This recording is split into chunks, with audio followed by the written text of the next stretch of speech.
Hi guys, I'm Boy Reader. Please like and subscribe to my channel, and click the notification bell for more updates. The tale begins with the scene where some superheroes have cleared the last dunes, and the dungeon starts collapsing. The underworlders are also going to attack them, so one of the heroes tells everyone to run toward the exit because they'll die if they stop, even for a second. The leader of underworlders orders them to kill all the lowly overworlders who destroyed their sanctuary. The humans worryingly run because they know the underworlders will catch up to them, but suddenly an overworlder, Seo MoonYeob, turns back. When one of his friends asks what he is trying to do, Seo tells them they should write a biography for him if they make it out. The next scene shows humanity was unaware that they were not the only ones that had established civilization on Earth. Underworlders are the people that live beneath the ground as an underground civilization, and they are completely different from the civilizations humans have established above ground. Due to a sudden invasion by the underground civilization, humanity was faced with the crisis of imminent annihilation. Humanity soon launched a counterattack, but no weapons that humans possess could deal damage to them. They possessed mystical powers that even nullified military weapon strikes. However, the situation changed not long after. The mystical powers that the underworlders possessed soon started affecting humanity, and the few humans that were influenced by it transformed into superhumans, possessing mystical powers they didn't previously have. Humanity, with its newfound power, fought back against the underground civilization. And while taking down the dungeons of the underworlders one by one, humanity once again lifted the embers of hope, and at long last, they reached the final dungeon gate. In the spring of 2005, the strongest 7 superhumans gathered together. They raided the final dungeon gate, a base of the underground civilization, putting an end to the lengthy war. And for their achievement, they came to be called the 7 heroes that saved humanity. They were bestowed with immense fortune and fame. But there was one person who didn't make it back. Seo MoonYeob, the leader of the 7 heroes, was the only one who didn't get to live to reap all the glory and rewards. The heroes who made it out alive became stars while the dead hero became a legend. And like that, 17 years passed. One day in the nation battlefield arena in Seoul, a match was held between South Korea and France, and the commentators were saying it was a major upset that France had started their attacks. But Korean players could not respond properly. The French player Nathan Bernard mercilessly slaughtered Korean players and killed 6 of them by himself. And the commentators wonder if there has been a player like this since the foundation of the International Battlefield League. One of the commentators says this is the performance expected of the superhuman ranked top 3 in the age of Battlefield. And the other commentator says the Korean team is close to being wiped out without even getting a chance to strike back properly. The only player left on the Korean team is Baek Haeun, the daughter of one of the 7 heroes. As she tries to attack Nathan, he dodges it, and while saying she'll never be able to beat him, he kills her. South Korea has been served an immense defeat, and the commentators comment that in the second set, Nathan recorded 7 kills, ending the Korea vs France match with a perfect score of 0-11. It's a shame for Korea, but it was once full of great superhumans who took down countless humans during the age of the Underworld War and were unable to keep up with the changing times. According to the commentators, it's a great shame for the country that produced 2 superheroes who saved humanity, Seo MoonYeob and Baek Jae-ho. Baek Jae-ho is the head coach of the Korean team, and he is mad because the game has ended in a one-sided defeat. The commentators are also sad because it's a defeat for their country, and they are sure the country's people are also feeling quite down.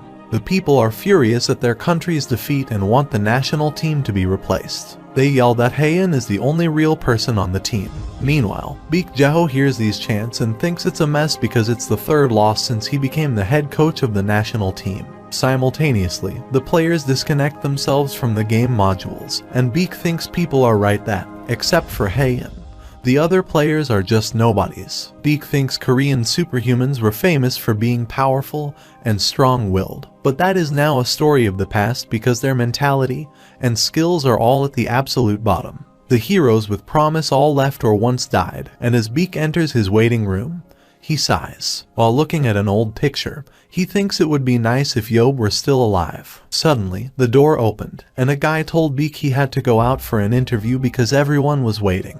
Beak realized he had to go out and apologize to the public, so he was made the head coach. When that guy asks what he means, Beak replies it's impossible to win with this team because they are too weak and lack the basics and mentality. The guy tries to convince Beak that it hasn't been long since he became a head coach, and that they are just starting, but Beak makes it clear that he is going to have to announce his resignation during the interview. While heading outside, Beak says this is too much for him unless MoonYeob comes back alive or something, and he decides to quit before this drags his reputation down further. Suddenly, Beak gets a call from the association president and wonders if he is calling to berate him. But when he picks up the call, the president asks if he heard the news. Beak replies he heard of how the national head humiliated their country with how badly they lost and says he saw it up with his own eyes. But the president says that is not what he is talking about. Suddenly, the president tells Beak something that shocks him, and he can't believe what the president told him. Meanwhile, in Gwanghwamun Square, a man falls from the sky wearing armor, and people immediately gather to see who fell. Gwanghwamun Square had 3 statues of 3 people: Admiral Yi Sun Sin, Emperor Sejong the Great, and one of the 6 heroes who saved humanity by sacrificing his life, Seo MoonYeob. The people are shocked to see the man who fell, Seo MoonYeob, and similarly, Beak is also shocked to hear this news from the president. The president asks if Beak understands that he is saying Seo MoonYeob has returned alive. Back when Seo MoonYeob was left in the dungeon, he solely fought with the underworld beings, and after closing the dungeon's gate, he got ready to fight to death. Back to the present, suddenly MoonYeob gets up in a hospital room and asks the nurse where he is, to which she replies he is in a hospital, and she inquires about his condition.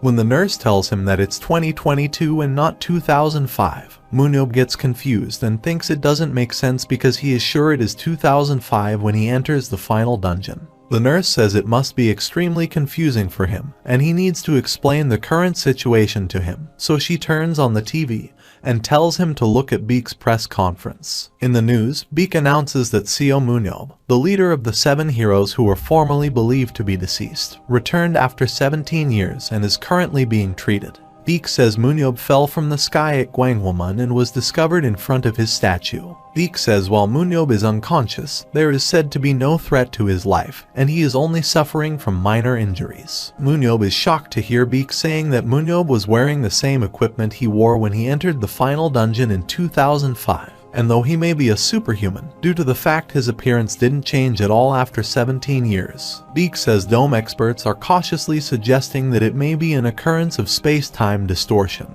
And after saying this, Beak ends the press conference. MoonYeob can't believe that 17 years have passed because he feels it was 2005 just a couple of days ago.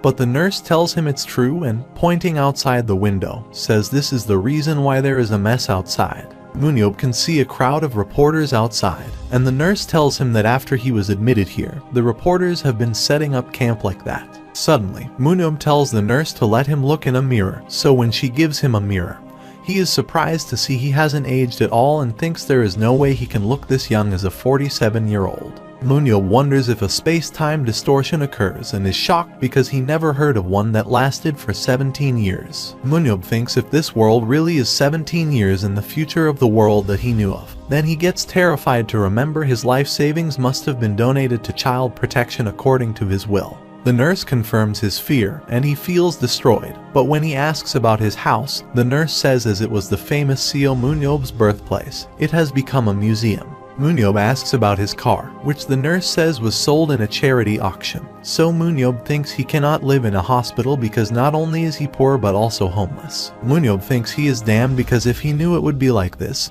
he would have saved some fortune. But the nurse tells him not to worry much because he is a hero who saved the world, and anyone wouldn't neglect it. The nurse tells him that Beak Jeho heard of MoonYeob's news and contacted them to say he is arriving soon. MoonYeob understands it, so she says she'll be going out for a second, and if he needs something, he can press the bell. After she leaves, MoonYeob thinks even if he sees this with his own eyes, he still can't believe it and thinks he can ask for the specifics later. MoonYeob checks his body's condition using the Eye of Analysis, which is the superpower that allows him to become the strongest superhuman in the world. These eyes not only the target's current ability but also their potential ability in the future, and because of that, MoonYeob grew faster than anyone else and became a dungeon raid leader early on. MoonYeob remembers that Baek Jeho requested him to take him as his student, and later, Jeho ended up becoming one of the 7 heroes. Initially, MoonYeob thought Jeho was just some loser, but he checked his potential, which was extremely high, so he took him on as his student. MoonYeob warned that it would not be his business if Jeho died while following him.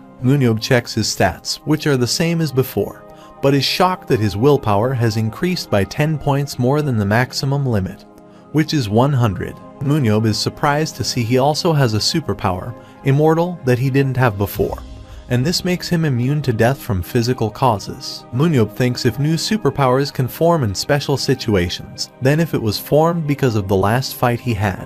While he is thinking, Sunjeon Jeho enters the room and gets emotional to see MoonYeob come back alive. MoonYeob says it seems like Jeho got a bit weaker, and Jeho immediately wipes his tears because he is happy to see him. After some while, they are having coffee on the rooftop, and MoonYeob asks Jeho if he has finished crying. Jeho tells MoonYeob that he'll find out when he gets older that a person starts to cry more as he ages, but MoonYeob says he's still young. Suddenly, MoonYeob asks Jeho if he kept his promise, but when Jeho asks what promise, MoonYeob says he is talking about his biography. Jeho laughs and says he hired a ghostwriter and famous fantasy novel author. Jeho says they even made a documentary and a movie, and they made them like it was some mythological story. Jeho says every one of the moves became popular, and in fact, the movie hit #1 at the worldwide box office. MoonYeob wonders what he should do now because he thought he died in the dungeon, but when he woke up, he was in the hospital. MoonYeob sees that 17 years have passed, and now the world is filled with the things he has never seen before. MoonYeob, while looking at the view of the city from the rooftop, says he is sure he is not looking at an illusion, but it doesn't feel real, and he says even though he saved the world, he is just a poor homeless person. Suddenly, Jeho asks him what his friends are for and says if he needs money, he can ask him. MoonYeob replies it looks like Jeho grew up a lot and says he must have made a fortune in those 17 years.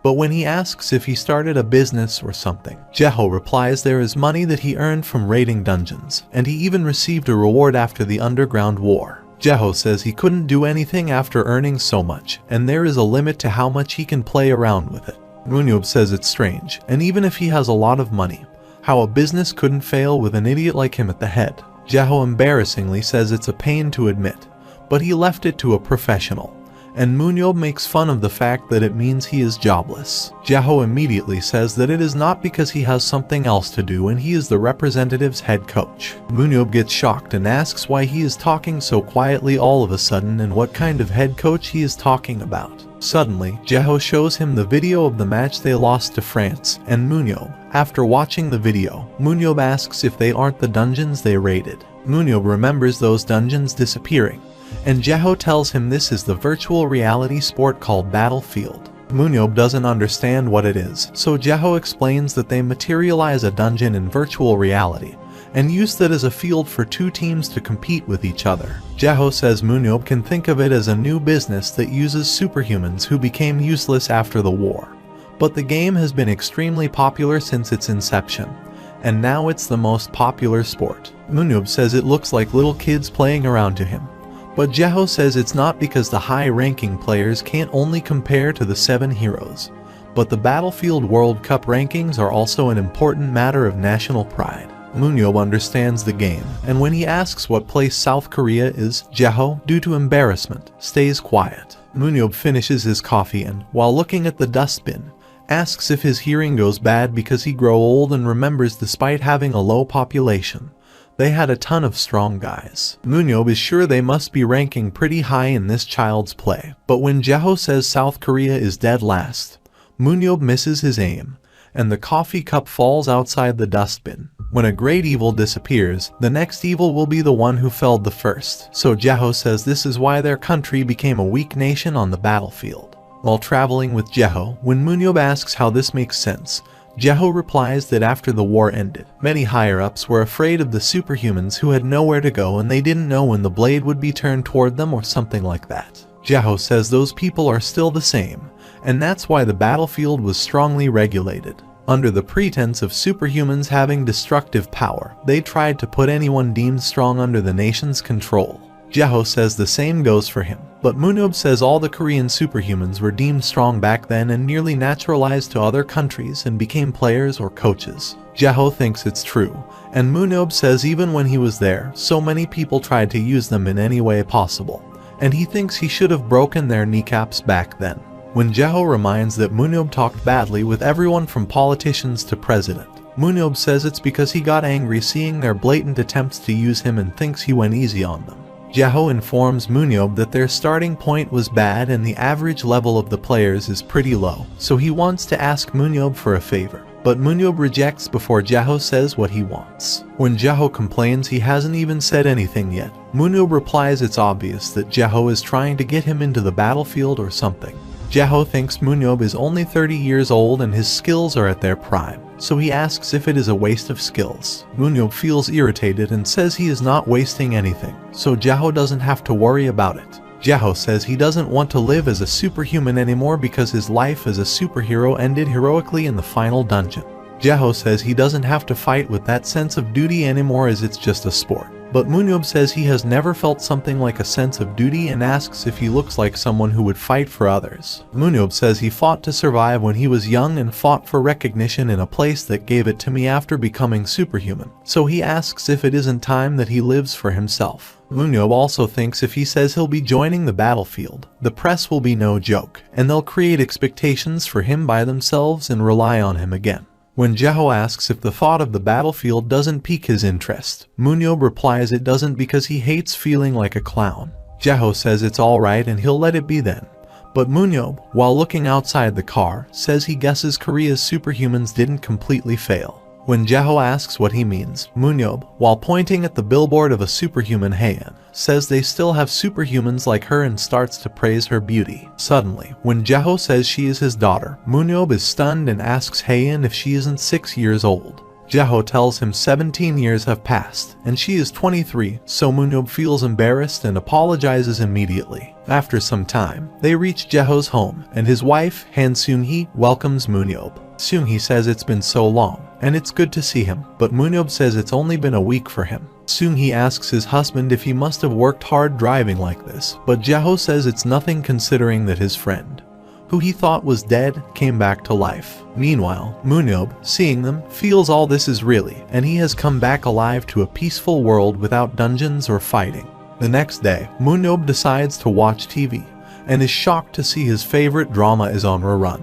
so he decides to see it again because he is curious how it ended. MoonYeob is excited and thinks this is why he returned to life. He plans to watch all the dramas he missed from 2005 onwards. In the meantime, Jaeho arrives in the lounge, and when he hears MoonYeob saying he'll watch all the dramas, Jaeho gets shocked and asks if MoonYeob is going to sit at home watching dramas the whole time.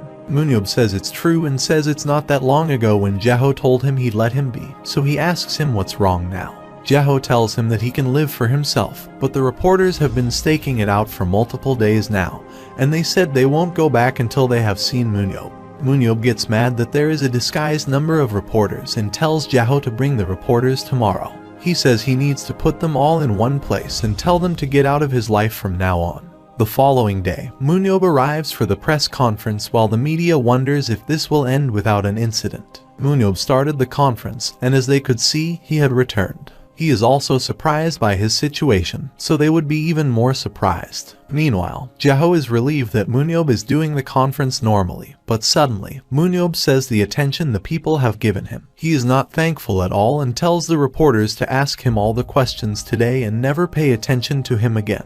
Jaeho immediately realizes this part of MoonYeob has not changed. The questions start, and when a reporter asks how he returned, MoonYeob answers that he also doesn't know because he was in the hospital after he woke up. Another reporter asks if he has a memory of the past 17 years. MoonYeob replies he doesn't have any memory because, for him, 2005 was a few days ago. When a reporter asks if he intends to reclaim his wealth, MoonYeob replies he doesn't. Suddenly, a reporter says MoonYeob would have heard about Battlefield from head coach Baekhyun and asks if he has any intention of becoming an active player. MoonYeob replies he doesn't want to, but when the reporter asks the reason, MoonYeob replies he doesn't find it exciting.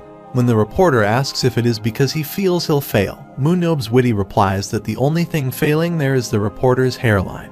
The reporter feels offended, and MoonYeob says he is not interested in Battlefield at all. and it doesn't practically look fun either, so he tells them not to expect him to act like a clown for their amusement. MoonYeob hopes their curiosity has been somewhat sated, and while telling them not to bother him anymore, MoonYeob is leaving. But suddenly, a reporter asks him to wait because he has one last question. The reporter says yesterday, a player, Gerald Walker, talked about MoonYeob, saying that the 7 heroes are nothing and they won't be able to touch him.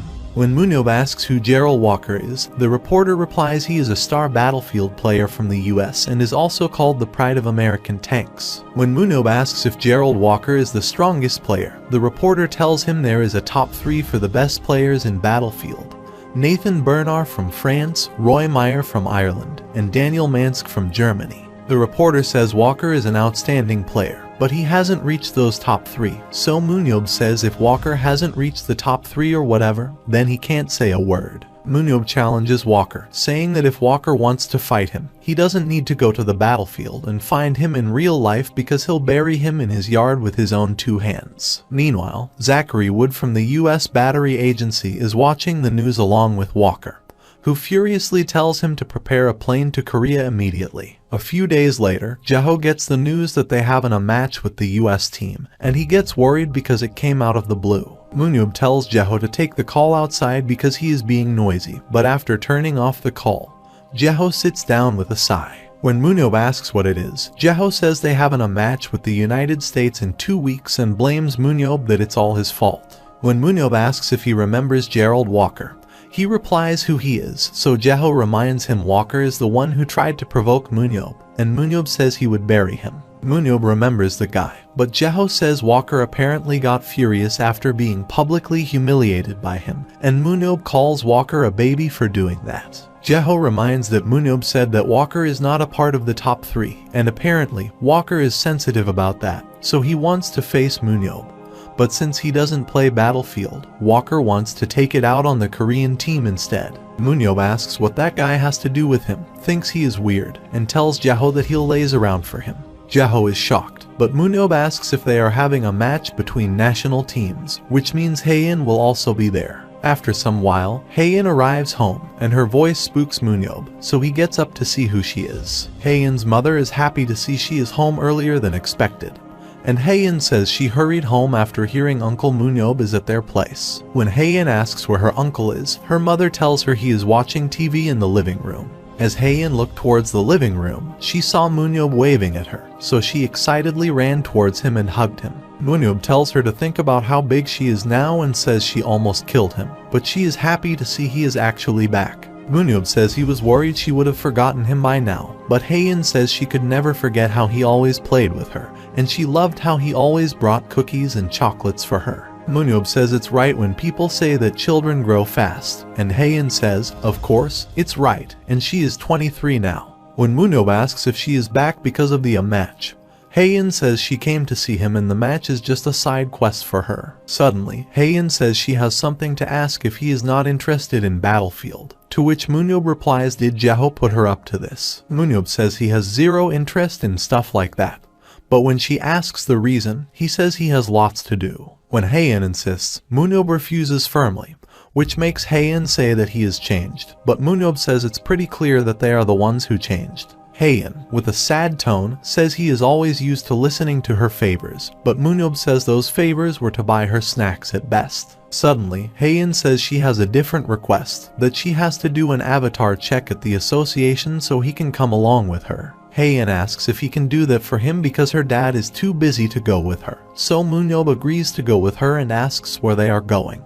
Haein takes him to the Korea Battlefield Association, where a guy welcomes them and takes them to a room. He says he'll first assist Haein with her avatar check. Haein sits on a machine that connects her with a virtual world, and she asks MoonYeob if he is watching her on screen. MoonYeob is shocked to see what's happening, and Haein tells the other guy to give her a monster so she can move around a bit. Suddenly, a monster is created, and the guy tells MoonYeob that Battlefield is a virtual reality sport, and using the Battlefield Association's priority technology, they are recreating dungeons, monsters, and players in virtual reality. The guy says that is why the players participating for the first time must come to the association and create an avatar. MoonYeob sees the monster as real and thinks he'll see how good Haein is. As the monster rushes to attack Haein, she grabs its neck with a leash and cuts its head down with her sword. The system says the avatar synchro rate has been confirmed, so that she can disconnect now. Haein immediately runs towards MoonYeob to ask how she is, to which he replies she wasn't bad for a 6-year-old.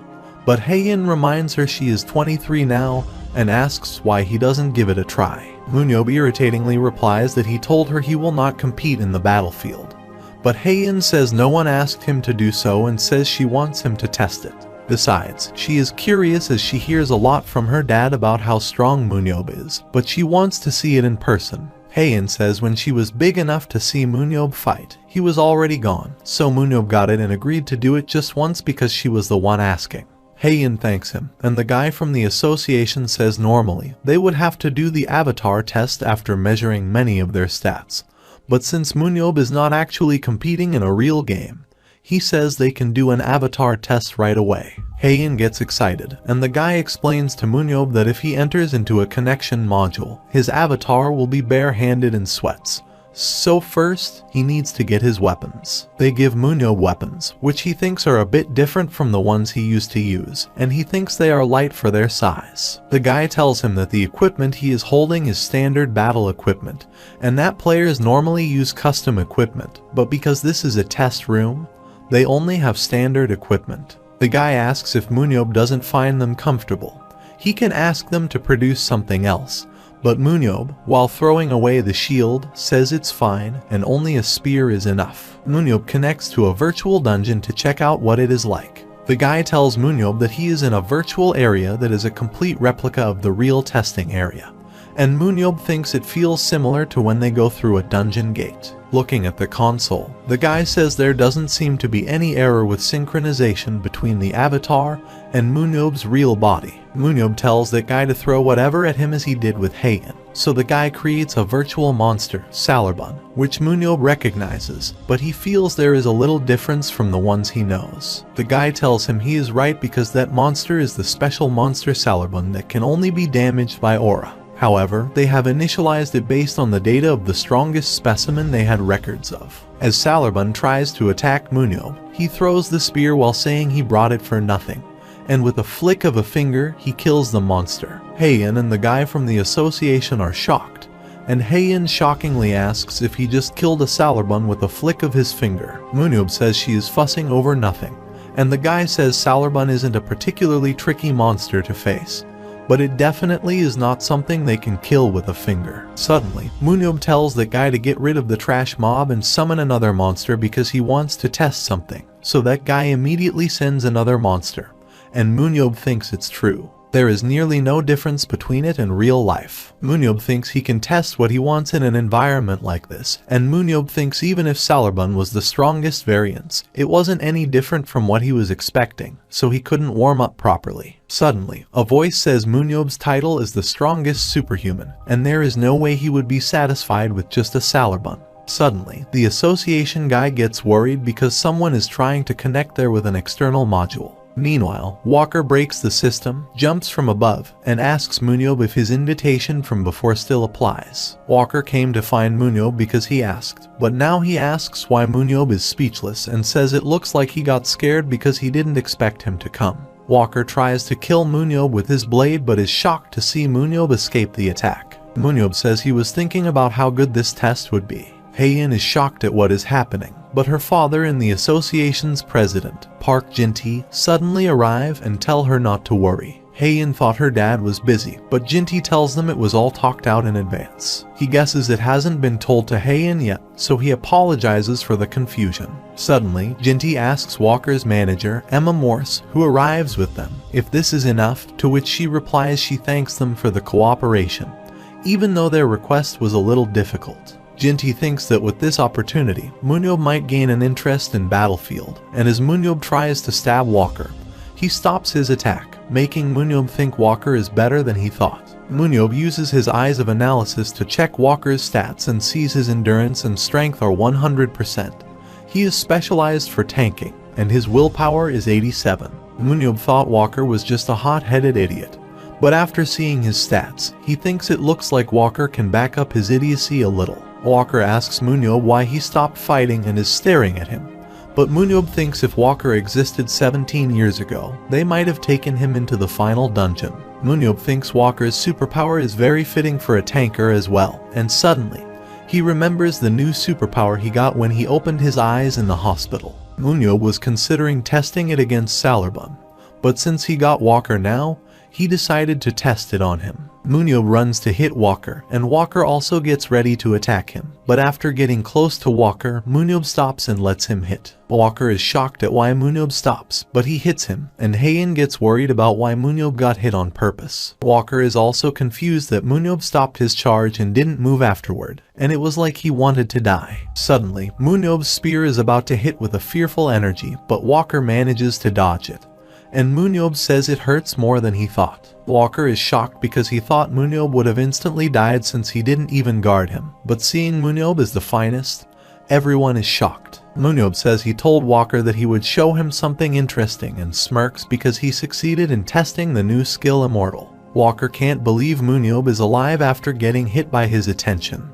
But MoonYeob says he got a new cool superpower after a close brush with death and became an actual immortal. MoonYeob thinks the test is a success, and not only does he not die, but it's even healing his wounds. MoonYeob realizes this won't be a proper fight, so he tells the controller guy that he cannot die, thanks to his superpower, which he got after returning from the final dungeon. The guy is shocked at how he can have such power, and MoonYeob thinks it's cheating to use that in this fight. When MoonYeob asks the guy if it is possible to seal powers away or something, the guy replies it is possible, so MoonYeob tells him to seal the immortal power. The guy immediately seals the power like MoonYeob asked and says he'll be able to use it now. Walker is shocked to hear about this skill, and MoonYeob says he tested it out and figured if it works in the virtual game, Walker would go around blabbering and blaming the ability when he loses. While throwing MoonYeob's spear towards him, Walker says he is as mad as he heard about him and wonders if MoonYeob's skills are as rumored. MoonYeob catches his spear and says the real thing is going to be different from the rumors because he is way stronger than they make him out to be.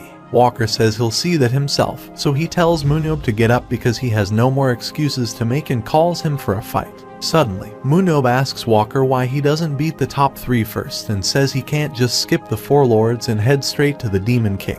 After hearing such offensive words, Walker starts attacking MoonYeob, but he blocks all his attacks, and Walker gets shocked when MoonYeob disappears. Suddenly, MoonYeob appears from behind and tries to stab him, but Walker immediately manages to escape it. MoonYeob thinks it's not bad that Walker is able to respond that quickly, even with his field of view being hindered by his shield. However, MoonYeob thinks it's about time he finishes it, so he throws his spear with strong force toward Walker, and Walker tries to stop it with his shield but gets pushed back. Walker realizes MoonYeob purposely aimed for the side he was blocking with his shield and thinks the way the spear spun and changed trajectory right before it collided with the shield, he thinks MoonYeob has terrifying control. MoonYeob says this is his win, but Walker says not yet because the spear only grazed him and says he is not dead yet. MoonYeob clarifies that it's because he merely grazed him on purpose and tells Walker that he can never win against him while holding such a big shield. Walker is shocked, and MoonYeob tells him that he doesn't need to play to his size and suggests he swap to a smaller shield. When Walker asks what MoonYeob is suddenly on about, MoonYeob says that his big brother is nice. He advises him because he wasn't just all talk and says his shield obstructs his field of vision. MoonYeob is sure that Walker was told a lot as a kid that he has tunnel vision, and is sure that is why Walker picked a big shield to defend himself while he looked around in the middle of fights. MoonYeob suggests to Walker that this thing backfires against super strong people like him who can use Walker's shield of vision against him. Considering Walker's dexterity and control, MoonYeob suggests he swap to a smaller shield because it'll be better for him in the long run. When Walker asks if he is telling the truth, MoonYeob asks why he would lie, and even if he tells Walker everything, he won't be a match for him. Walker realizes that giving this advice a try won't hurt. But simultaneously, Jeho is mad that MoonYeob told this to Walker because he is already a troublesome opponent. Before leaving, MoonYeob says that since he taught Walker so well, he should deposit his lesson fees to MoonYeob when he gets home. Walker agrees to do that, but on the condition that he wants to fight MoonYeob one more time and tells MoonYeob to compete in the match in 2 weeks. MoonYeob says he is not interested in Battlefield and wonders why he would do something uninterested when he has so much drama to catch up on. MoonYeob says he doesn't need his stinky pocket change, but Walker insists he'll give him whatever he wants. Still, MoonYeob refuses, and he can see in Walker's eyes that he has gone off the rails. Walker yells that MoonYeob needs to play Battlefield and he can't waste his powers holed up in his house. But while they are arguing, Jinty is happy because he can use this situation. The next day, while MoonYeob is watching a drama, the regular broadcast suddenly interrupts for an emergency alert, and MoonYeob gets startled. The newscaster says that MoonYeob had publicly and firmly declared that he would not play Battlefield previously. However, they have gotten a report saying that in a recent duel with player Gerald Walker, there was talk that suggested that it might be possible to change what MoonYeob said. According to the reporter, the audio of the duel isn't perfectly clear, but the anonymous source of the video stated that if the US team could go 0-11 deathless in the upcoming Korea vs USA match, MoonYeob would participate in the match, or so the Americans suggested. When the newscaster also reports that the source also states that MoonYeob has accepted these terms, MoonYeob gets shocked and mad because he never said anything like this. After some while, MoonYeob goes to the Korea Battlefield Association and furiously asks the Jinty how the hell this happened. Jaho tries to calm MoonYeob, but he keeps asking Jinty to bring him the guy who spread these rumors so he can kill that guy. While showing the video, ask Jinty what is this video in which all the parts where he declined Walker's offer are edited out. Suddenly, Jinty, while getting up, apologizes to MoonYeob, the association's president, for these incidents that have negatively affected him.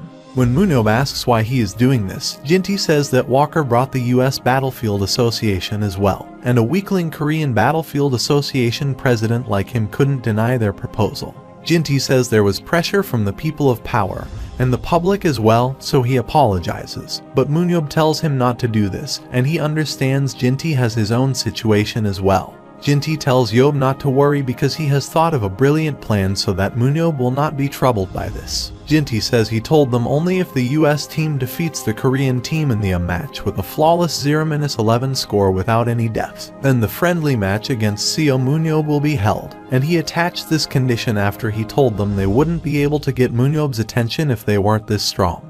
Jinty tells MoonYeob not to worry because it's true that the Korean battlefield level is a little low, but is not so low as not to kill a single one from the US team. MoonYeob grins but doesn't care about these things and is furious that everyone is bothering him. But Jinty tells him that this condition is impossible to fill and everyone knows what MoonYeob's personality is like, so they end up agreeing to the condition. Jinty tells MoonYeob that they have known each other for so long he should help him just this once, and says he'll donate all the profits they get to one of the child protection charities MoonYeob likes. MoonYeob thinks if it really weren't for he owes Jinty, he wouldn't have agreed, but now he agrees to do this and tells Jinty that it'll be a one-time thing.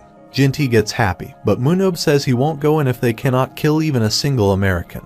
And he won't budge even if Jinty comes crying to him, so Jinty says he'll keep his promise no matter what happens. Jinty offers that since they finished discussing, they should have a meal, but before leaving, Jinty looks at the match simulation reporter, and in his mind, he apologizes to Yeob in advance. After some hope, the newscaster reports the news directly sent to them by the Korea Battlefield Association that MoonYeob has accepted the proposal from the US. Meanwhile, MoonYeob is getting mad at why they are talking about him all day instead of airing the dramas. MoonYeob thinks it's all because of that older man, Jinty, and thinks he should break off his relationship with him. MoonYeob feels irritated, so he starts to look outside, but when he hears some noises, he checks that Haein is training with her father, Jaho, in the yard. MoonYeob is surprised by her training, and Jaho tells Haein that her reaction speed was fast this time, but she needs to get faster. Jaho says since her position is sub-dealer, she should focus on raising her mobility to help out her teammates,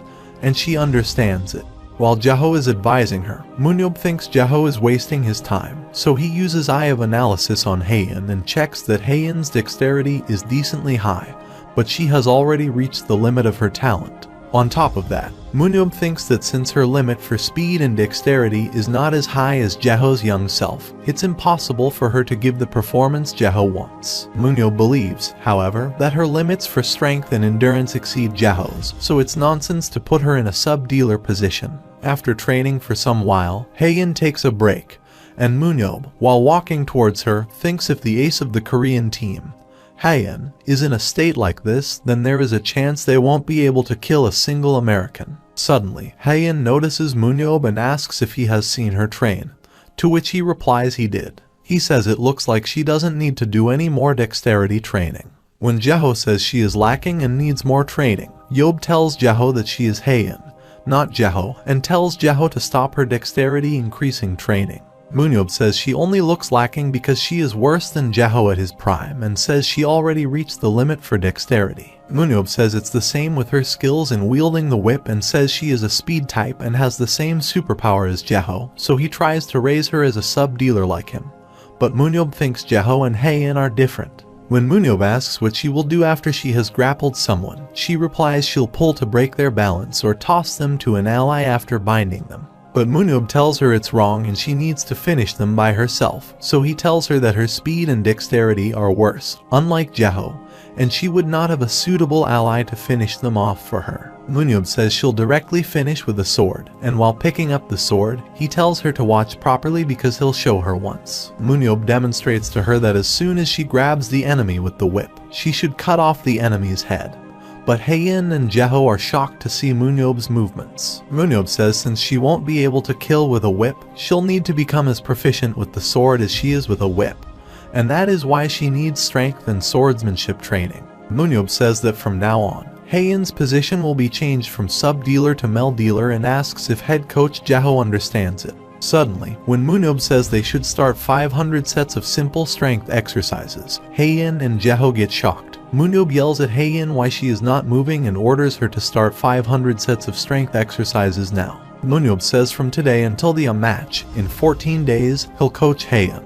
On the other hand, in the US National Team Korea Dorm and Training Center, the agent and manager, John Kim, is impressed that Walker's skills have improved a lot in the past few days. When Walker asks if his performance is improving, Kim says it has, and he remembers Walker talking about changing his shield. So suddenly, after visiting MoonYeob, he was curious about that. Kim says after watching for a few days, he feels that Walker has broken through his weaknesses. Kim says if Walker masters a new style, it'll be possible for him to get into the top 3. Kim says as it's a big change, Walker needs more practice, and before he familiarizes himself with this, it might be a bit trickier for him to handle speed-type dealers like Nathan. But in the long term, Walker will definitely benefit a lot. When Walker asks Kim how much that would be if he were to convert the worth of this change into money, Kim says he thinks it'll probably be worth over $10 million. Kim says if Walker properly learns this style, he might be able to increase his pay this much next time he renews his contract. Suddenly, Walker tells Kim to send $10 million to MoonYeob, which shocks Kim, but Walker says it's consultation fees. Walker is sure he'll drag MoonYeob into the arena, but he has to wait a little longer. Finally, a few days later, the match day arrived, and a lot of people gathered at Seoul International Battlefield Stadium. According to the commentators, the audience members must be quite interested in the match, and one of them says the event match with the hero Seo MoonYeob and the American team. Today's match result would solely decide a dreamlike showdown commencement. Meanwhile, the team members of both teams arrive, and the commentators are looking forward to what the ace players of both teams, Haein and Walker, will show. One of the commentators says he is specifically looking forward to Baek Haein's performance in her first official match after her position is changed. According to the commentators, the dungeon in which the match will commence is decrepit underworld or castle, which is protected by skeletons, the Palace of Marta Borni. This dungeon is comprised of a total of 3 levels, and a boss monster is stationed at each level. The skeleton warrior is on the first floor, the death knight is on the second floor, and the bone dragon and lick are waiting for them on the highest floor. The commentator explains the main rules of Battlefield to the viewers who are watching for the first time, including the winning condition is to wipe out the enemy team. Hunting points will be earned whenever a monster or enemy player is killed. The more hunting points a team gets, they can gain bonus aura, the color of which is decided by the number of points. Finally, the teams enter the dungeon, and the US team meets the skeletons on the first floor, but they calmly start hunting them, and their movement is in perfect form. The commentator says the US team's mobility is relatively lower than most, but they boast a truly indestructible steel wall defense after they finish growing from the hunt. Meanwhile, the Korean team also moves forward at an incredible speed, and the commentators are shocked to see the Korean team ignoring and running past the skeletons in the first and second areas. Simultaneously, Jaeho thinks if their plan works, they'll have a chance at winning, and the commentators and the spectators are also amazed to see their team is trying to kill the boss first. The commentator thinks the Korean team has chosen a very aggressive strategy and thinks the risk is very high.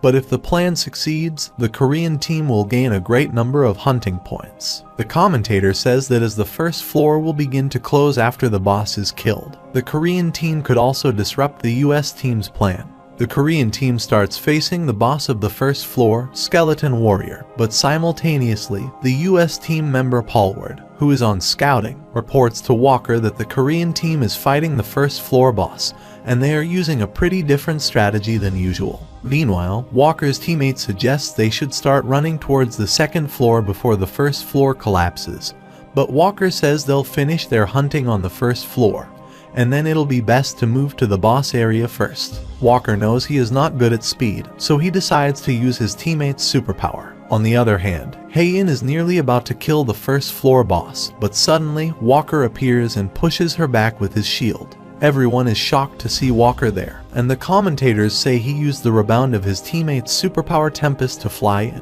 Jaeho thinks it is insane to drop in like this without warning. Haein dies because of the hit, and Walker says that catching the boss after giving up everything else wasn't a bad strategy. Meanwhile, Walker's team kills the boss, and the announcement is made that the first floor will close after 10 minutes.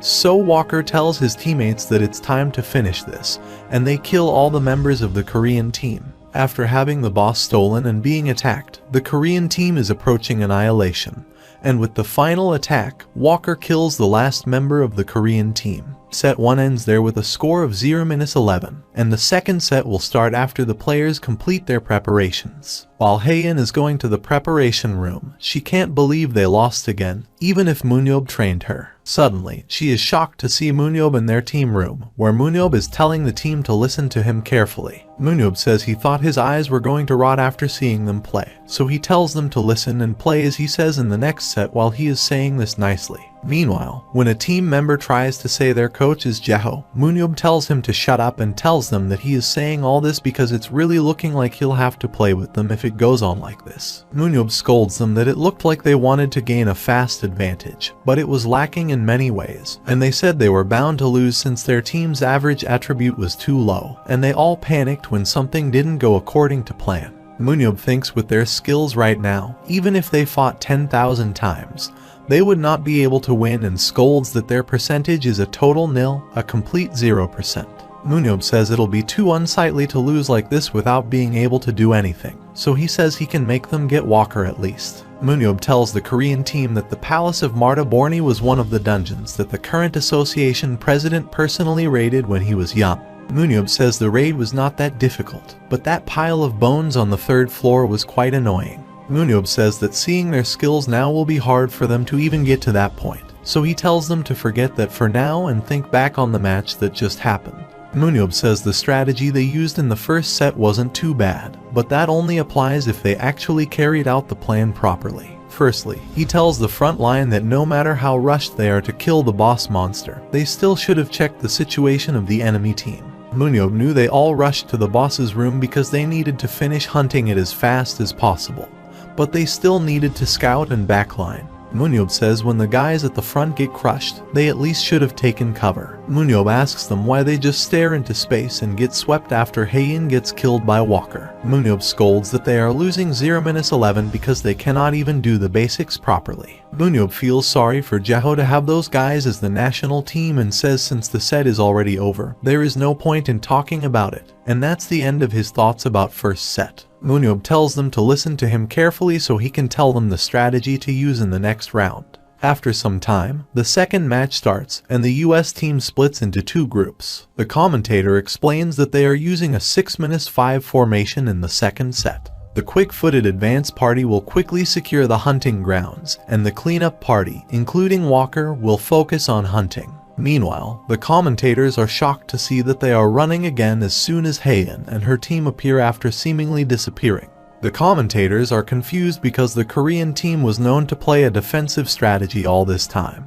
But now, including Baek Haeun's position change, they think the match is full of unexpected changes. Simultaneously, MoonYeob is glad that Haeun is doing well and thinks if Haeun does just as he told her, an opportunity will definitely find her. Meanwhile, Walker's teammate is scouting, but he notices the Korean team hasn't arrived yet in the boss room and tells Walker that since it's a dungeon with only one path, the Korean team is probably trying to play the late game. Walker understands they changed their strategy after set 1 and thinks it'll only be a matter of time before dragging MoonYeob in if it continues like this. While Walker thinks he should be able to test his new style against MoonYeob, the Korean team suddenly arrives by breaking a wall behind the US team. A while ago, MoonYeob told them that they'd scout first, and since Haeun is the fastest, she'll quickly go and scout out their situation. And if the number of people in the formation is less than 5, they won't kill either the monsters or boss monster. The Korean team was shocked, but MoonYeob told them that the Palace of Martaborni was constructed with a one-way street, and this was a widely known fact about the dungeon when it was raided.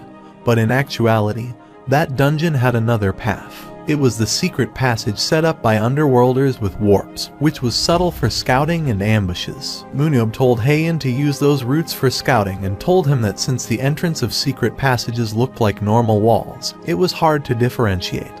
But he said he'd tell them so they don't need to worry. MoonYeob said if they use that passage, they'll be able to get to the US team's position without being discovered. As instructed, all 11 of them ran through that path and split into 2 teams to make an all-out attack against their team, who would be hunting. This time, the Korean team hit them in the back, and Haeun remembers MoonYeob told her to aim for Walker's legs if she faced him. When Haeun asked MoonYeob isn't Walker known as the player who doesn't fall over easily, MoonYeob told her that Walker's legs are his weak point because all the factors that would make his legs weak have lined up. MoonYeob said since Walker changed to a small shield, the area he needs to protect has increased, and his ability to shield for his team has also become difficult. Looking at Walker now, he hasn't gotten used to it perfectly yet. MoonYeob says the US team had a difficult task of winning without a casualty, and in that situation, they would get ambushed by a force twice their size. MoonYeob thought the US team would also be up against a superhuman whose dexterity and mobility were high enough not to miss any opening to attack. And with these factors in place, the situation changed completely, so he told Haeun to trust in him, and as he says, according to the instructions, the Korean team started their attacks before the US team was able to fix their formation. And the commentators explained that it looked like Haeun, after receiving concentrated firepower from their support, would face Walker. Walker kills 2 Korean team members, but suddenly he sees Haeun jump past him without teleportation, and he realizes the ones she was aiming for from the start were the support players behind Walker. Haeun kills 2 of the US players, and while Walker is distracted by this, he gets attacked by a Korean player from behind, but he kills that player and tells his advance party to return right now. It'll take some time for the advance party to return, and now it's a 3 versus 8, but Walker immediately kills 4 of the Korean players. Meanwhile, Walker notices Haeun is going to attack from behind, but when he looks behind, she is not there, and suddenly, he sees she managed to grab his leg with her whip.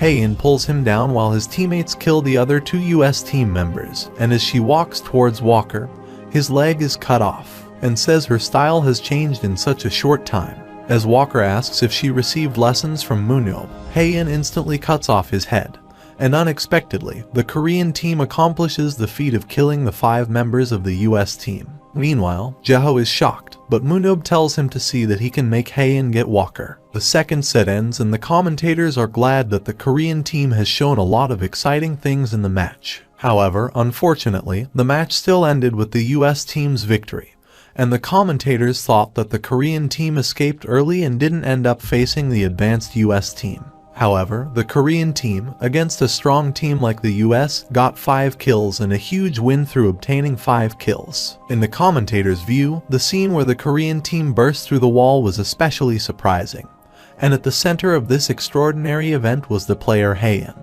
Among the 5 kills, obtaining the record of 4 kills and 1 assist, the face of the Korean team is Baek Haeun.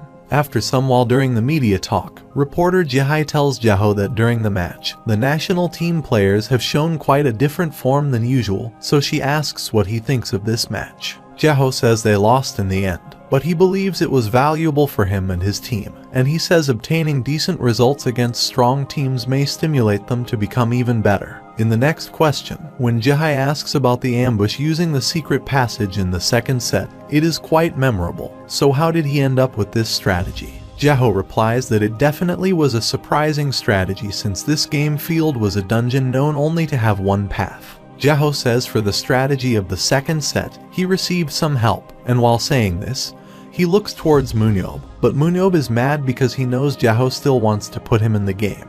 After that, it was Haeyeon's turn for media talk, and Jae said she had shown quite an impressive performance at this event. When she asked what kind of training she did, Haeyeon replied she had been training diligently under her uncle recently, and the position change was also his suggestion. Meanwhile, MoonYeob is getting irritated about why this father and daughter have to talk about him. However, suddenly, Jinti arrives there and says MoonYeob's habit of getting angry when he is embarrassed is still the same.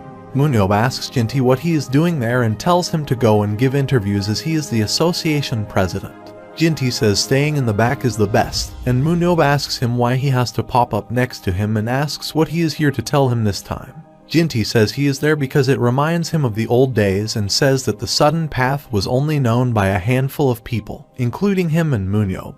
When Jinti asks if MoonYeob is the one who made the strategy for the second set, MoonYeob says that's right and, to be honest, using the hidden path is a kind of cheating. MoonYeob says since the other team had a lot of heavy tanks, he thought of a guerrilla tactic utilizing the team's speed, but he didn't want to run with them. He gave them a faster and more certain strategy. Jinti heard that MoonYeob also taught Haeyeon, and he saw that she had found her aptitude properly. Jinti says he enjoyed seeing MoonYeob make a plan for the first time in a while, and believes it truly is a talent too good to waste. MoonYeob believes he is pretty incredible, and Jinti asks MoonYeob if he doesn't want to use his talent more. But MoonYeob asks him what he is on about again because he thinks he will win the bet fair and square. Jinti swears that if MoonYeob also declines this time, he won't bring up the battlefield with him again. This will be Jinti's final suggestion, so he tells MoonYeob to listen first and tells him that the Korean Battlefield Pro League season is starting again. When MoonYeob asks if he is telling him to become a Pro League player, Jinti denies it and says it is definitely not an unreasonable request like that. But before the Pro League starts again, he is thinking of doing the charity game with famous players. Jinti asks Yeob if he can at least participate in that match, so Yeob says he'll think about it.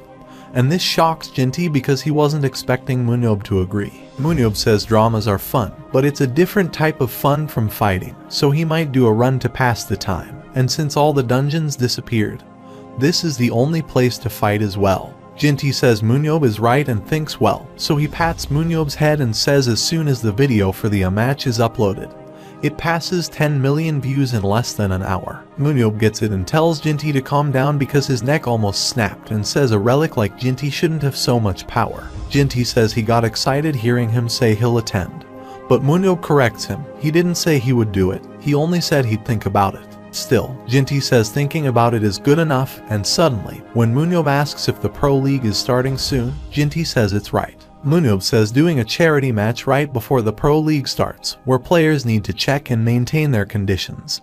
He feels like this was a thrown in at the last minute. Jinti gets startled that MoonYeob is sharp-witted, but MoonYeob says he'll let it now, and for the charity match, if he is going to practice, he has some conditions. When Jinti shockingly asks what conditions he has and says he will accept them all as an association president, MoonYeob gets happy. The next day, Jeho is confused about MoonYeob's situation, and MoonYeob tells him it's what he can see. MoonYeob says since Jinti accepted all his conditions, he will be a special guest for the charity match.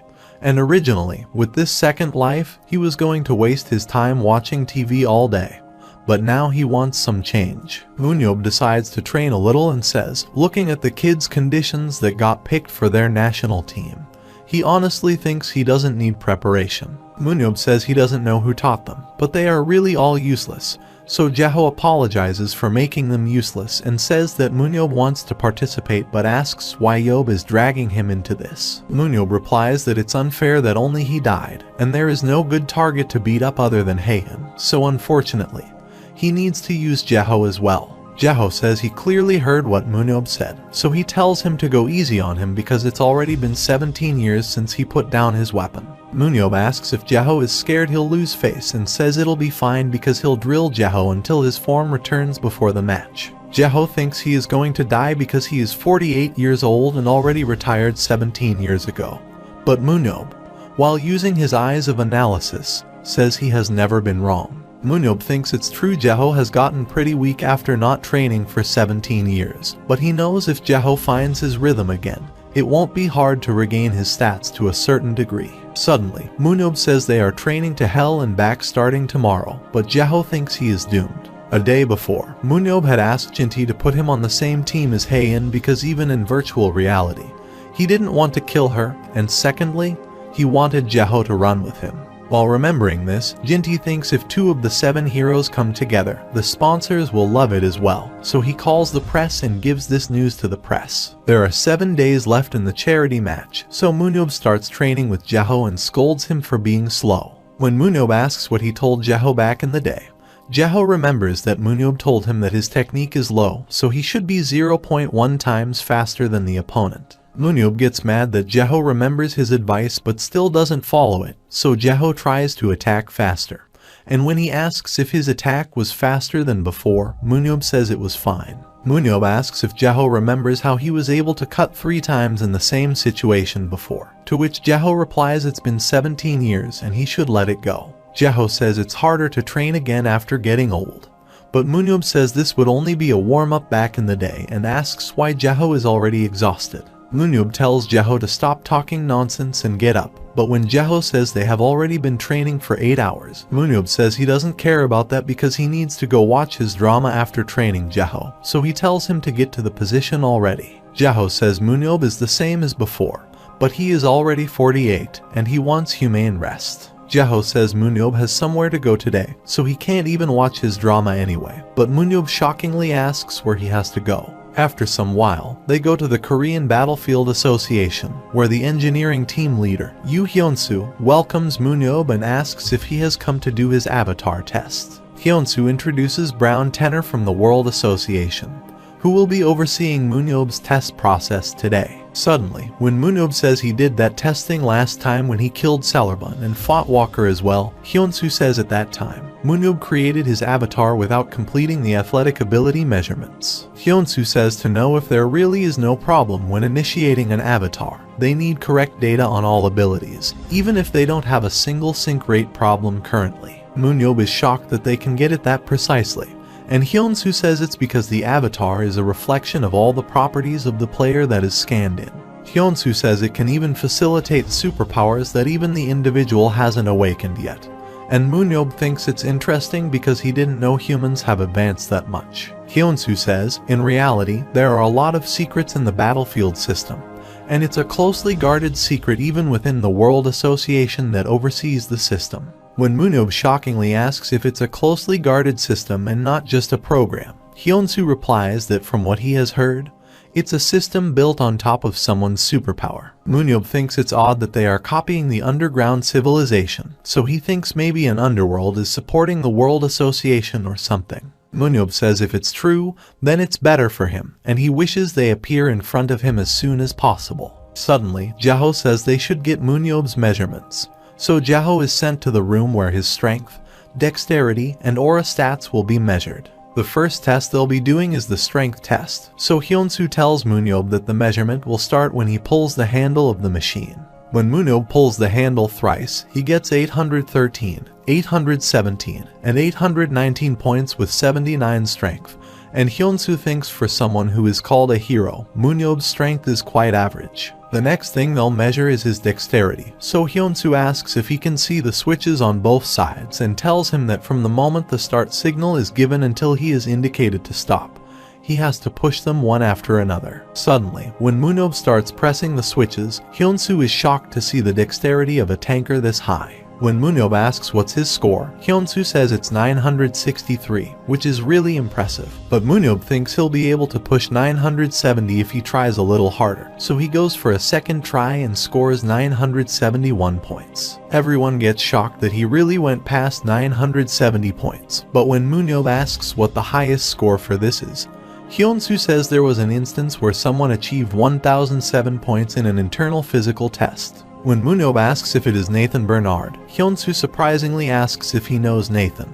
to which MoonYeob replies that Jeho has shown him a few videos since he went to the charity match. MoonYeob was wondering if there wouldn't be many people who could be as fast as Jeho in his prime because of his 100 dexterity, but since they say Nathan is as fast as Jeho in his prime, MoonYeob says he'll do one more measurement because since it's a point system, it's fun to get higher points. MoonYeob aims for 975. And as he begins the test, everyone is shocked he is much faster than before, and they can't believe he scored 1007 points. MoonYeob also gets shocked that it's the same score as Nathan Bernard, the fastest superhuman on the planet. MoonYeob thinks his dexterity is 97, which is a little lower than that of Nathan and Jeho in his prime, but to get the same record, he thinks he moved faster than his capabilities. Suddenly, MoonYeob says he wants to take the strength measurement again for a second because he wants to test something. The test begins, and he pulls the handle with such force that he scores 890 points, which is much higher than before, and Hyunsu gets shocked. When Hyunsu asks if he is warmed up now, MoonYeob says he thinks he can focus better now. MoonYeob thinks it's the same as when he did the dexterity measurement, that he has shown strength beyond his limits, and he wonders how this is possible. MoonYeob wonders if he got stronger, but he thinks there is no way because there was no change to his ability stats when he checked with his eyes of analysis. MoonYeob realizes he had felt this feeling once before when he was desperately fighting by himself in the final dungeon when he displayed a superhuman level of focus on the verge of death. MoonYeob realizes his willpower that exceeds human limits empowers his other abilities, so he is amazed that willpower has an effect like this as well. MoonYeob thinks he doesn't even need to fight anymore, but with willpower and immortality, he is getting stronger, and it's like he is being pushed toward the battlefield. Finally, they'll measure his aura stat, so Hyunsu tells him to look at the orb in front of him and says once MoonYeob puts his hand on the orb and inputs as much aura as he can, the orb's color will change. MoonYeob remembers his aura stat was 96 when he first checked after awakening eyes of analysis. And to gain the last 4 points, he tried meditation and breathing techniques and went through all sorts of trouble. When MoonYeob puts his hand on orb, its color immediately starts changing, making everyone wonder how high his aura is while MoonYeob knows it's 100%. When MoonYeob asks how many points his aura is, Hyunsu says it's 1030 points, and he has set the highest record in human history. MoonYeob, with a smirk, says it's natural, but when Hyunsu tells him that another 7 hero members set the previous record, Ms. Shirin, with 1012 points, MoonYeob gets to know that Brat was the previous high record holder. MoonYeob remembers her aura amount was no joke, and her willpower was trash, but her ego was so strong that they often fought. MoonYeob thinks if she were to hear this news, she would definitely make a fuss again. Meanwhile, Hyunsu says all the measurements have been taken and informs MoonYeob while apologizing that due to the nature of Immortal, it cannot be used in the match. MoonYeob thinks it's fair because it's a sport that is won by eliminating the other team, and if he cannot die, his team will always win no matter what. When Hyunsu says the association is planning to give him compensation for unfairly limiting his full capabilities, MoonYeob says he doesn't care if they limit Immortal or not, but he'll graciously accept the money since Immortal won't be used anymore. On the other hand, a man, while talking to a crowd of people wearing capes, tells them they'll receive salvation through MoonYeob and tells them they must strengthen their faith even more. The guy says for their salvation, Lord MoonYeob denied death and returned, so now it's time for them to prove their existence and faith in him. When they gather outside Jeho's house, MoonYeob asks Jeho who the hell they are because they don't look like reporters. Jeho tells MoonYeob that these people are from the Seo Moon Foundation, a pseudo-cult that worships him as a god. MoonYeob gets irritated and remembers they were also present in front of the hospital when MoonYeob was there. Still, when he asks Jeho why they are making such a fuss, worshipping someone as a god, Jeho replies they believe the world will end again, and MoonYeob will return alive at that time to save the chosen ones. MoonYeob thinks they are insane, and Jeho says he also thought that as well, but MoonYeob actually returned alive, and now they are wishing for the end of the world. MoonYeob gets mad and thinks he needs to teach them a lesson, so he furiously goes outside and tells them to be quiet. They are surprised to see him, and MoonYeob says he knows how they feel about him. But he yells at them in broad daylight about the nonsense they are doing and asks if they don't have anything to do. All the cult members get worried that their savior is rejecting them, and they wonder if they did something wrong. But they think MoonYeob is testing their faith, so they start chanting his name to show their faith. MoonYeob gets furious to see them and tells Jaho if they don't leave in 10 seconds, he'll crack them. After 10 minutes of beating those people, when he asks a kid if he'll still follow him, the kid replies he won't, so MoonYeob leaves the kid while saying it's a good answer. MoonYeob tells Jaho to go in, so they train, but Jaho says he is most definitely the craziest person in his life. MoonYeob thanks Jaho for this compliment and says the craziest ones are those guys because they are making a fuss, putting him as a god without his permission. Jaho is worried because reporters are going to swarm any moment, so he tells MoonYeob to get inside the house. While they are talking, someone standing on the rooftop of a building nearby whispers the word savior. Suddenly, MoonYeob notices something, but when he looks there, it's nothing. A few days later, the day of the charity match arrives, and the American battlefield agent, Joe Pellman, arrives in Korea. Pellman tells his assistant that it's been 15 years since he has been to this country, and says the Korean superhumans back then were really gold. The assistant says thanks to taking a lot of them, Pellman was able to become the best battlefield agent in the USA. Pellman says he ended up missing the diamond, Beak Jaho, so his assistant says it couldn't be helped because Jaho didn't do battlefield. And from the start, none of the 7 heroes really cared about the sport. Although the young Ms. Shirin showed interest, she stopped after her superpower was standardized downwards. While Pellman says this is his chance to get Seo MoonYeob, the strongest superhuman in history, suddenly, they see European battlefield agent Jake Land arrive. Pellman gets furious to see him, and after recognizing Pellman, Jake tells him to compete fairly this time. Meanwhile, Moro brothers Jane Moro and Philip Moro, who are the club owners of the Paris Lumiere Battlefield Club, arrive at the airport. Suddenly, with the sound of a heel, everyone at the airport froze, and they were shocked to see the youngest of 7 heroes, Shirin, arrive there. Meanwhile, a lot of people gathered at the stadium to watch a glimpse of MoonYeob, and as he reached the stadium with Jaho, all the media and the people got mad to see him. Jaho can't understand what's so good about MoonYeob that people are getting mad to see him, and MoonYeob says it's because Jaho packaged him diligently. Suddenly, some reporters rush towards them to have their interview, but after telling Yeob not to say anything weird, Jaho runs away from there. MoonYeob is mad at Jaho because he used him as bait to escape reporters, and reporters start questioning MoonYeob about the assault he did on the Seo Moon Foundation. Suddenly, when a reporter says Ms. Shirin has come to visit Korea, MoonYeob gets shocked, and when he asks why she would come, the reporter says she has come to see a kid she knows who will be in the charity game. MoonYeob immediately wonders if by kid she means him, so he gets worried and goes to the team's room, where he tells Jaho that he heard Shirin has also come to Korea. Haein gets excited to hear this, and Jaho warns MoonYeob to be careful and carry a shield with him wherever he goes. MoonYeob is worried because he did treat her a bit harshly previously, and Jaho remembers MoonYeob cursed at her without remorse, enough to make Shirin cry her heart out even though she didn't know Korean well. MoonYeob thinks there is no way she'll randomly fire Extinction Ray at him to take revenge on him after all this time. 17 years ago, China's superhuman Shirin was chosen to be one of the 7 heroes who raided the final dungeon. Shirin was the only daughter of a rich family possessing an incredible superpower. Her government heavily protected her, and she grew up like a queen. But this 17-year-old lady was the type of human that Seo MoonYeob hated the most. MoonYeob scolded her and told her if she only had a superpower, she should at least know how to use it properly, and berated her more. Haein tells MoonYeob that he'll pray for his soul now because it looks like he'll have a second funeral. Jaho says they'll talk about this later, tells everyone to be attentive, and says they know how the charity game will progress. Jaho says he'll briefly explain how the charity game will play out since they have a player who'll experience his first ever battlefield game. Jaho says the charity game will be split into 2 teams, the Love Team and the Hope Team. As they know, the members of the Love Team are all national representatives, and the members of the Hope Team are made up of players selected amongst normal players, with the exception of Beak Haein.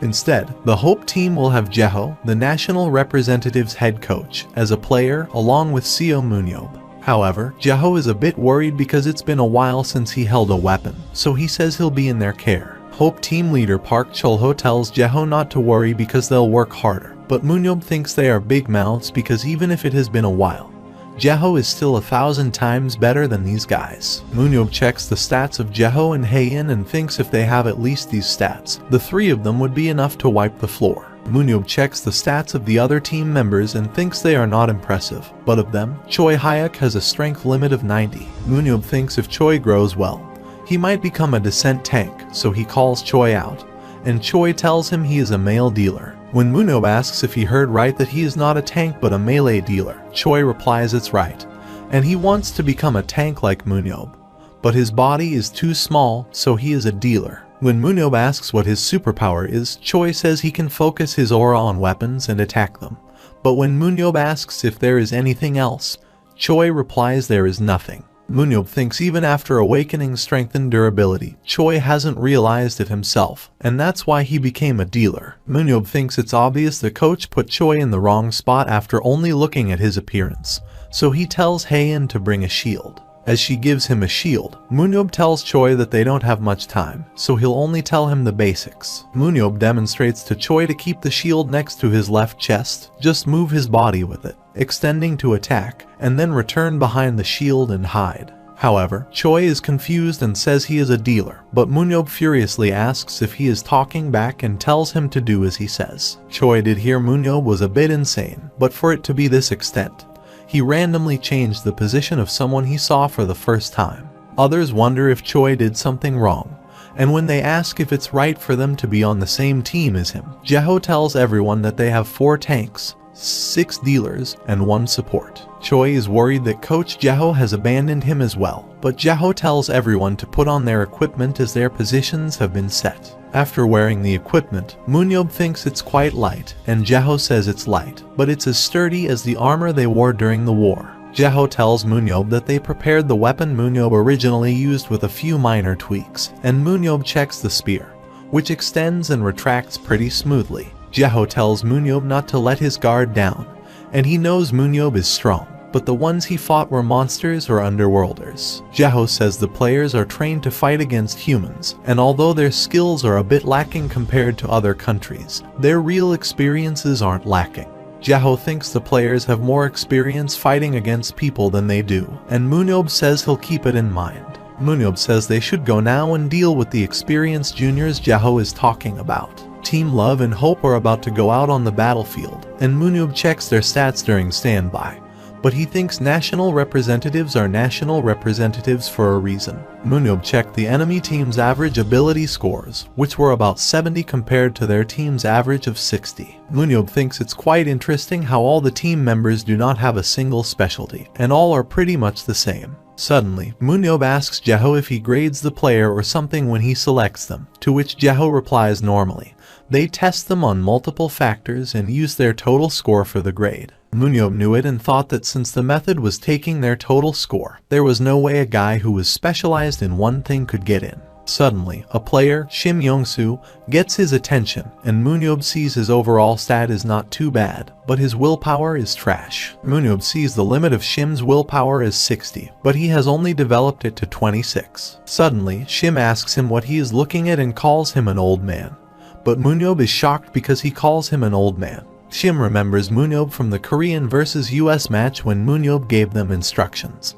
But Shim thinks who this fossil from the Underworld War era thinks he is. Suddenly, MoonYeob, standing beside Shim, asks what's wrong with him because it seems Shim has some complaints about him. Shim has a lot of complaints because he thinks MoonYeob was on a horse last match and thinks it doesn't look good that MoonYeob is acting up without ever having been in a battlefield. Suddenly, MoonYeob asks Shim what his dad does for a living, to which he replies his dad is the association's vice president. MoonYeob thinks it's as he thought, and suddenly, an announcement is made for the teams to enter the stadium. So MoonYeob calls Shim, a rich kid, and tells him to enter the stadium. When Shim asks why MoonYeob asks him about his dad, MoonYeob replies he is curious about what Shim's father did to raise a dumb kid like him. MoonYeob says he grew up quite harshly, so he hates trash like Shim, who grew up with a coddled mind, but says thanks to Shim, he got some drive for the battlefield. The players enter the battlefield area, and the moment everyone was waiting for arrives when MoonYeob finally stands on the battlefield as a player. The commentators can see a lot of celebrities among the audience members, including Gerald Walker, Pellman, Jake, Sheeran, and Moro brothers. Meanwhile, the first set of the charity game they have all been waiting for starts, and the field the first match will happen on is a Saz Spiral Cave. 3 circles form this dungeon and have a hidden pathway at the center that leads into an underground area. The monsters that'll appear include arachns, skeletons, and serpents, among others. 10 minutes ago, Jeho told his team Hope that the starting point of the match would be Area 5 for them and Area 1 for Team Love. Jeho says they'll start at 5-1 and then move to 5-2, and while the main force will remain there and continue to hunt, Seo MoonYeob will move to 5-3 and hunt the boss of Area 5, Serpent, by himself. Jeho said as Serpent is the area boss, after killing that, the eternity of Area 5 will collapse, so they need to match the time with that in the hunting. Jeho said after that, they'll clean up Area 6 and move towards the small circle where they'll properly come into contact with the enemy team. But when they do, Baek Haein, Seo MoonYeob, and Jeho will keep them in check. Jeho told everyone that if it's a small-scale skirmish, their strength is greater, so they'll be able to defeat them. However, MoonYeob thought they'd win even if they just hit them 11 versus 11 from the start and thought Baek Jeho lost some confidence after suffering as the head coach for a while. MoonYeob thought since it was best of 3, he'd take this chance to understand the battlefield and take it easy in the first match. As the battle begins, in Area 5-1, Jeho tells his team to take their positions, and MoonYeob is excited because it's been a while. Meanwhile, in Area 1-1, Team Love's starting point, they get attacked by spiders, and Team Love leader Ki Woohyun orders Shim Yongsoo to bombard the arch. But Shim is already doing that. Shim is mad at MoonYeob, and he decides he won't let MoonYeob win, so he starts killing the spiders with fire attacks. On the contrary, MoonYeob throws Jeho up towards arachns, and Jeho stabs them down. When Jeho is about to fall while killing the spiders, MoonYeob immediately saves him, and they continue hunting those spiders. The commentators are impressed that, as expected of the legendary duo, they are amazing, and the audience also cheers for them. MoonYeob and Jeho clear the ceiling in no time and start to clear the sides as well, while Choi Hyuk, standing there, thinks that arachns have relatively low HP, and it doesn't matter if they can't get through its tough carapace. Still, he is shocked at how MoonYeob can so easily stab them to death. Choi thinks MoonYeob's strength doesn't look that high, but he notices MoonYeob is using his superpower. Choi thinks since it's the first time he is using a shield, he uses his superpower, Aura, to focus on the shield as well as his sword, and to check it, he starts stabbing the arachns with the sword and defending himself with the shield. Meanwhile, when MoonYeob sees Choi following his advice, he thinks Choi has improved a lot in a short time. Suddenly, Arachns tries to attack MoonYeob, which he blocks with the shield and stabs it down with a single hit. Moro brothers are amazed to see his technique. At the same time, Sheeran thinks they are right as MoonYeob's 100 cm throw is a technique that uses MoonYeob's superpower throw, using which the spear will fly at an incredible speed instantly toward the target before it leaves his hand. Before the spear flies past 100 centimeters, MoonYeob grabs the spear again, so this creates an incredibly fast stab and much more destructive power than when simply using muscles. Sheeran thinks that since MoonYeob has been doing it in real battles as easily as breathing 17 years ago, he is really terrible. Simultaneously, Arachns tries to attack MoonYeob from behind. Still, he finishes it by throwing his spear at it, and with this Area 5-1 is clear. Jeho tells everyone that they'll move to Area 5-2 now, but when he sees MoonYeob is not there, Choi tells him that MoonYeob ran forward after the Arachns were dealt with. Choi says MoonYeob told him he'd clean up 5-3 as planned, so he told Choi to follow him. Jeho thinks if Yeob made that decision, then it's probably the right one, and although Yeob looks impulsive at first, he is the type that moves after thinking. Jeho tells everyone to move to Area 5-2 while in 5-3, MoonYeob faces Area 5 boss Serpent and says it's been a while, but it feels like yesterday when he first raided Serpent, so after dodging its attack, he manages to stab Serpent. After some while, when Team Hope reaches Areas 5-3, they are shocked to see MoonYeob waiting for them on the dead Serpent, and he says he thought they would take longer to clean the area. MoonYeob knows from what he has seen in the match that the system makes them stronger through the points they get from killing monsters and opposing players. MoonYeob jumps down from the serpent's dead body and tells Jeho and Haein to follow him as he has a pretty good plan. After handing over the defeated serpent to the main force, MoonYeob, Haein, and Jeho move towards Team Love's hunting area. MoonYeob thinks when he was hunting serpent, he put it on death's door even though he just hit it once. And even though the battlefield has the hunting point system, he thinks the total points should not be that high since they only killed a few arachns. MoonYeob's actual aura color is blue, the first of 5 stages of aura, so he wonders if his strength is the effect of 110 willpower. Suddenly, Jeho asks Yeob how he cannot give them order after saying he has a plan because he fears they'll probably encounter Love Team soon.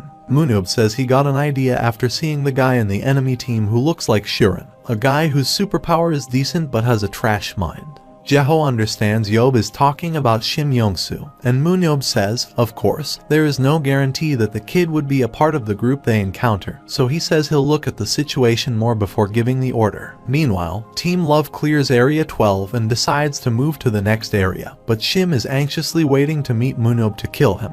While Shim is lost in his thoughts, his team leader yells at him to look out and save him from the spear approaching. Still, the spear scratches Shim's face, and Team Love becomes attentive because its enemies ambush and inform their other 6 teammates in Area 11 that they are ambushed. Meanwhile, Team Love in Area 11 also gets ambushed by the other members of Team Hope because a while ago, MoonYeob told them that after finishing off Serpent, they'd approach the enemy team on the opposite route to theirs. MoonYeob told them since they'd be up against the national representatives, it wouldn't be easy, so they must fight them to their dying breath, so he'd finish up quickly and come help them. Back to the present, MoonYeob says Team Love's leader blocked his attack, although he put a decent amount of strength into his attack. Jeho tells him not to lie because he saw MoonYeob flopping it. MoonYeob replies to Jeho that going all out against kids from the start is not very adult. Still, Jeho tells MoonYeob to push him towards the enemy's team, so MoonYeob pushes Jeho towards the enemies with his full force. A while ago, the Team Love's captain, Ki Woo-hyun, ordered his team to change their positions to 5-6 and ordered them that the 5-man team would go to Area 9 and the 6-man team would go to Area 11. The 5 members of Team Love immediately move to Area 9 and start killing arachns there. Meanwhile, Choi thinks that thanks to hoarding all the hunting points during the hunt, his aura's color is already purple. Now, as Team Love sees Jeho is about to hit Shim, they try to block the attack. But Jeho uses teleportation to appear behind them. The opponent's player immediately tries to attack Jeho from behind. But MoonYeob throws his spear to protect Jeho and kills that player. Meanwhile, Haein arrives there and she grabs her father with her whip and pulls him back towards MoonYeob. MoonYeob says they now have to kill 3 enemies as they have taken care of tanks, and they each decide to take care of 1 person. The commentators are amazed at how Team Hope fainted aiming for player Shim and killed the other 2 players. They think MoonYeob's historical first blood is incredible, and the way MoonYeob controlled his speed and range perfectly to strike the enemy player who was aiming for head coach Baek Jeho was amazing. As the commentators are saying this, MoonYeob throws Jeho again, and he kills the opponent players, leaving Shim, who is shocked at what's happening. Suddenly, MoonYeob hits Shim's face with a shield and asks if the rich kid is done complaining. On the other hand, the 6 members of Team Love in Area 11 get the information that 5 of their teammates are killed, so their captain gets worried about how fast their teammates are killed. The captain orders his team members to attack. And as he rushes to attack Choi, Choi remembers the instructions MoonYeob gave him. As per instructions, Choi keeps the shield to his left chest, extends to attack after seeing an opening, and immediately moves behind his shield. Cha Woo-hyun is shocked that Choi swapped to the tank at the last minute, and he wonders why Choi's defense is so sturdy. Cha furiously rushes to attack Choi while calling him a fake feint, and Choi tries to block the attack. But suddenly, Cha Woo-hyun gets killed by MoonYeob. MoonYeob has arrived with Haein and Jeho and tells Choi to leave the rest to them because they'll kill the enemies in 5 minutes. A while later, Set 1 ends with Team Hope's 8-0 victory and the MVP of Set 1 is player Baek Jeho. After going into the team's room, everyone appreciates Jeho, and they wish Jeho plays in Battlefield, but Jeho says although it is a bit embarrassing to run as a Battlefield player at this age, it was fun wielding a weapon for the first time in 17 years. Jeho thinks this was all because he was able to play with Yeob. Meanwhile, the commentators announce the second set will begin shortly, and the field they'll plan on appears in which up, down, left, right, and every other direction is completely connected with stairs and rooms. It's a tricky dungeon where, as soon as the players move away from the floors or stairs, gravity will increase by 10 times, and it's called the Labyrinth of Death. Before player Seo MoonYeob raided it in the past, many superhumans lost their lives in this dungeon, so the commentators are looking forward to MoonYeob's performance. As the teams are heading towards the dungeon, Shim looks at MoonYeob with anguish, making MoonYeob feel that he keeps getting entangled with idiots after returning from the final dungeon. MoonYeob remembers the reporter who wanted to pit him against Walker, the guys who worshipped him as a god, and punks like Shim Young-soo. MoonYeob thinks they either doubt his skills or praise him, so while connecting to the virtual dungeon, he thinks if they want to see the skills that badly, he'll show them that he is more horrifying than what they are thinking. Team Hope enters their starting point, and Jaho starts the briefing. But suddenly, MoonYeob tells Jaho that he'll move alone, so they should take care of themselves. Jaho worryingly asks if MoonYeob remembers the internal structure of the labyrinth from when he raided it. MoonYeob replies he does remember it because it's only been a year since he raided it, and says he made the map for this place as well. Jaho realizes that for Yob, it really was a year ago, and when MoonYeob asks if there are any changes in structure, Jaho tells him there are not. Since there is no one who knows that place better than MoonYeob, Jaho trusts him to move alone, but advises him not to strain himself. MoonYeob says Jaho is worrying for nothing and tells him to prepare to get surprised in a bit. MoonYeob knows if Team Love starts on the opposite side, then he knows where they'll go, so he immediately rushes towards them. Simultaneously, Haein asks Jaho if it is okay to send MoonYeob alone like that, to which Jaho replies it's alright and says MoonYeob might seem like a NEET who only watches dramas on the sofa these days, but there is not anyone who can match Yob's decision-making skills inside a dungeon.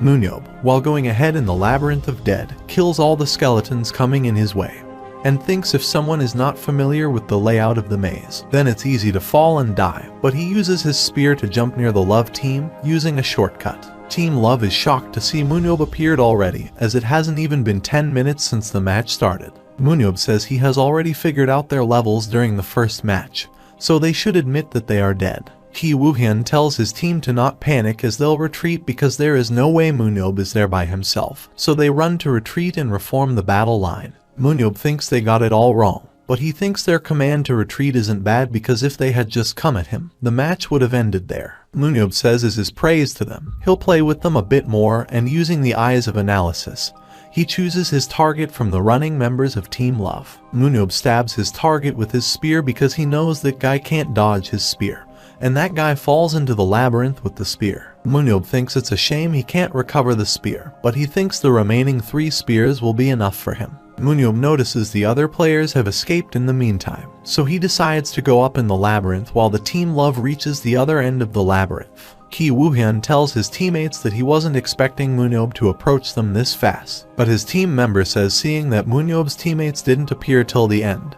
and MoonYeob come alone, he asked Ki if he wouldn't it be better if they face him head-on. Although that might be true, Ki believes they cannot be sure if MoonYeob was alone because if there were a few people in hiding, they would have taken too much damage to recover. He orders that, in any case, they should keep their guards up at all times since MoonYeob can ambush them again. On the other hand, after moving up, MoonYeob is standing still in the middle of nowhere. According to the time that passed and the speed of Team Love, MoonYeob estimated the place where they would regroup to remake their formations. MoonYeob throws his spear down with such accuracy that it directly hits a player of Team Love, who dies, and everyone gets shocked about where the spear came from. The commentators are shocked as they have witnessed the greatest skill in the history of the Korean battlefield. Shim furiously tells everyone not to fall back and fight head-on because he thinks Seo MoonYeob is alone, and if they leave him like this, they won't be able to focus on hunting. He tells Shim to calm down, but Shim says while they are hesitating there, the other team is hunting freely, so he tells Ki to send their own squad to keep the enemies in check. He tells Shim that they are lacking people, so sending a squad of their own will only thin their forces. But this makes Shim angry, and he asks them what strategy they are using. MoonYeob can see a division in Team Love, and Shim wants to burn MoonYeob with his superpower. But Ki suggests he should save his aura because the explosion sphere uses too much aura. Suddenly, Shim attacks MoonYeob with his explosion sphere, while saying this is what he gets for showing off. He says he knew MoonYeob was hiding behind him all along. In the meantime, when the smoke disperses, they are shocked to see MoonYeob standing fine on his feet. MoonYeob asks if Shim ever thought that MoonYeob might have made noise, so Shim notices him. MoonYeob tells Shim to take some acting lessons because he is not good at it and runs away from there. Shim is still in shock that MoonYeob blocked his superpower, and Ki is also stunned because he knows it was a direct hit. Ki knows the strength of Shim's superpower and knows his aura amount is comparable to those in the big league. And that's why, even though his mentality is terrible, he became the core dealer of the national team.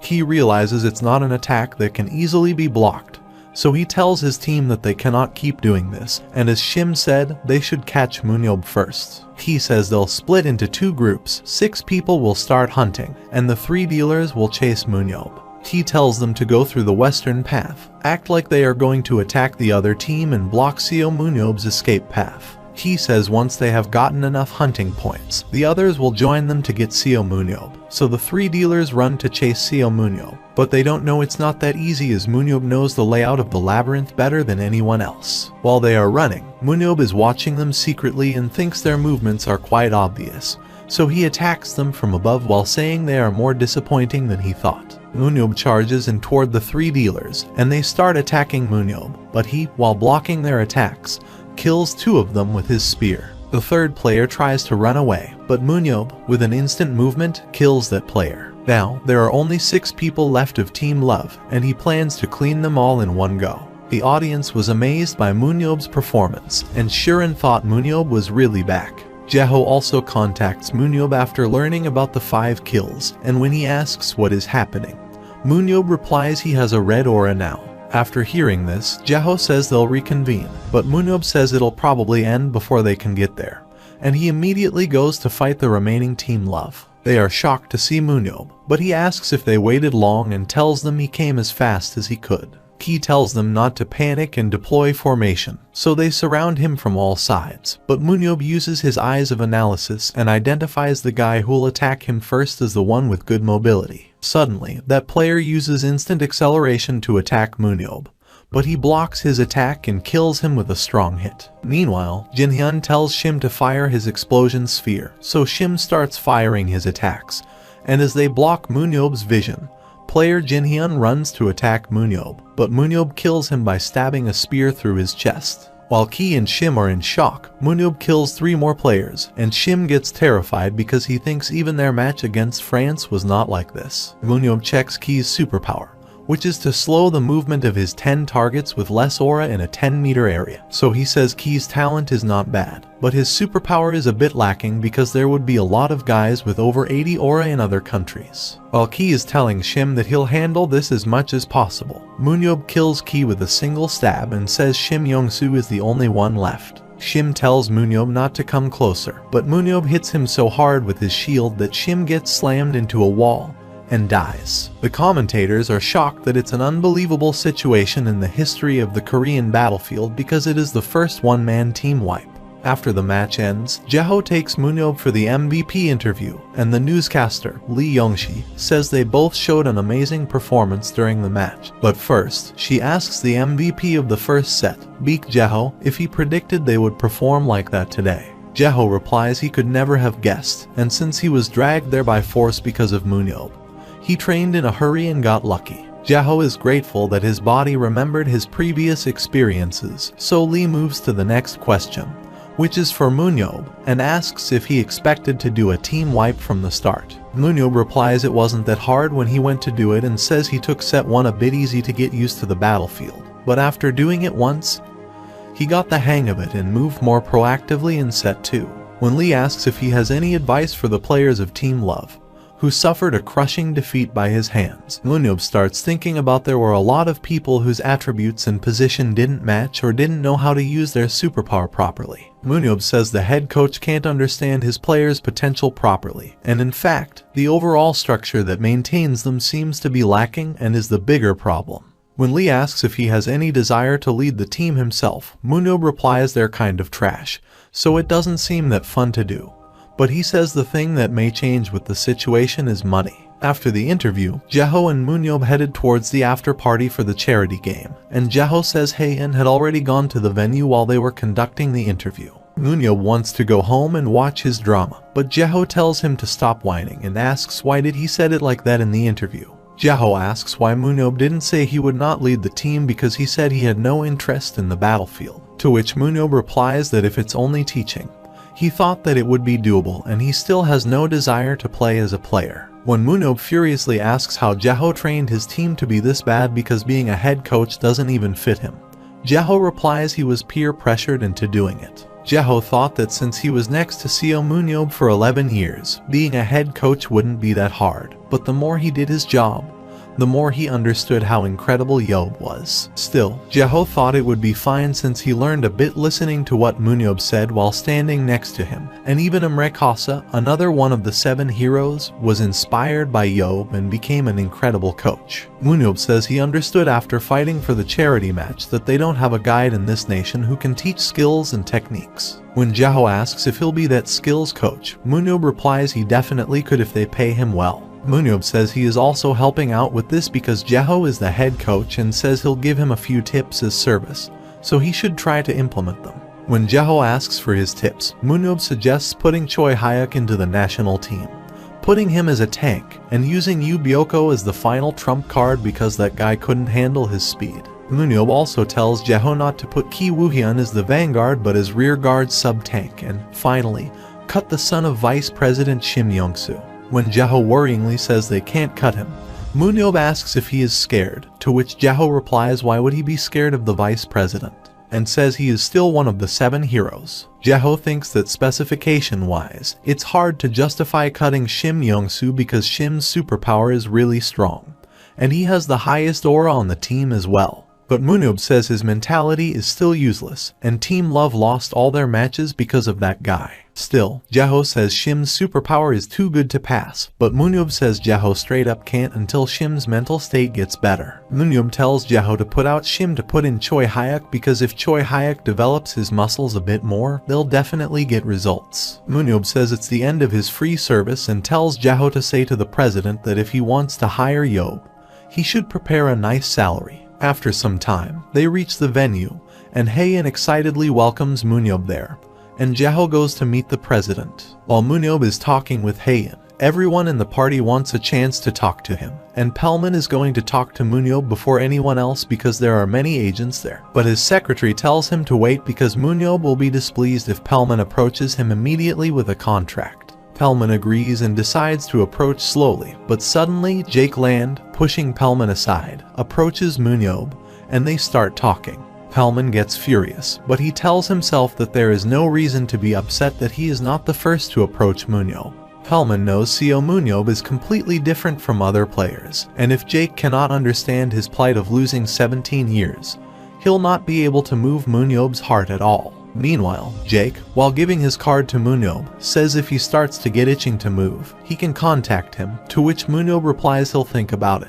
Suddenly, Haein surprisingly asks how MoonYeob's English is so good because she heard that he stopped studying in middle school, and has just been going around dungeons since he was 13. MoonYeob tells her that he picked it up while traveling around the work. In the meanwhile, Pelman notices Jake is gone, so he decides to approach MoonYeob. But suddenly, the Moro brothers approach Yeob first, and MoonYeob recognizes they are the war-profiteering Moro brothers from France. Haein tells MoonYeob that they are not weapon dealers anymore but the owners of the Paris Lumiere Battlefield Club and that they are the best team in the world. Haein tells MoonYeob that this club has Nathan Bernard, one of the top 3 in their club, and MoonYeob remembers that Guy is the one who is as fast as Jeho in his prime. When MoonYeob asks if they are also there to scout him, they reply they are not, which shocks MoonYeob, and they say they know MoonYeob won't do something he doesn't want to do. Moro's brothers say they would accept him with open arms if MoonYeob chose to work with them, but they are interested in Haein. First, Haein is shocked that they are scouting her, but when she thanks them, MoonYeob tells her not to make a fuss about it.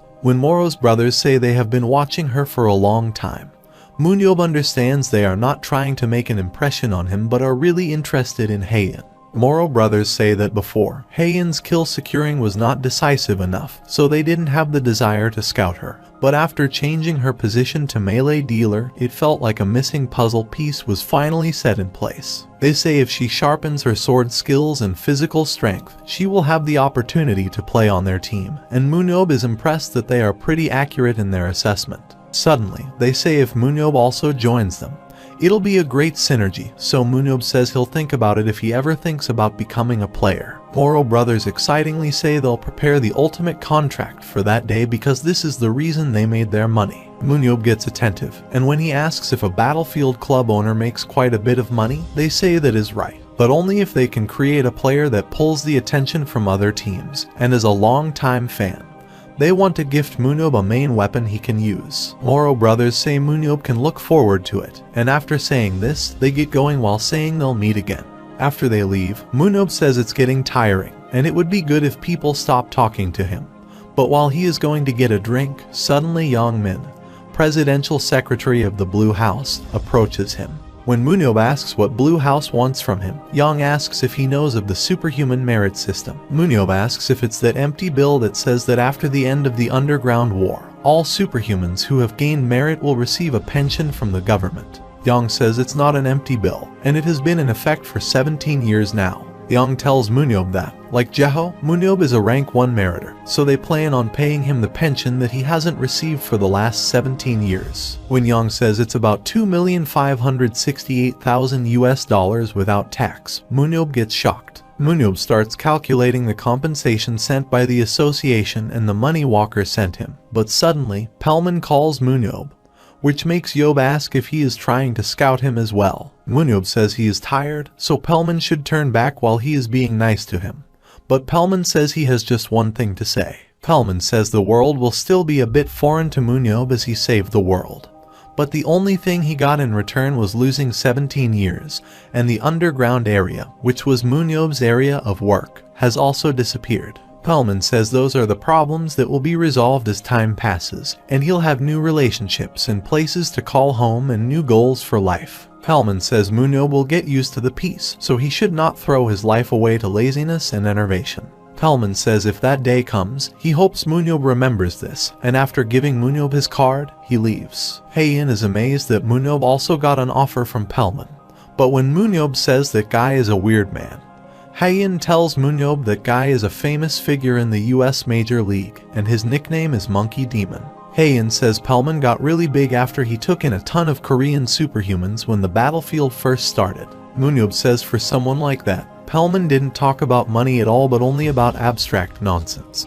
But Haeun says she heard Pelman was pretty persistent when he tried to scout her dad back in the day. After some time, the main event of the function, the donation ceremony, begins, and the host says the donation speech will be given by Seo MoonYeob, who has donated more than anyone else there. MoonYeob is shocked, and after getting on stage, when he asks how much the total assets he donated are, Jinti replies it was $1,740,000,000. Jinti says following MoonYeob's dying wish, Coach Jeho and he took it upon themselves to get it all delivered. MoonYeob says he didn't know it would be that much, and he did hear that he'll receive $2.5 million that he hadn't collected over the years. But after hearing that his fortune was over $1 billion, he thinks it's funny how he got excited with $2.5 million.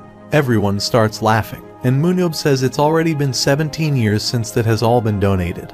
And as he returned from the final dungeon not too long ago, too many things have changed for him. MoonYeob says everyone praises him for how noble his sacrifice was, and so on. But there wasn't anything noble about it. MoonYeob says he just liked the dungeon. He had moments when he wished the underground civilization wouldn't crumble, and would remain forever to face him. So MoonYeob says it doesn't move him that much when people thank him for saving the world, and he doesn't feel proud either because it's just as if a fun event had ended. But MoonYeob says he is proud of one thing, that the children who were helped by his money would now be living as adults, and this is far more glorious for him than saving the world. MoonYeob hopes for a world where every child in the future can live a happier life than his, and with this, he ends his speech. As MoonYeob walks down the stage, Jinti says MoonYeob knows how to talk and asks if he is trying to cover up his reckless actions with just $1.7 billion. MoonYeob replies his nature is kind, but he became like this because of his misfortunate childhood. Jintae says it's not good to make excuses like that because, from what he saw, MoonYeob was a kind of problem child. MoonYeob tells Jintae to stop talking nonsense and get to the point, so Jintae asks him if, as a senior, he has to destroy the kids in the national team like that. But MoonYeob counter-questions, as the association president, if Jintae really had to nurture them to be trash like that. Jintae thinks the charity game was a mistake, and now the KB League is just a playground that gets bullied by one Seo MoonYeob. But MoonYeob says it was like that before as well. Jintae furiously says it was hard for him to come this far and asks MoonYeob whose fault he thinks it is. The government didn't fund them as much because they treated superhumans as monsters. When MoonYeob asks why it is his fault, Jintae says MoonYeob played a huge role as he went around beating everyone in the National Assembly in the Blue House, and thanks to him, the superhuman image in every politician's head was all based on MoonYeob. But MoonYeob says they came at him first. Jintae says he came to ask if MoonYeob can help the national team as a coach and says his salary will be satisfactory. But MoonYeob says it's difficult because he has something new he wants to do. After the event, while going home, MoonYeob says he has 16 million USD, so he is going to be a club owner, but this surprises Jaho. MoonYeob says looking at the trash players being their national representatives hurts him a little as a Korean. And he thinks if the kids he personally teaches grow well, the hopeless national team should get a bit better as well. Jaho asks when MoonYeob was so patriotic and says even the smallest team in the KB First Division is worth over 20 million USD. MoonYeob says it's nice and sounds like it'll be easy for him to make a lot of money if he buys a second division league slot and climbs from there. Jaho realizes that it's not patriotism and MoonYeob is trying to make money. A while later, when they reach home, they are shocked to see Shirin waiting outside, and when Jaho asks what he is doing there, Shirin replies she has something to do. MoonYeob can't understand what she is thinking but thinks back then. Her expressions gave everything away. Now, he wonders if she randomly fires an extinction ray. MoonYeob checks her stats and is surprised to see most of them are maxed out. On top of that, she has a new superpower, identity position. When MoonYeob asks if she has come to kill him, Shirin replies she did think of killing him when she heard he has become immortal. But that is not the reason she came. MoonYeob tells her to stop there if she has come for past resentment and says she is also alive because of him, so they should leave it at that. Shirin replies that resentment has no meaning anymore, and she has already forgiven him for abusing her back then as well. When MoonYeob asks them what she is there for, Shirin says she wants to check with her own two eyes if he has really come back or not. MoonYeob gets confused, and Shirin leaves, saying that as she has confirmed this, she will go back. MoonYeob thinks she is weird, but while leaving, Shirin remembers the time when MoonYeob saved her back in the day while they were fighting in the dungeons, so she is happy to see MoonYeob is really back. After some while, when MoonYeob sees the pension has been transferred to his account, he starts to wonder which club he should buy, and when Jaho asks if Yeob is serious about this, MoonYeob replies he is, and with this opportunity, he is going to use it as a hobby while investing a little. Jaho is sure that Yeob will do well, but he says it'll take more money than MoonYeob thinks, so he says if MoonYeob really wants a club, he'll buy him a KB1 League club and says that is the least he can do for MoonYeob. MoonYeob says it's no fun and he didn't ask him for money, but suddenly he asks Jaho what KB7 is, to which Jaho replies it's a league where there are 7 people in one team and its cost of maintenance is low, so in terms of cost effectiveness, KB7 is better. When MoonYeob asks if there are a lot of players in the leagues, Jaho replies the Elven Player League has many more players, and the players with talent usually prefer KB2 rather than the KB7 League. Finally, MoonYeob decides to buy a KB2 club, and when Jaho asks if he has looked into one, MoonYeob replies he has not, but he asks the association president. A while ago, when MoonYeob told Jintae about buying a club, Jintae said it was a great idea, and if MoonYeob refused the coaching position because of this, then he fully welcomed it. When MoonYeob asked if there was a club that was on offer, Jintae told him about 3 clubs that wanted to sell and said there was a club, Hanjeong Industries, that put out an urgent sales notice. The next day, MoonYeob goes to watch a match between GT Knights and Hanjeong Industries while wearing a mask, shades, and a cap to prevent people from recognizing him.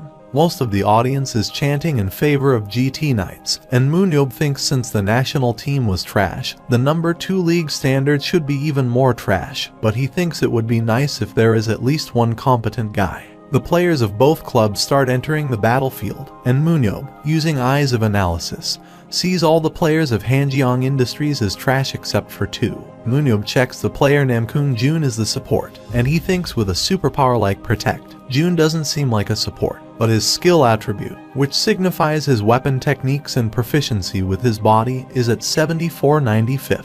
MoonYeob thinks Jun has the potential to be a pretty good dealer and thinks unless someone saw his potential, he would have lived his entire life without knowing his true aptitude. MoonYeob sees the other guy, No.1, whose limits for strength and endurance are 87 and 85, and he is at a similar level to Ki Woo-hyun, the guy on the national team. MoonYeob thinks No's superpower, body strengthening, is really good, so he decides both Jun and No are in his team, but others are kind of meh. Suddenly, MoonYeob noticed the substitute players standing there, and he was startled to see the stats of player Lee Na-yeon. MoonYeob checks her superpower, which is that she can jump to a maximum of 20 meters. 1 hour later, MoonYeob, while looking at the score of Hanjeong Industries, which is 0 in both sets, thinks they are stupidly weak, but he thinks the worse they are, the more fun it'll be to raise them, so he informs Jinti that he'll buy Hanjeong Industries. 2 days later, the previous club owner handed over the club to MoonYeob, saying that the club suffered a lot because of him, but MoonYeob told him not to worry as he was planning on making them the best team.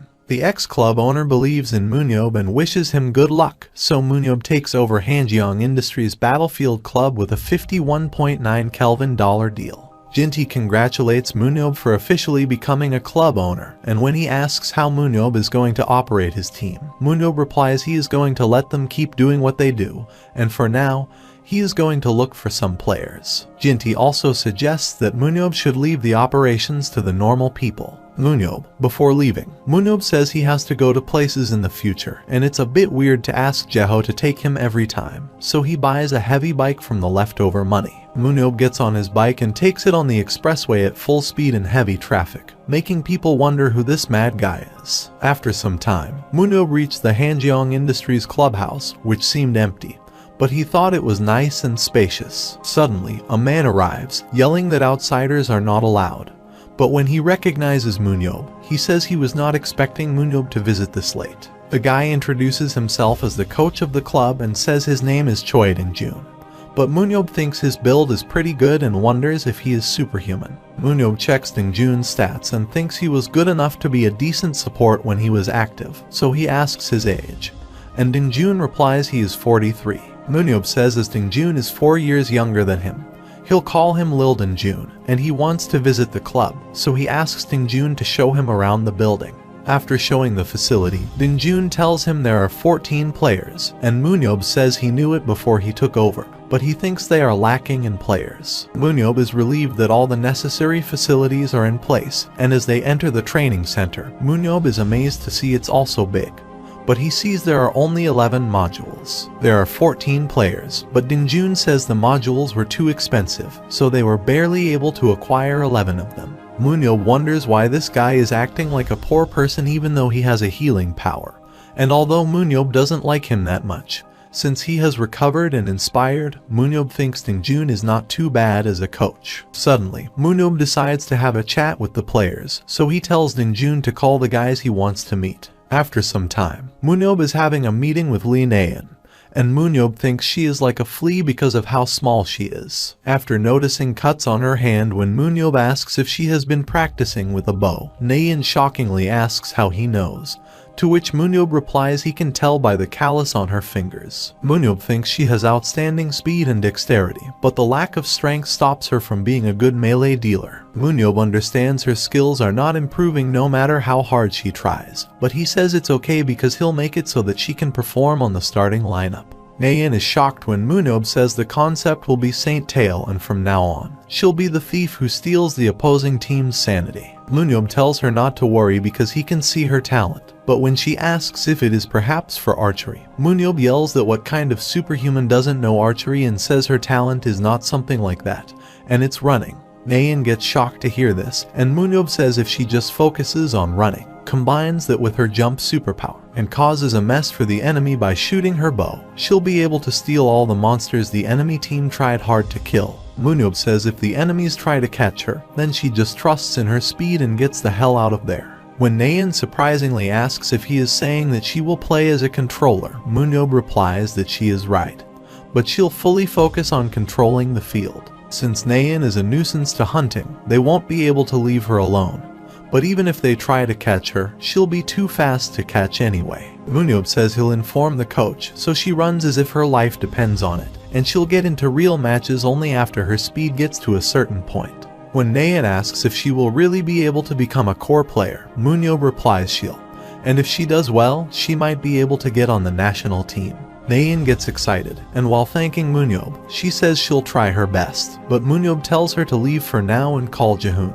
A few minutes later, when Jaehoon arrives, he says it's an honor to meet MoonYeob, but MoonYeob thinks it's his first time seeing such a skinny dude among superhumans. When Jaehoon asks what MoonYeob wants to talk about, MoonYeob says Jaehoon is not a support anymore. Jaehoon gets shocked and wonders what MoonYeob is because he called him so suddenly and is telling him that he is not a support. Meanwhile, when MoonYeob says Jaehoon is fit to be a dealer, Jaehoon gets more shocked, and MoonYeob tells him that he has a talent for swordsmanship. MoonYeob is not saying this randomly, so when Jaehoon asks if he has seen him in matches, MoonYeob asks if Jaehoon thinks MoonYeob would be able to take over a team without being able to see that. Jaehoon thinks his dexterity and reaction speed are too slow, but MoonYeob says it's because Jaehoon falls to the back to use his superpower. Still, when Jaehoon says support is not a bad position, MoonYeob furiously prohibits him from talking back and says he hates support the most. MoonYeob thinks 9 out of 10 supports hang around at the back and don't fight, which means that, in the end, his allies are fighting with one person down. MoonYeob says he'll assign a weapon to him, but when Jaehoon asks if MoonYeob will turn him into a support who can use a weapon, MoonYeob yells that he is making him a dealer who has a support superpower. Jaehoon apologizes, but MoonYeob asks why he is hell-bent on being a support and asks if he is scared of fighting at the front. MoonYeob says if Jaehoon wants to succeed, he has to listen to him, but it also depends on how hard he tries. When Jaehoon asks what happens if he wants to stay as a support, MoonYeob replies he'll instantly cut him from the team, so he asks what Jaehoon wants, to which Jaehoon replies that he'll become a melee dealer. After that, when MoonYeob is about to leave, Dinjun arrives, and MoonYeob tells him to bring a coach who is good with swords and will teach Jaehoon swordsmanship. When Dingjun shockingly asks isn't Jaehoon a support, MoonYeob replies he is a melee dealer, and while leaving, he tells Dingjun that he is going to teach Nayeon how to run, so he should prepare for that as well. MoonYeob also tells Dingjun to get up the endurance of first squad kids because last time against GT Knights, they were pushed back because of endurance. The next day, Jaeho sees MoonYeob worrying about something and says it's not like him, but MoonYeob tells Jaeho not to talk to him because he is thinking. Jaeho asks MoonYeob because he is not even watching a drama and asks if it's about Hanjeong Industries. Suddenly, Jaeho understands MoonYeob wants to recruit more players, so MoonYeob immediately gets up and calls Dinjun to say they should recruit some new players. Dinjun says their funds are too tight to hold additional players, but MoonYeob tells him not to be so dumb and says he'll buy him a module if he gets some players. When Dingjun says a module costs $200k, MoonYeob yells that it's nothing, so Dingjun apologizes. MoonYeob tells him to start the recruitment and complete it in 3 days, but Dingjun asks if the time is not too short, since they are a second division team. There won't be any players who would apply, so they need at least a month, but MoonYeob says he has an idea so Dingjun needs to do it in 3 days. Suddenly, MoonYeob goes out to the reporters waiting outside the house and tells them that he'll answer all their questions, but they have to listen to his request as well. When they ask what his request is, MoonYeob says his team is publicly recruiting players for 3 days, so they have to write that he is looking for a lot of applicants. The news immediately spread, and a while later, when MoonYeob was writing somewhere, Dingjun called him to say that the resumes were flooding in. When MoonYeob asks if it is a few thousand yet, Dingjun replies it's currently 70 and asks how common MoonYeob thinks superhumans who can participate in Battlefield are. MoonYeob furiously asks why Dingjun is making a fuss, to which Dingjun replies that this much is quite insane since they are not even in the transfer season.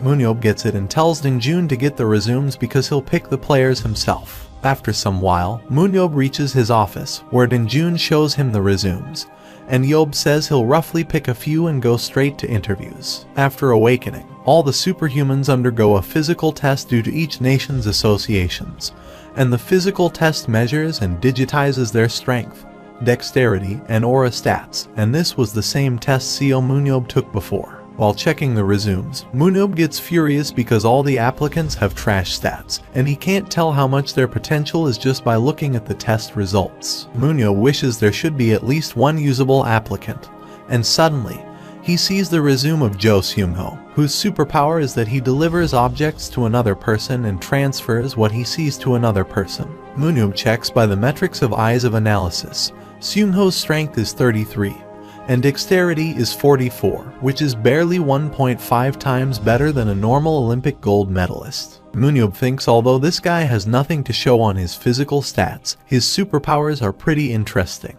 On the day of recruitment, during the interview, MoonYeob asked an applicant, Kim Jinho, if his resume says he did battlefield in high school, to which Jinho replied he gave up after graduation because he thought it wasn't the right path for him. When MoonYeob asks if he has changed his mind, Jinho replies his mind hasn't changed, and he just came to see MoonYeob and get his autograph. MoonYeob furiously tells Jinho to get out. But when Jinho asks how he can treat a fan like this and tries to blackmail him by asking if MoonYeob knows what will happen if this gets revealed outside, MoonYeob furiously throws a stapler at his head, making him fall down. MoonYeob, with anguish, tells him to go and tell everyone that this is a team with a crazy club owner. MoonYeob calls the next participant, and when Jo Seung-ho enters the room, Ding-jun gets confused about how Seung-ho got to interview with such poor stats. Meanwhile, MoonYeob, using eyes of analysis, checks Seung-ho also has a third superpower, which is Deliver Aura, and MoonYeob thinks it's rare on top of having a high level of tactical uses. MoonYeob realizes Seung-ho does not know about this superpower because he has not written about it on his resume. Suddenly, MoonYeob asks Ding-jun if he isn't Seung-ho of the same age as Naeun because he was born in 2002. Ding-jun says he is right, but he can't understand what it has to do with Naeun.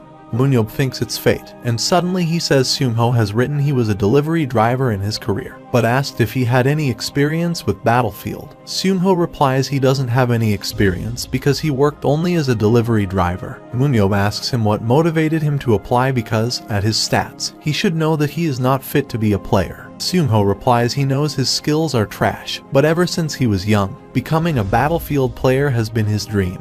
Back then, Seung-ho used his low stats to not even try and always give up, and although, to other people, he might look like he is trying to make memories, he applied with more sincerity than anyone else. When MoonYeob asks if Seung-ho can use object delivery even when he is far away, Seung-ho replies he tested to about 2.5 kilometers. MoonYeob asks him how he can transfer the object to someone far away whom he cannot see and asks if he first needs to know where that person is. Seung-ho replies he can sense their general position using aura, and MoonYeob realizes Seung-ho can find them if they are within his range. Seung-ho makes it clear that he needs to search them manually, and MoonYeob says it's fine because the position of enemies in the dungeon is limited. MoonYeob thinks Seung-ho can use this ability to scout as well, and he is happy that he has found the nun who can help the saint. MoonYeob tells Seung-ho that he is in, but Ding-jun is shocked, so MoonYeob tells him that Seung-ho will become a good partner for Naeun. MoonYeob says that from now on, their team will play around these two people.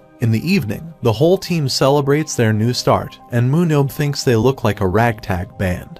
But the team atmosphere is pretty good. Suddenly, the captain of Hanjeong Industries, No Young-won, approaches MoonYeob, and MoonYeob remembers he saw him playing before against GT Knights. MoonYeob thinks No is no fun since he is a standard tank, and his stats are too good to be on his team.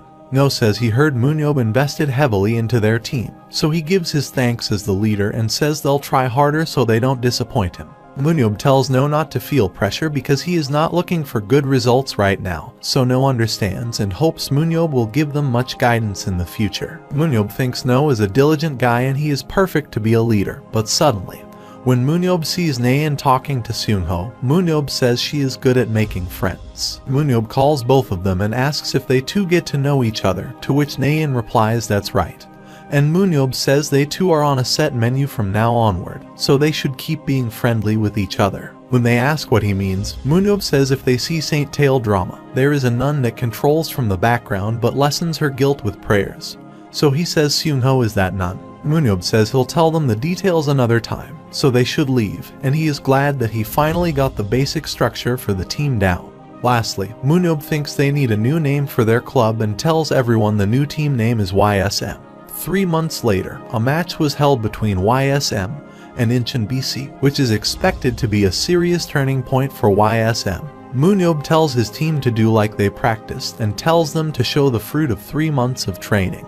After some time, the battle begins, and the dungeon for Set 1 is Wizard Canyon, about which the commentators say it's always beautiful no matter how many times they see it. Not only land battles but water and air battles can also be seen there, and this dungeon demands that much mobility and adaptability from the players. 3 months ago, Naeun was able to cover 100 meters in 3.01 seconds, and Dinjun realized she had an incredible talent for running. Dinjun told MoonYeob that player Seungho has become much faster as well, but said player Naeun is an incredible gem. Dinjun heard she was a substitute player with no real game experience, so he asked how MoonYeob knew she had such a talent. MoonYeob says he used his eyes to know about that, and Dinjun thinks it's amazing and that it is expected of the one who discovered Baek Jeho. MoonYeob told Dinjun to take good care of the players rather than praise him because they'd need to run in multiple different types of dungeons. Dinjun said player Naeun will start to show results just by fixing her running posture, and MoonYeob will be able to put her directly into a real game pretty soon. On the day of the match, Naeun is stealing all the monsters from the enemies with great speed, and they wonder how they are supposed to catch her if she jumps around that fast. When MoonYeob asks his team how it feels to be on the receiving end, No says he feels their hunting efficiency has been cut in half, and Seungho thinks he is going to have a stroke. MoonYeob tells Naeun that her movement is excellent, and she thanks him with a smile but is anxious and thinks even though MoonYeob told her that he'll turn her into the core player, and even the national team player just by training, it's hard to believe. Naeun wonders if she'll be able to do this and is feeling nervous, but suddenly, No calls her and asks if she is nervous because she can't hear him calling her name. Naeun gets startled and refuses that she is nervous, but No says she doesn't have to pretend and that it's natural to be nervous on her debut game. No says she can be as nervous as she wants, but she can't doubt her skills. She says the leader of the 7 heroes believes in her, and the enemy's team's mentality will be destroyed by her for sure. Naeun understands it, and No tells his team that they are playing with the name of hero Seo MoonYeob on their backs, so they should have a match worthy of holding the club owner's name. The YSM started to move in 3 teams, and their 3-person team suddenly stopped after moving for quite a while. Seungho picks up a rock and uses his power, Deliver the Object, to take the role of scouting using the mechanics of activating Deliver Object. Seungho uses it to determine the location of the target in a 3 kilometers radius, and he finds the location of 4 players, Park Jong-hyuk, Choi Youngjil, Young Yundi, and Im Ji-wook of the enemy's team. Seungho tells Jaehoon and Naeun their location, and as Naeun goes there, she sees the other team's players fighting with dragons. When they are about to kill their target, Naeun immediately steals their hunting point and shoots that dragon. The enemies get furious, but they decide to take care of the hunt while Jinwook takes care of Naeun. Naeun immediately jumps up to dodge Jinwook's attack and shoots the other dragon. Jinwook notices her landing point is obvious, so he gets ready to attack her as she lands, but he is unable to catch her as her speed is immensely great. Meanwhile, Jo Seungho lies down, starts reading Manhwa, and tells Naeun to call him when she needs extra arrows. During training sessions, it was becoming difficult for the enemies to capture Naeun, and MoonYeob thought they would not have a problem putting Naeun into a difficult game like this, but Seungho was a problem as it was taking him a while to find a safe place to hide at.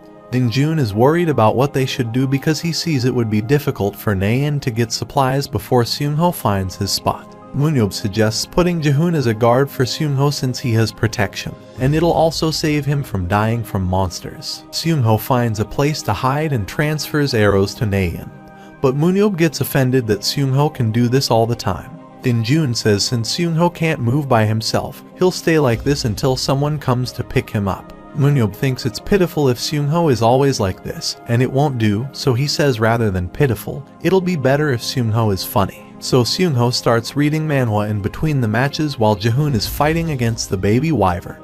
The audience is shocked and wonders if the team has gone insane after the club owner changed, and they are mad their team is losing to someone like them. Suddenly, Naeun asks for some arrows from Seungho, and he immediately teleports the arrows to her, which makes MoonYeob laugh with joy. When Seunghi asks MoonYeob if he told Seungho to do that, MoonYeob, in a flaunting tone, replies he is afraid of his own skills of picking out talent like that.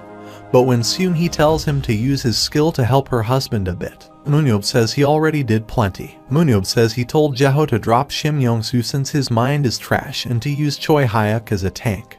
But MoonYeob is offended that Jeho is not doing what he told. Seung-hee says her husband doesn't talk about his work a lot, so she doesn't know about the details, but she has heard player Choi Hyuk's name before. When she says it looked like there was a bit of friction, MoonYeob says he'll ask Jaeho in person later and says if a problem occurs, Jaeho should know how to solve it with threats and violence. MoonYeob thinks that Guy doesn't know how to be a coach, but while they are distracted by talking, suddenly 2 more Incheon BC players join the fray against Naeun.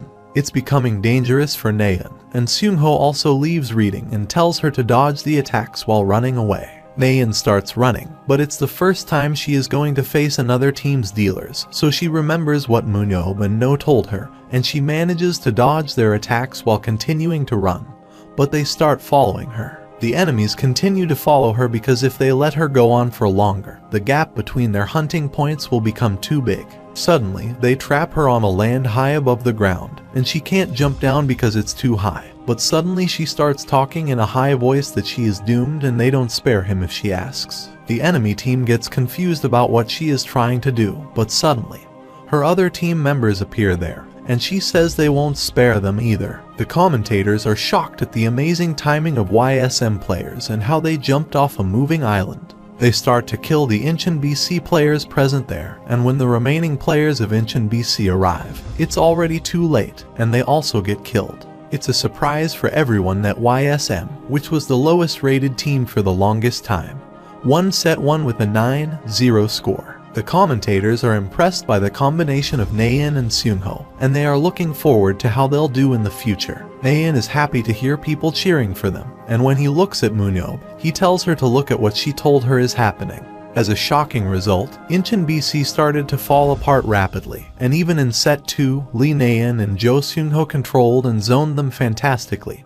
Just like in set 1, unable to deal with it, Incheon BC crumbled without being able to put up a fight and ride the rhythm. YSM ended set 2 without giving a single death. Just as everyone guessed, the MVP of the game is YSM's player Naeun, and in her winning speech, she thanks the one who first recognized her talent and told her to become the thief who stole their enemy's mind. Naeun holds the honor of their club owner, and with such an interview from Lee Naeun, the online community was also ignited. Although it was natural that Lee Naeun was the one talked about the most, the hidden mental thief Jo Seung-ho was also acknowledged for his skills. This match reignited the flickering flame that was the National Battlefield League, and not only did it turn the 2 rookies into superstars on the first game, but the one who had predicted and constructed their combo play, Seo MoonYeob's genius insight, was also carved into the minds of many once more. A few days later, Jaeho asks if Yeob really discovered Naeun and Seung-ho, to which Yeob replies he did and asks if Jaeho thinks Yeob would steal something Ding-jun found just for the spotlight. Jaeho replies there is no way Yeob would do that because he is really gifted, and Yeob says he told him earlier that his eyes are the eyes of God. Suddenly, when Jaeho hesitantly asks if Naeun and Seung-ho would be able to do well if they put them on the national team, Yeob replies if he has time to think like that, then he should spend it talking to Choi Hyuk and asks if that guy's still not taking up tanking. Jaeho replies he convinced Choi, and he said he wanted to play with the Taejuk mark on him as well, but the resistance from his team is too much. Jaeho tells MoonYeob that most of the battlefield coaches in their country don't really like him, so it's hard to convince them either, and they say that the national coach is the one who doesn't know anything about battlefield just because of his former glory and whatnot. Yeob gets angry and wants to know what kind of guys they are and to see if they can say the same things in front of him, the best coach of the century. Jaeho knows they won't be able to say something in front of Yeob because he'll beat them up. Suddenly, Jaeho gets startled when Yeob asks how much Choi Hyuk is. In a few days, YSM secures 5 consecutive wins, and Ding-jun excitedly tells Yeob that it's the first time they have had 5 wins in a row since the creation of the club. Ding-jun starts to cry with emotions because it really feels like a dream for a day like this to come for their team. MoonYeob asks Ding-jun why he is making such a fuss, so Ding-jun apologizes but says it's because they have never even had 3 wins in a row. Ding-jun says ever since the Wizard Canyon disaster, the online communities have been filled with Naeun's name and says Yeob was right about her. Yeob says he is always right and says now is not the time for them to indulge themselves in joy yet because the key aspect of their zoning play is actually Jo Seung-ho,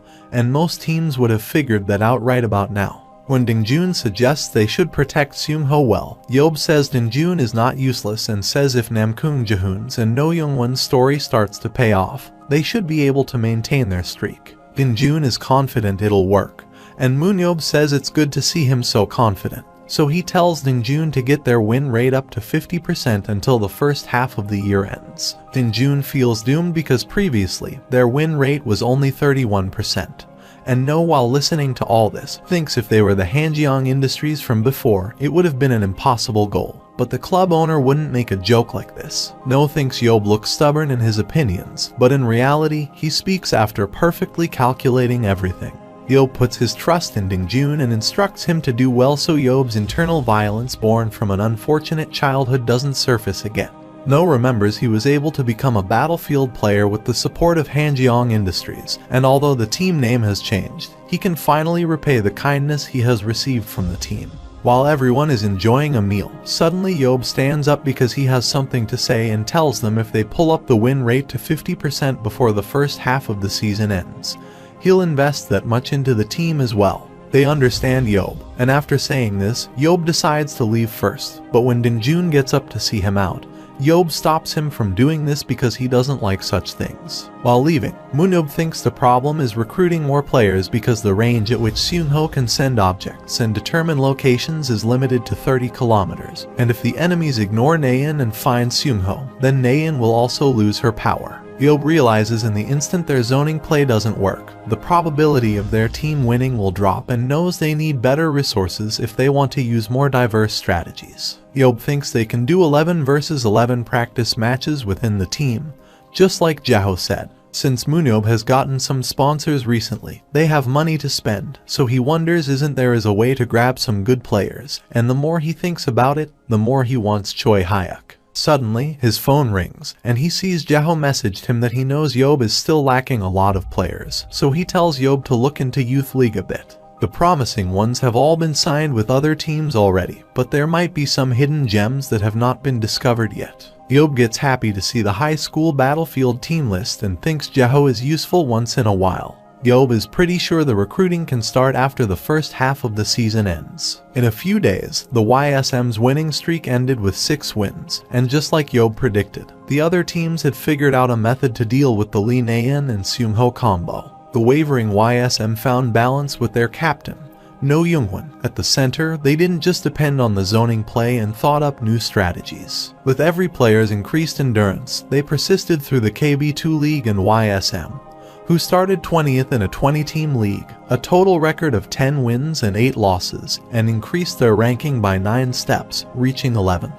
They ended the first half of the season with a win rate of 55.6%, and the summer break, when new players could be recruited, arrived. A few days later, MoonYeob visited a school where Kim Young-moon welcomed him and asked his reason for visiting, to which Yeob replied he came as YSM's club owner. The coach tells him that he is the former coach of the Yongyong High School Battlefield Club, Kim Young-moon. Yeob says there is no particular reason for his visit so that he could have a look around, and Young-moon says he'll personally guide him. Young-moon takes him to where the students are training, and MoonYeob says the facilities are pretty good enough, though it's just for club activities. Suddenly, MoonYeob notices a student is pretty good, and Young-moon says, as expected of Yeob, he can recognize talent instantly. Young-moon says this student is going into the KB1 League team, Future Phoenix, soon. MoonYeob starts thinking if there is anyone with an average of 90 stats and a unique superpower hidden among those who haven't been taken yet. MoonYeob starts his operation picking up seeds, but suddenly Young-moon calls him to have a look at other students, and MoonYeob gets furious because there is no one left without a contract. Suddenly, a student, Bayam, arrives, and Young-moon asks him how his college exam preparation is going, to which he replies it's going fine. Meanwhile, MoonYeob checks his stats and asks if he only studies and is not practicing at all, to which Bayam replies that's right.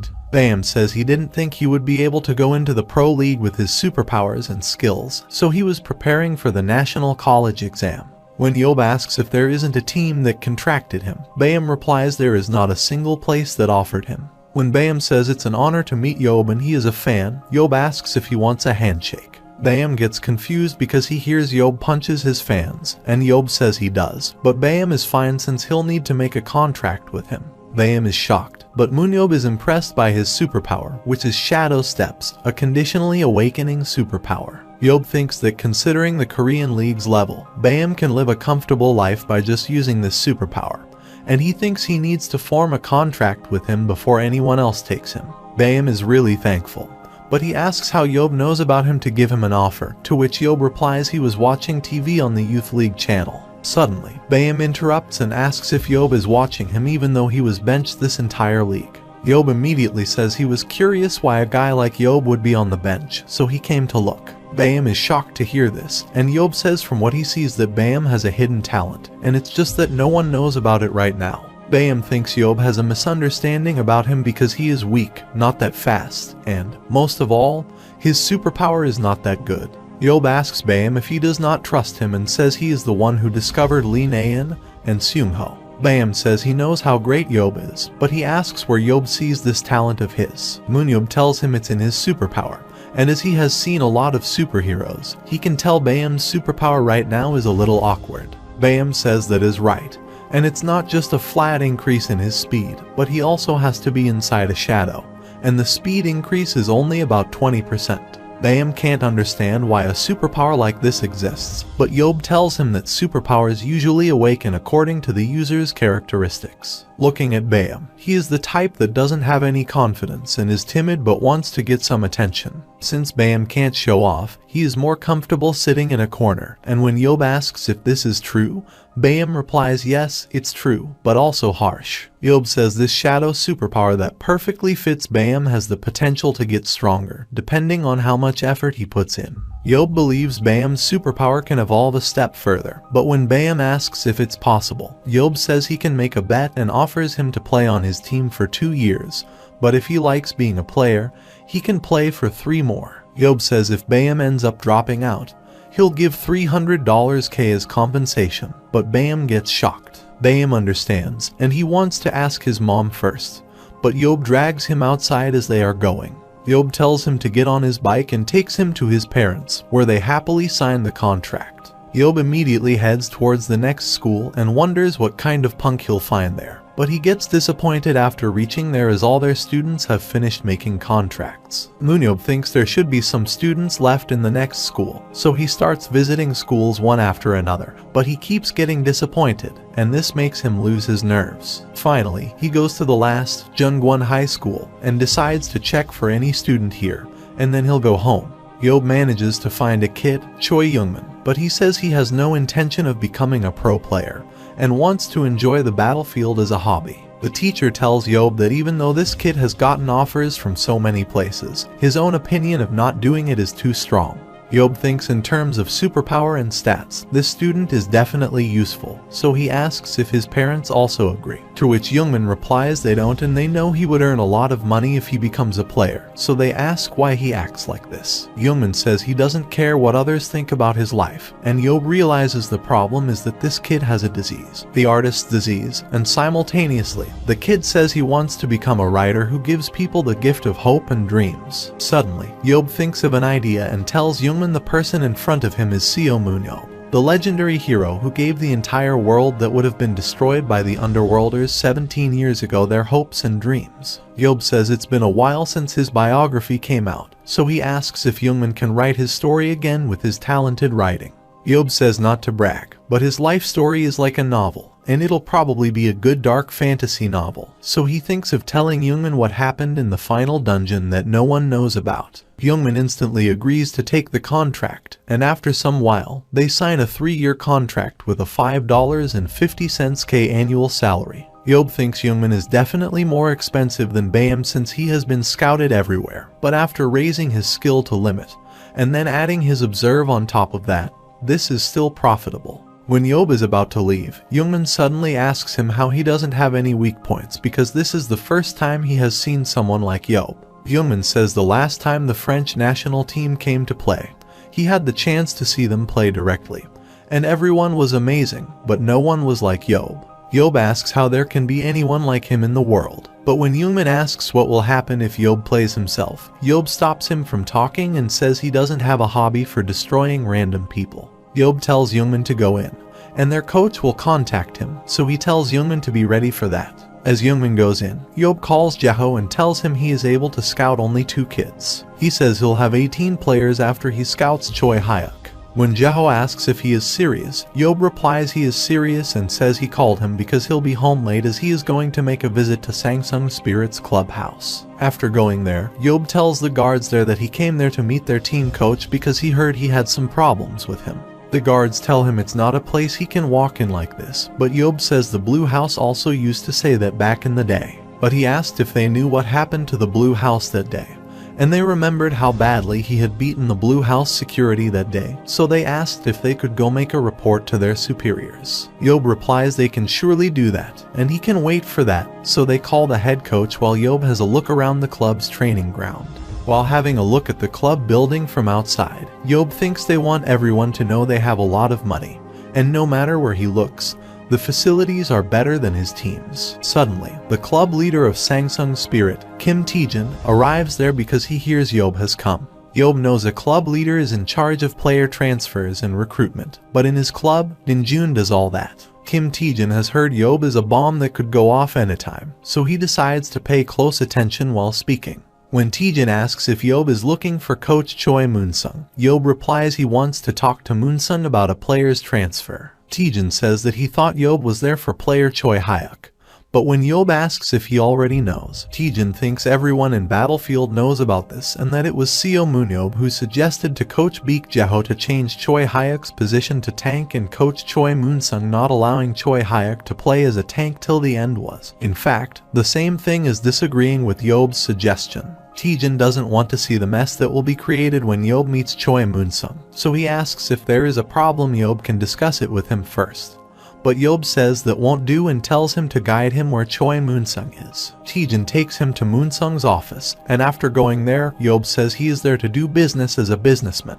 When they shake hands, Yeob wonders why Moonsung is shaking so much, but suddenly, he thinks he has seen Moonsung before because he looks pretty familiar. Meanwhile, a guy there asks if Yeob is acquainted with their coach, but Yeob asks who that guy is, to which he replies he is the captain of Sangsung Spirits, Yeom Ji-hyuk. When Yeob asks what brings Ji-hyuk there, he replies their coach suddenly got called while they were training. Suddenly, Moonsung interrupts Ji-hyuk and says he called Ji-hyuk there because the captain also has the right to know what happens to their players. However, Dingjun understands Moonsung is using Ji-hyuk as a shield if Yeob goes on a rampage, but Yeob is still trying to figure out where he has seen Moonsung. When Moonsung asks why Yeob is staring at him, Yeob asks if they have met before, and MoonYeob, while wiping his sweat, says they haven't met before, and Yeob might be mistaking him for someone else. Yeob is persistent, he has seen Moonsung before, but MoonYeob says they should get to business and talk about player Choi Hyuk. Suddenly, Yeob tells him to wait because he can't negotiate when he is thinking like this, and he says he is going to delve into the depths of his memories for a second.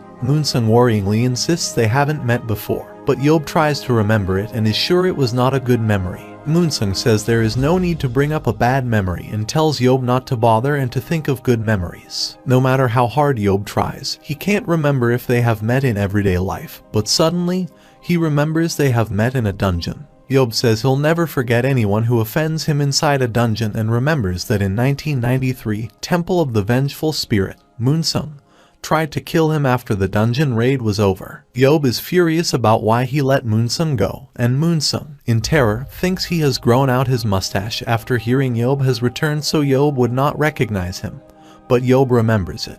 In 1993, at Seoul Station at the gate of the uncleared dungeon Temple of Vengeful Spirits, 200 superhumans attended the never-before-seen scale raid party. The leader MoonYeob was known as the genius in dungeon raiding during that time and was acclaimed. Yeob told everyone that there were a lot of traps inside the dungeon, so it would be hard to progress quickly, and the number of monsters was also high, so they had to march without rest. Yeob told everyone to take close note of the healers and supports with low stamina. Suddenly, Moonsung told Yeob that they had so many players there, but it didn't make sense to tell them that it would be hard to progress fast inside a single dungeon. Moonsung felt that they could push through with their numbers and catch the boss first, and as they had a method of completing the raid faster, Moonsung could not understand why they were taking such a detour. Moonsung was 24 at that time while Yeob was 18, so he said if Yeob couldn't do it, then he could be the leader and told Yeob that raiding dungeons a few times is not everything.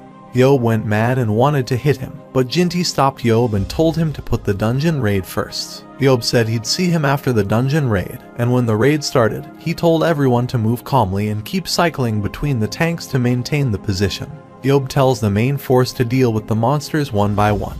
But suddenly Moonsung, yelling at him to get out of his way, rushes towards the monsters and tells everyone there is no need to listen to Seo MoonYeob.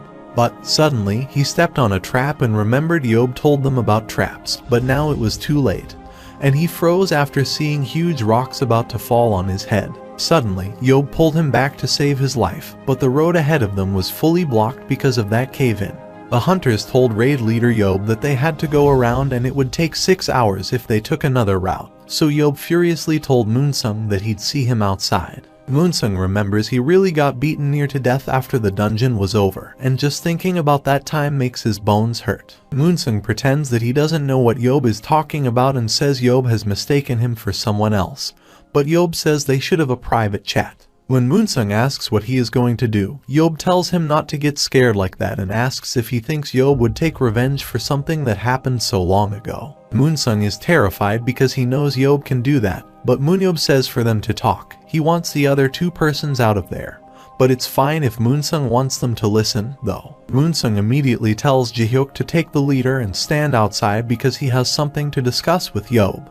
And as they leave, Yeob says Moonsung is the one who ignored his words and increased the dungeon raiding time by 9 hours after troubling around, complaining about the raid leader and strategy. Finally, Moonsung says he remembers and will acknowledge that back then, he was young and immature. But Yeob thinks he is taking rubbish because Yeob was younger then, too. However, Moonsung says that the past is in the past and the present is now and says after the raid ended, MoonYeob pummeled him to near death. When Yeob asks if he did, Moonsung says Yeob has forgotten because he beat him until he was satisfied. But he says they should forget all that and start a new chapter. Yeob says that's true, and it's unfair to get beaten up now for something that happened in the past. But it'll be fine if he beats Moonsung up for something that happened in the present. Moonsung shockingly asks what he is saying, to which Yeob replies he has done something wrong. And even if he considers his trash behavior before is settled, Moonsung has something else he has done wrong now. Yeob says he'll hit him lightly this time because he holds back when he beats up older people and is about to punch Moonsung. But he tells Yeob to wait and worryingly asks what he did wrong. Yeob asked if he was not the one who took the initiative to oppose changing Choi Hyuk's position and said Moonsung should know pretty well who Jaho listened to get the position change going. Moonsung is terrified, but he says he did that because Yeob is trying to change the position of the player who is doing fine. After hearing this, Yeob says if that is the reason, then he'll give up on beating him, and while using the phone, he says he'll do the same.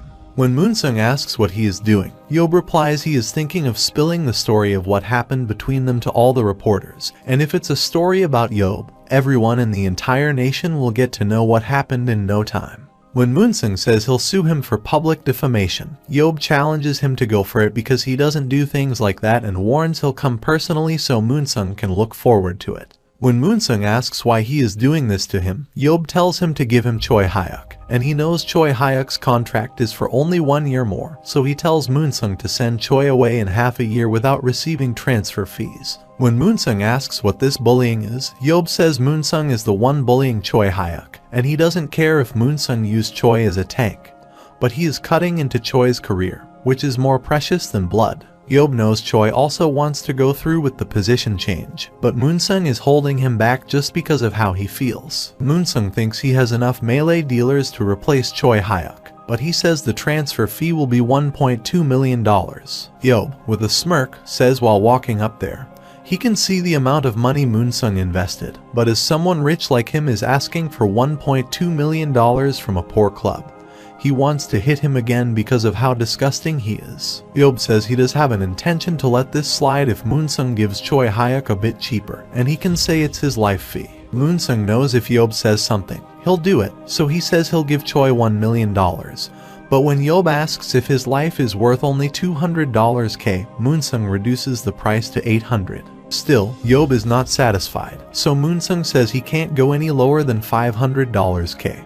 But when Yeob asks if he is throwing his life for that much, Moonsung starts crying and says $100,000 is final. Yeob agrees, but Moonsung says they are going to forget what happened and have a new, clean relationship. Yeob says that is right, and Moonsung thinks this will be the end of his problem. But there is no way Moonsung knows what's going to happen in the future. A few days later, Choi Hyuk arrived at YSM with a 5-year contract, and his annual salary was $600K. The news spread that Choi Hyuk transferred to YSM, thanks to the active role of Coach in June at the negotiation table. The final transfer fee was $50K. After recruiting 3 players, Yeob is still not satisfied because he went around that much but didn't end up filling all the 22 slots. Suddenly, Haein arrives, and when she asks why Yeob is working so hard these days, Yeob replies she is busier than him, and Mrs. Seung-hee is sad that Haein doesn't come home often. Suddenly, Yeob notices a French learning book in her hand. But when she starts whining that French is so hard and asks if he can come to France with her, Yeob gets shocked she is going to France. A day later, Jake Land, the European battlefield agent, tells them that all the procedures in Korea have finished and the contract will be complete after Haein completes the physical test in Paris. During the first half of the season, Haein completely adjusted to her changed position and achieved the highest kill count and MVP. She was evaluated as the greatest melee dealer in Korea, and having shown interest in Haein for a long time. The Moro brothers did not lose the chance and sent an offer. After finalizing the contract with Paris Lumiere, Haein looked forward to debuting in the European Battlefield League. Yeob understands this is why she was making a fuss about learning French and thinks he was too busy recently that he missed out on news about Haein. But he knows Jake Land is a trustworthy guy, so there shouldn't be any problems. Suddenly, Jake says that since Haein's talk is over, they should talk about Yeob, and when Yeob asks why he called him there, Jake replies that the Moro brothers want to invite him to Paris. When MoonYeob surprisingly asks why him, Jake says aside from being a translator for Haein, the Moro brothers said they have a present they want to give to Yeob personally. Suddenly, Yeob remembers they talked about the present in the charity event, and says it looks like they really went, and made him a main weapon after saying all that. Yeob is too busy to go overseas because he is thinking of increasing the number of players he has before the second half starts, but Jake says he can help Yeob with that. Yeob says they are not at the level where they can ask a big shot agent like Jake to help them, to which Jake replies it's unfortunate.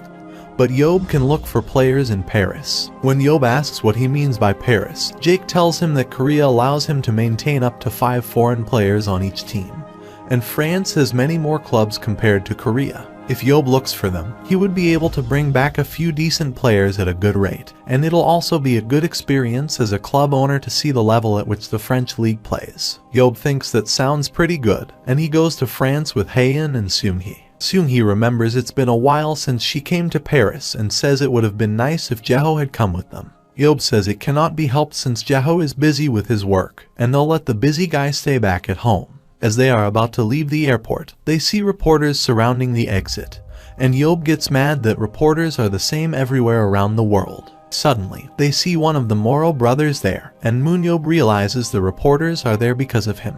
When he asks why the club owner arrived personally, the Moro brothers reply that it is because he is the one responsible for their players' management and questions if it isn't good for a new player like Haein to get a lot of attention. Yeob replies that he is right, and the club owner asks since Yeob is there, how about he gives an interview for his lovely niece. Yeob agrees, and during the interview, when a reporter asks how he feels as this is his first international travel after his return, he replies it's good, and he has only ever visited because of dungeons, so this is his first time coming here for a normal trip. When they ask if he has the intention of being a player for Paris Lumiere, Yeob replies that although he was given an offer, he currently has no intentions and has only come to cheer his niece. Suddenly, a reporter asks if he intends to meet his fellow 7 heroes, Eric Thuram. Yeob replies he heard that guy is living in the countryside somewhere, living a good life after meeting a smart wife. Yeob thinks it'll be difficult to go all the way there since his stay will be short, and he has things to do afterward. Yeob says if Eric comes to Paris himself, he does want to meet him. On the other hand, when Eric sees Yeob's interview, he is shocked that Yeob is in France, so he jumps off the ship he was in and tells his friend that he is going to return to France to meet Yeob. Meanwhile, the Moro brothers welcome Yeob and Haein in their clubhouse, and they say it'll be amazing if Yeob could contract with them.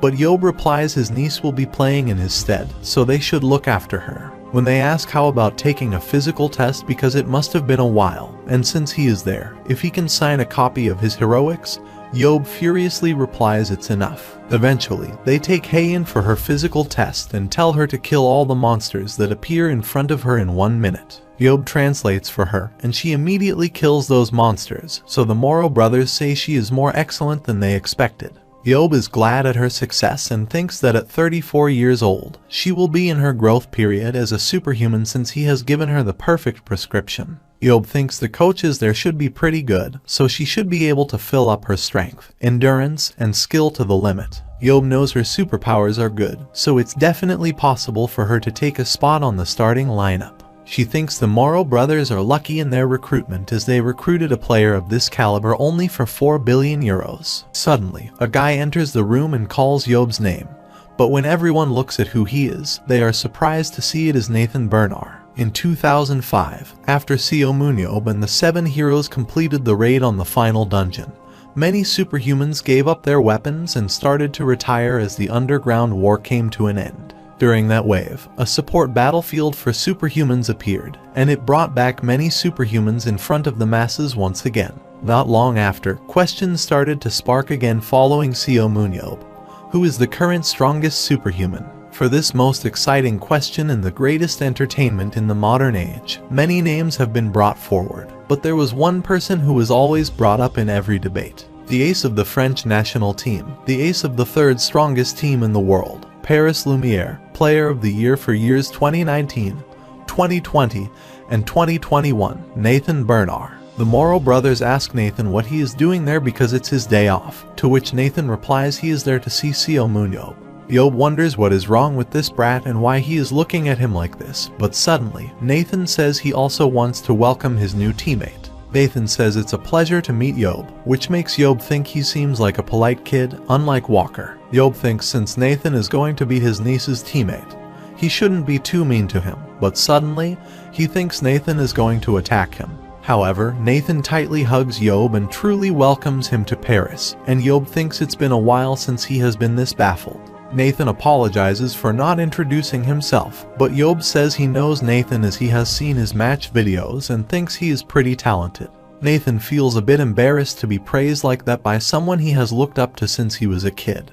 And compared to Yeob, he thinks he has a long way to go. Yeob checks his stats and observes that excluding endurance, Nathan's potential is over 90 for all the stats, and his superpower clone is stupid as hell, too. Yeob realizes that after Nathan uses his superpower, this cheat of a stat pack increases to 2, and since the aura will be split between the two, the strength of the attack will be cut in half as well. But since Nathan's other stats are high, it's not a big problem.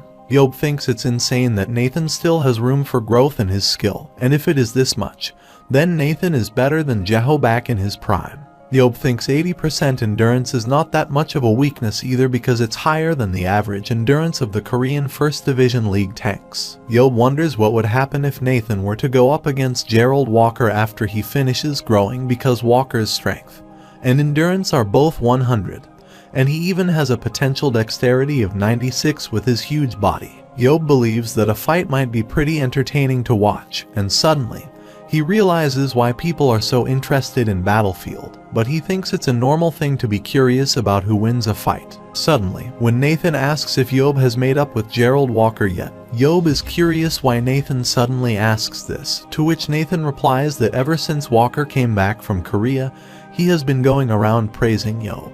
When Nathan asks if they two fought each other not long ago, Yeob replies he just showed Walker his true level. Nathan is shocked to hear this, and Yeob says Walker was messing around even though he was younger than him, so he gave him a hand, and after that, in his benevolence, he gave him $1 million advice as well. Nathan is shocked to know Yeob dominated Walker when he fought against him, but Yeob asks him if it wasn't on the news as he felt like he was going to die of annoyance since that was the only thing on the news every day. The Moro brothers say the news doesn't tell them about wins or losses, so they ask Yeob if his fight with Walker just ended after a few spars. Yeob replies that he is right, he didn't go for a kill, but he won. Nathan, struck with shock, asks if it is really possible to win against Walker on one, to which Yeob replies what's not possible about this and Walker is still a human. Moro brothers knew that Walker's skills had improved a lot recently as Yeob gave him advice, But to make a player who becomes his opponent later is truly the confidence of the hero who saved the world. Nathan is amazed that Yeob won against Walker because even he tries to avoid a one-on-one against Walker as much as possible. Nathan wonders how much stronger Yeob is, and he thinks it would be impossible to fight against Yeob since he was dead. But he returns alive, so he wants to fight Yeob no matter what. Meanwhile, Yeob, after seeing Nathan's sharp eyes, tells Haein to be careful of him because he must have a lot of girls around him. But Haein assures Yeob not to worry because Nathan is not her type. After some while, Haein and Seung-hee decide to go shopping, and Nathan tells Yeob not to worry because he'll personally escort them, so Yeob leaves it to him. Meanwhile, the Moro brothers tell Yeob that they should head to the workshop where Yeob's gift is, and after going there, Yeob notices the environment is really good because bosses are there, but everyone is busy with their work. Moro brothers show him the weapons created in their workshop, and Yeob, seeing the weapons, says they are good enough to be proud of. They tell Yeob that before the weapon market again got big after the creation of Battlefield, they were losing a sizable amount of money because of the workshop. Now, they make the best Battlefield gear in the world, and although they were taking care of the masters who worked with them, they were able to turn misfortune into advantage. They are happy that a day has come when they gift a main weapon to Yeob and show him the spear. Yeob is amazed to see it, but he asks how to extend it as there is no button, so they tell him to put his aura into the spear, and as he does that, the spear extends. Moro brothers say the folding spear he used before is an impressive item, but this spear was created using the newest material and all the skills of their master artisans in their workshop. Yeob believes he should be able to use it forever if he takes care of it well and loves that it's more transportable. Yeob is impressed they made it to this degree just as a present for him, and even he feels a little sorry. But they say there is no need for that as it won't be only used by Yeob. Moro brothers think if it's a spear that is used by Yeob, even replicas will get sold like they got wings. When they say the weapon they are providing Yeob is to sponsor, Yeob furiously says that there is no reason for him to be thankful to them. Moro brothers agree with him because that is why they calculated his sponsorship pay and say it will be a great profit for them as well if Yeob agrees to this sponsorship. They say they'll pay 1.5 million euros per year for 5 years as a sponsorship fee, and if Yeob appears in a match, be it official or not, they'll pay him an additional 3 million euros per game he plays. Although the hero Seo MoonYeob might have declined it, he takes it because, as a club owner, it was too much money to decline. While signing the contract, the Moro brothers ask him if he has read Article 2 that the contractee will take care of the weapon and not discard it. Yeob replies he has read it and will take care of the weapon because why would he throw it away? When the Moro brothers confirm from Yeob that he is currently not a Battlefield player, they tell him that the weapons that superhumans currently use can only be held by the Battlefield players after they register. Yeob replies he doesn't care as he has immunity, so it doesn't matter, but they tell him that he might have immunity, but the weapon won't get past customs. Yeob gets worried, and when he asks what he is supposed to do, they tell him not to worry because if he can't take it because he is not a Battlefield player, then he needs to become a Battlefield player. After some while, Haein arrives from shopping, but she sees Yeob looks destroyed, so when she asks what's wrong, he replies those two octopus-like brothers trapped him, and he wants to smash their heads like drums. Moro brothers say it's a skill of trade to make Yeob fall for it, and they say it's not like Yeob will suddenly have restrictions or duties after registering for the association. Rather, he will have the choice of playing in a game if he wants to in the future, and no matter how he looks at it, he won't lose anything. When they say they are his biggest fans who have the Seo MoonYeob collection room and they'll never harm him, Yeob yells if they want to get hit by his weapon, so they immediately leave the room. Haein thinks it would be cool for Yeob to play on her team as a player because she wants to try matching plays with him just like her dad did back in the day. Though Yeob thinks it's only been a few months for him, suddenly Nathan arrives there because he hears Yeob got a new weapon.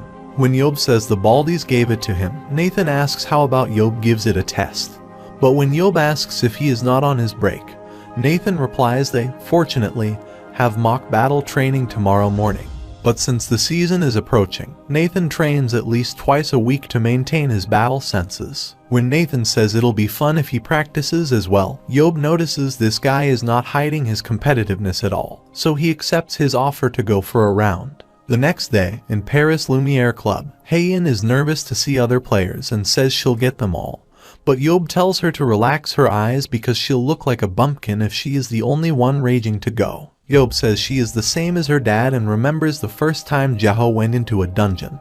He was also super tense. Haein laughs that it's embarrassing, and Yeob tells her to look at everyone and how they are all relaxed. Suddenly, the other players notice Yeob and the players discuss their club owners finally brought him after all that as they talked about Yeob so much. Haein notices everyone is in a stir, looking at her uncle, so she tells herself not to get tense because her dad is Baek Jaho and her uncle is Seo MoonYeob, and she thinks that the other player is as gifted as her. Suddenly, a huge guy appeared in front of Yeob and said he was Chich Lucas, the main tank of Paris Lumiere. Yeob thinks this guy is trying to provoke him, but suddenly Lucas requests him to sign on his shirt, so Yeob immediately gives him an autograph and tells Lucas to treat his niece, Haein, well. Yeob thinks Lucas's first impression is a bit rough, but his personality seems pretty good, and he thinks he should tell Haein that she should get friendly with this guy. Yeob checks that guy's stats are monstrous, and although Nathan is the team's ace, the one who is impossible to deal with is Chich Lucas. Yeob can tell that Chich got pushed off because of marketing, but he is someone who can definitely compete in the top 3 like Nathan or Walker, and his speed is 97, so he can get faster than Nathan. Yeob thinks Chich would have done well even if he was a tank because all his superpowers are specialized for tanking.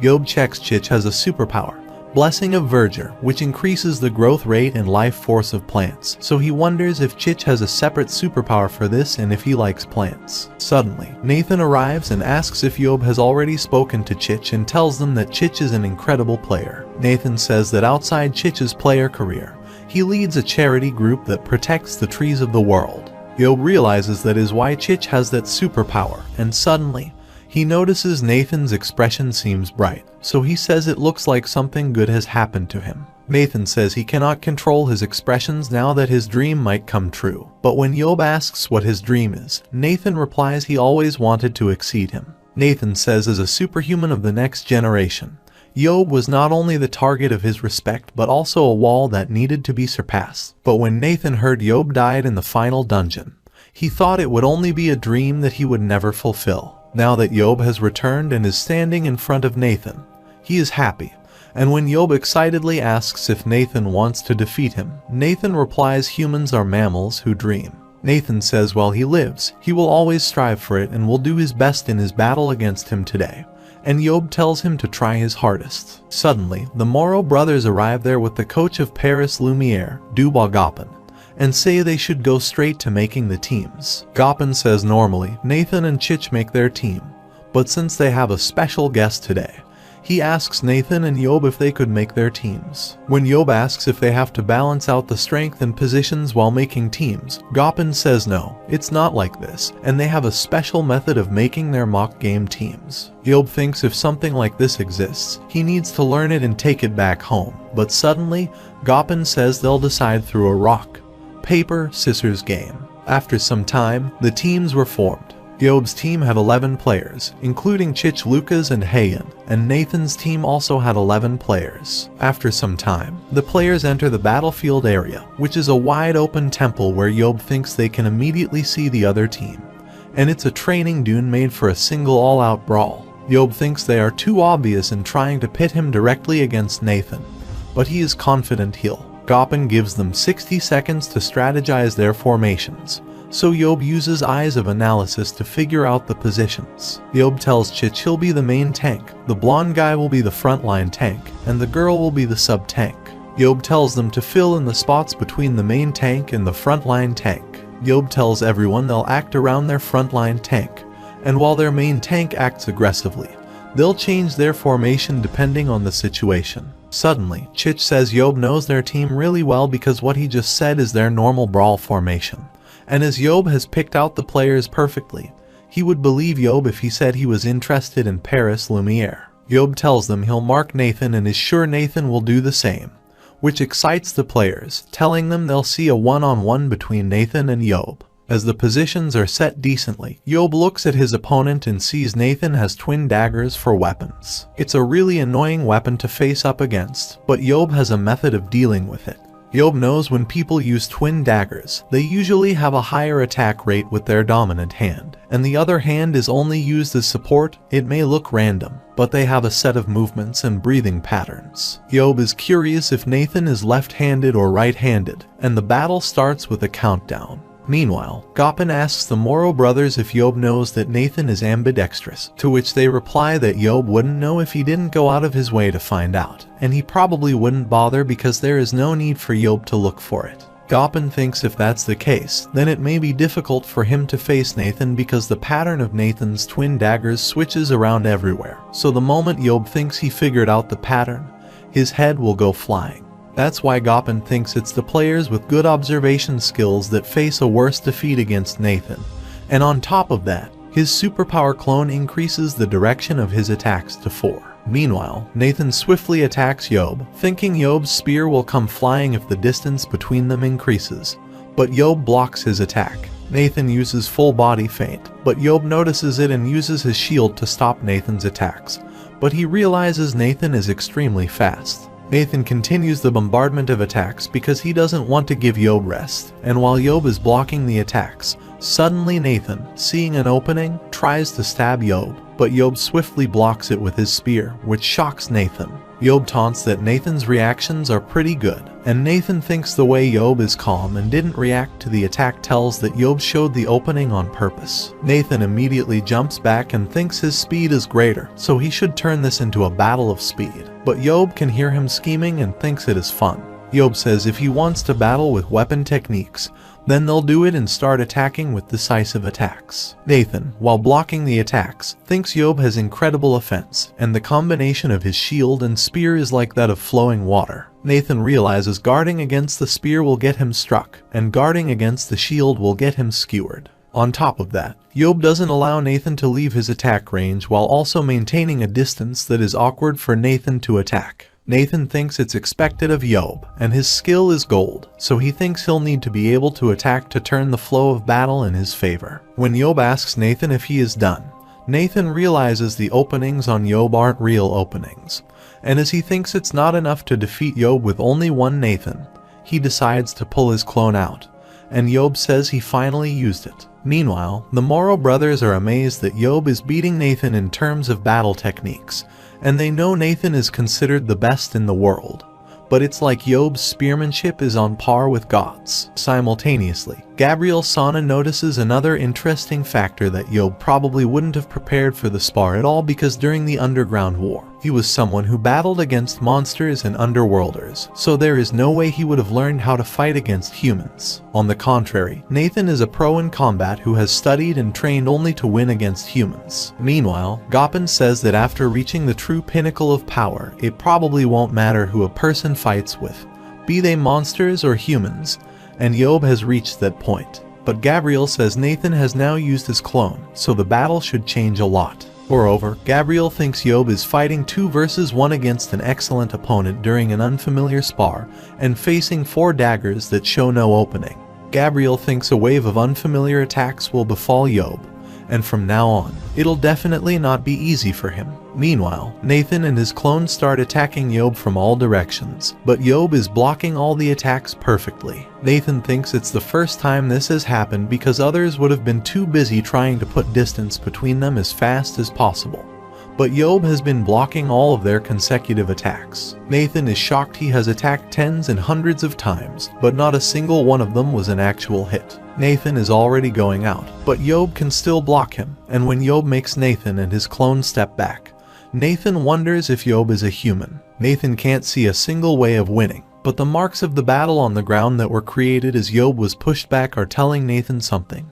Yeob is definitely having a hard time in this situation as well. Nathan thinks maybe not in terms of skills, but in regards to superpower and speed, he is superior, and is sure an opportunity will arise if he keeps pushing. But Nathan doubts Yeob's relaxed expression because he thinks Yeob might be hiding something and thinks Yeob is amazing. On the contrary, Yeob is irritated that this kid is stronger than he thought, and he thinks he could pin Nathan with skills in a 1 versus 1. But as expected, after Nathan used clone, the patterns in his attacks increased exponentially. Yeob thinks this will definitely become a long, drawn-out battle, but the problem is that as the one with less information, Yeob is at a bigger disadvantage the longer they fight. Yeob is sure Nathan knows about him well, but Yeob can only get information about him during their fight right now and wonders if he has to take a gamble. Yeob thinks the timing between the joint attacks with Nathan's real body and his clone is perfect.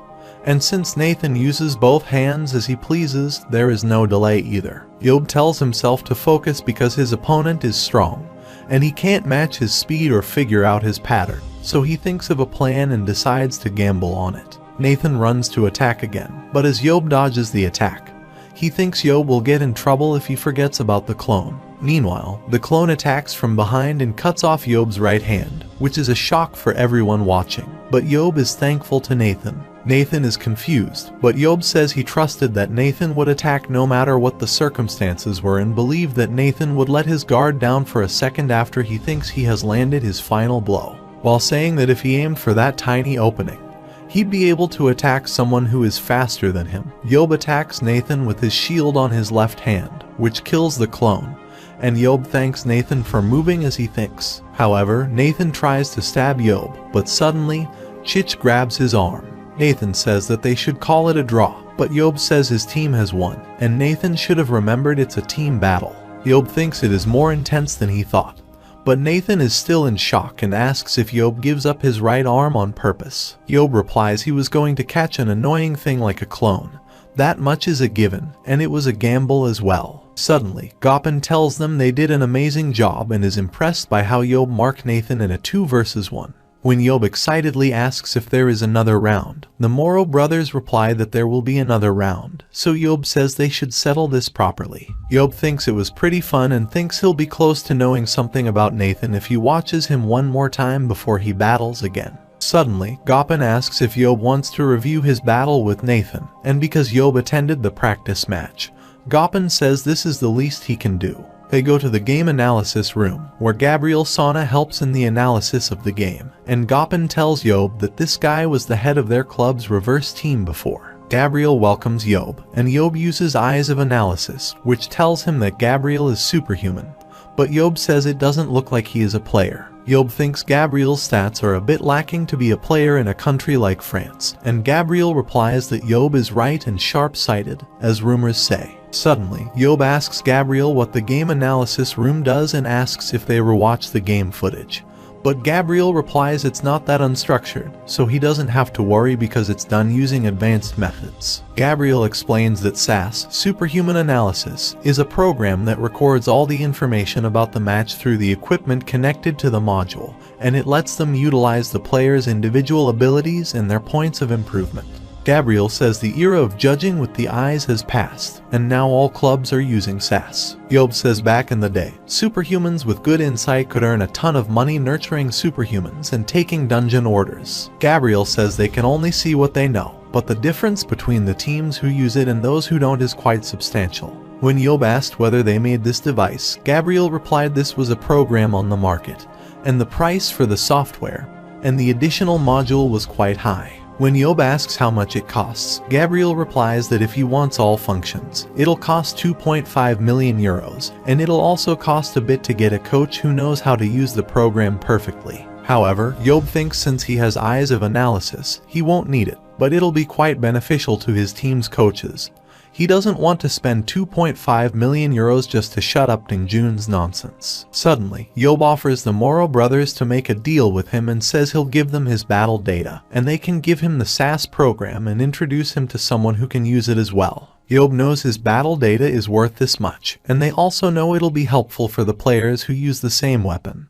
They don't have any video in their collection that gives them that much information about Yeob. As Yeob's fans, the Moro brothers can't slip this chance and agree, so Yeob says he'll fight seriously for them, and they should wait for it because the second battle will be much more interesting. A while later, Yeob, while washing his hands, thinks that he'll be able to get a lot of things from France, which includes the main weapon, the match analysis program, and a coach as well. Yeob thinks it definitely feels different fighting against humans, but suddenly, he realizes that rather than who he fights, it might be different since it's a sport and they are not trying to kill each other for their survival. Yeob never thought he would fight in such a peaceful battle and thinks his battle against Nathan was because he felt the tension of combat for the first time since he returned. For Yeob, Nathan was an opponent that required him to consider each and every move carefully and is no doubt the strongest superhuman Yeob has met so far. Still, Yeob is confident he can't lose to a brat like that and uses eyes of analysis on himself, but gets shocked to see he has obtained a new superpower,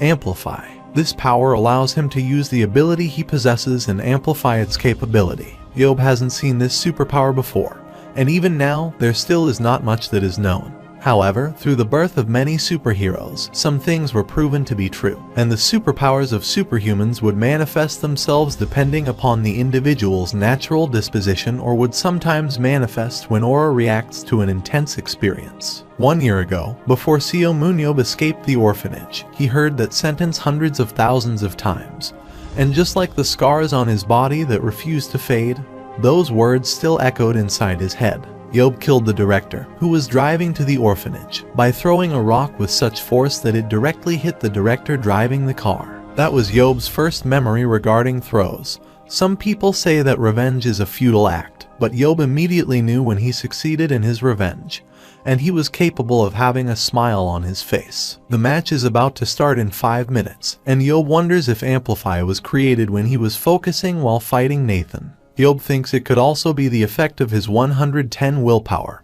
and thinks it's insane because after using the power, he could get 107 dexterity, 110 skill, or even 110 aura. Yeob can now even boost up the relatively weak strength and speed stats, and he wants to experiment with it a little since he has a perfect opponent like Nathan. Suddenly, Haein calls Yeob in a low tone, and Yeob immediately realizes he forgot to ask how the battle experience was for her as he could not properly see since he was fighting Nathan. Haein is sad because she gave 1 assist and died.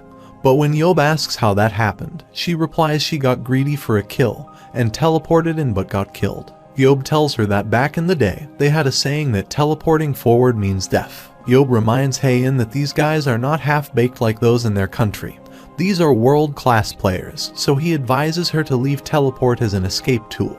Yeob tells her not to feel low and says a melee dealer who doesn't engage is more useless than support with a superpower. Haein replies she gets it, but she asks if Yeob will be okay in the next round because Nathan looks really strong. When Yeob says she doesn't know why her uncle is so great, she says he got his arm cut off in the first set. But Yeob tells her to watch and learn in the next round if she doesn't trust her uncle because he'll show her how he completely dismantles Nathan. The countdown for the next game starts, and Yeob thinks Nathan looks so kind and mannered on the outside, but he completely changes when he picks up his weapon. Yeob wonders, in order to defeat Nathan after he split into 2, which ability should he amplify?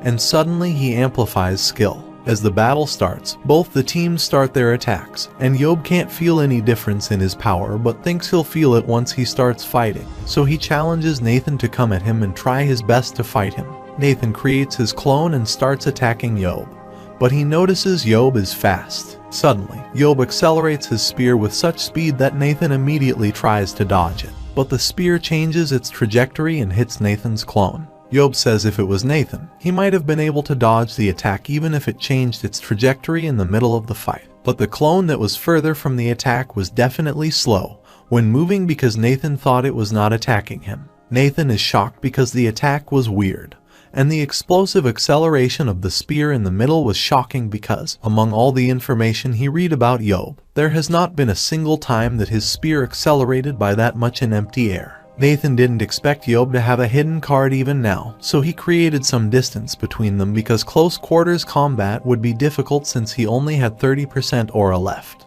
However, Yeob immediately runs after Nathan because he realizes that since Nathan's clone exploded, he is not egotistical and chooses to regroup with his teammates. Yeob thinks Nathan is smart but looks pretty shocked after his clone is killed, and suddenly, Yeob throws the spear at Nathan, who stabs him and round 2 ends. After the round finishes, Nathan asks if Yeob is playing in the 3rd round. Yeob refuses because he is tired and wants to stop, but Nathan requests Yeob to give him one more chance. Yeob says Nathan thinks he can still beat him, so he decides to give him a chance again.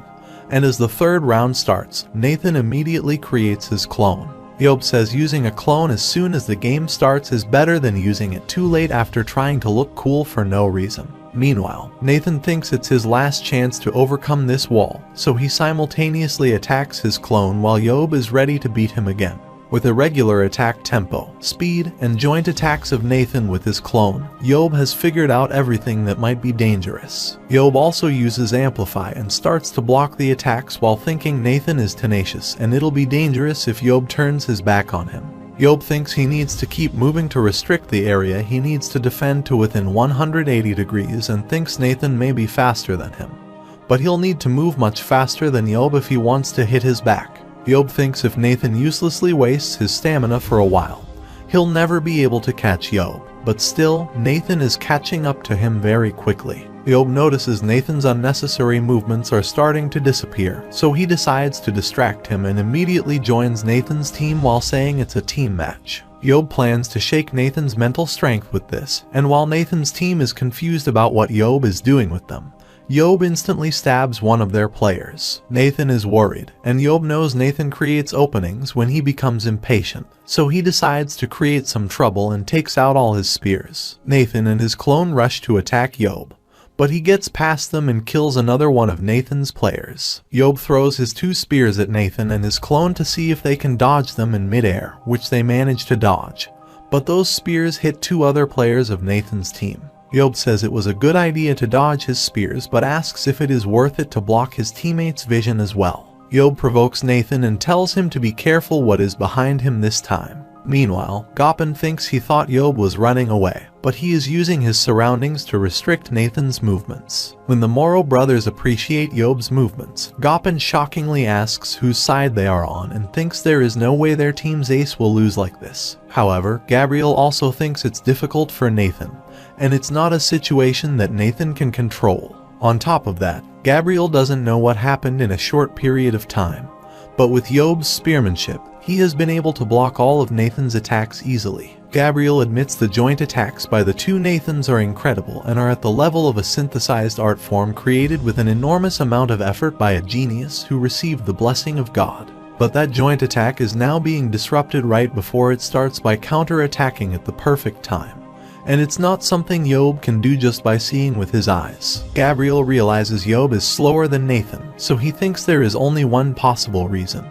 Yeob's perfect timing is at the level of precognition. Gabriel wants to show this battle to the players who are using shields as learning material and thinks Yeob is sticking to the basics, but it's perfect. When Yeob feels that he is going to be isolated, he immediately hits and runs, and when an opportunity arises, he counters instantly. Yeob is wielding his shield like a weapon, and when he manages to stab the clone, Nathan is astonished. Only then does he realize the man who saved humanity, the superhuman among superhumans, the immortal who returned alive after 17 years, is Seo MoonYeob. Even so, until the end, Nathan decides to fight without regrets and attacks Yeob, but Yeob blocks his attack. After some while, the fight ends with Nathan's defeat, but Yeob appreciates him that he is definitely stronger than Walker. Suddenly, Yeob gives him free advice to focus on his strength training, which will help him become much better, and Nathan thanks him for his advice. Meanwhile, Gopin arrives there while appreciating them, especially Yeob, and says he thinks Nathan might be able to win.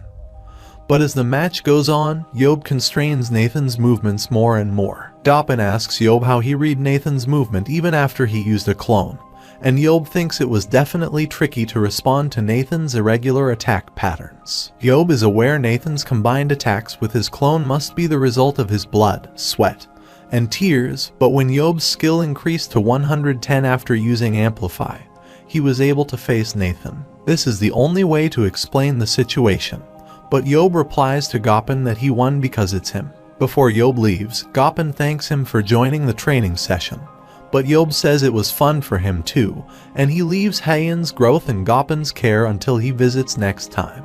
Gopin tells him not to worry because they are not planning on giving her a salary for free either. Yeob knows that in all 3 matches, Haeyeon was not able to get a single kill, and it was because after dying uselessly in the first match, she moved too safely to try and avoid that from happening. Her final score was 1 assist in match 2 and 3 assists in match 3, but Yeob cheers her it's fine as it's only a practice match. Suddenly, Haeyeon, also with a red face, says it's right and she didn't do badly considering it's her first time. Haeyeon cheers up and says she won't be upset because of something like that and will become an even greater player. Yeob thinks he doesn't have to worry if she is this energetic, and after leaving it there, he goes to his hotel room to test the new superpower Amplify. Yeob remembers the results he got after amplifying were as he expected, and its effect was clear. But he can't predict the results if he amplify a superpower. Yeob is curious to see how much stronger it gets, so he uses Amplify on Eyes of Analysis, which allows him to analyze through videos and increases the number of abilities he can see. Yeob sees leadership and strategy as abilities increased, and he thinks he won't have to suffer like before when he was scouting because he can analyze through video. Yeob uses Amplify on Throw superpower, which now allows him to retrieve the thrown object, and he gets so happy to test it using a toothbrush that he doesn't have to pick up his spears, but still, it uses aura to retrieve. Yeob thinks the number of tactics he has access to by using Amplify is quite large, and it's satisfactory up until now. But the only superpower left is Immortal, and he can't imagine the results of Amplify on this one. Yeob uses Amplify on Immortal, and suddenly, he gets worried to see something happening to his body. Yeob is floating in the air, and with this power, he has become an entity of aura for 120 seconds, immune to all attacks and able to move through matter. Yeob wonders how he can test this, and suddenly, he moves through the wall, which takes him outside the hotel, flying in the air. Yeob is impressed and thinks if it's like this, no attack can hit him, but suddenly, he gets worried about whether he can attack as well, so he decides to return and test it out with a toothbrush. Suddenly, Yeob feels an energy wave, which he thinks is of an underworlder, and gets happy that they are still alive. Yeob immediately throws his spear toward the Eiffel Tower from where the wave is coming, and he is sure it's there, so he immediately moves close to the tower and says he would be sad if the underworlders went extinct just like that. Yeob wants to chase it, but suddenly he gets notified that 120 seconds have passed, and he is returning to his physical body. Yeob doesn't want it to happen right now, but he gets dragged to his body, and he furiously punches the wall. Yeob wonders what the cooldown for Amplify is, and he needs to be intangible right now, but suddenly he can't feel the Underworlder's energy. On the other hand, Lord Third says he didn't expect an Underworlder not to accomplish a single task properly. The Underworlder asks for forgiveness from Lord Third because a spear came flying suddenly. But the Lord stabs him because there are others who can take his place. The Lord says it's not time to act yet and awaits the arrival of the lights of the beginning. On the contrary, Yeob attempted aura protection again and figured out two things in aura projection state. All matter seamlessly passes through him, and he is immune to all attacks. On the other hand, even while intangible, Yeob could interact with objects and could attack and destroy them. Yeob was not able to feel the energy of Underworlder anymore, so he wondered if he was mistaken. But he wasn't able to retrieve the spear he threw, so it wasn't that easy to pass it off as just his imagination. Yeob thinks it's possible that someone could have picked it up, but he doesn't have any clues. However, one thing was certain: if it appeared again, this time, Yeob would never let it escape. After some time, the Moro brothers arrive with Gabriel Sana to meet Yeob, and they say that Yeob asked them to introduce him to someone who could handle SAS so that Gabriel Sana will be going with them. Yeob uses Amplify Eyes of Analysis and checks Gabriel's Focus superpower, which is quite nice. And he also has Leadership 85 and Strategy 88, so Yeob thinks he was born to be a coach. Yeob thinks Gabriel is a capable and smart fellow, and just 3 years ago, he was head coach of the reserve team of the Paris Lumiere. Yeob says that moving from a battlefield superpower like France to a weak country on the fringes, Gabriel will be shocked when he sees some of the guys in Korea who play Battlefield. On top of that, Yeob says YSM is a second-tier league. But Gabriel replies he knows all this and normally it would have been impossible for him to go to Korea. But now he has seen Yeob's matches. Gabriel says the reason why he applied for the Paris Lumiere is because they had an incredible player like Nathan. But there is a player who overpowered that incredible Nathan, so he thinks it'll be pretty fun to watch over Yeob's team.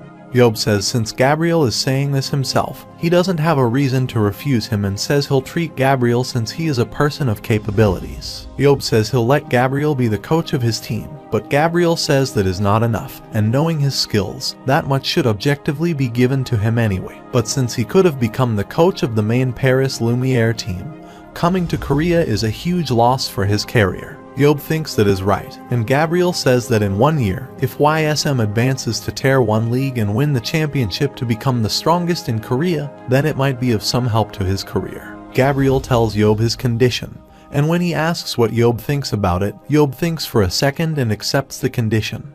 And this settles their contract. Although Yeob visited Paris to recruit new players, he was able to obtain the SAS system and coach Gabriel Sana unexpectedly. With the effects of the new superpower amplify, Yeob gained some confidence, so he returned to Korea earlier than planned. However, even after Seo MoonYeob returned to Korea, Paris Lumiere's social media page continued to upload photos of Yeob for a while as if they were bragging. After this, the rumor that Yeob had finished registering as a Battlefield player also spread, and the rival teams of Paris Lumiere became uneasy. Among them, the one who showed the most dissatisfaction was the greatest rival of Paris Lumiere, and the strongest Battlefield team of Germany, led by one of the 7 heroes, manhwarecap, Berlin Blitz. A few days later, the SAS system and Gabriel Sana reach Korea, and Gabriel instructs how to set up the system. Meanwhile, the YSM players are peeking at what is happening, and they think even the KB1 has not used this program yet.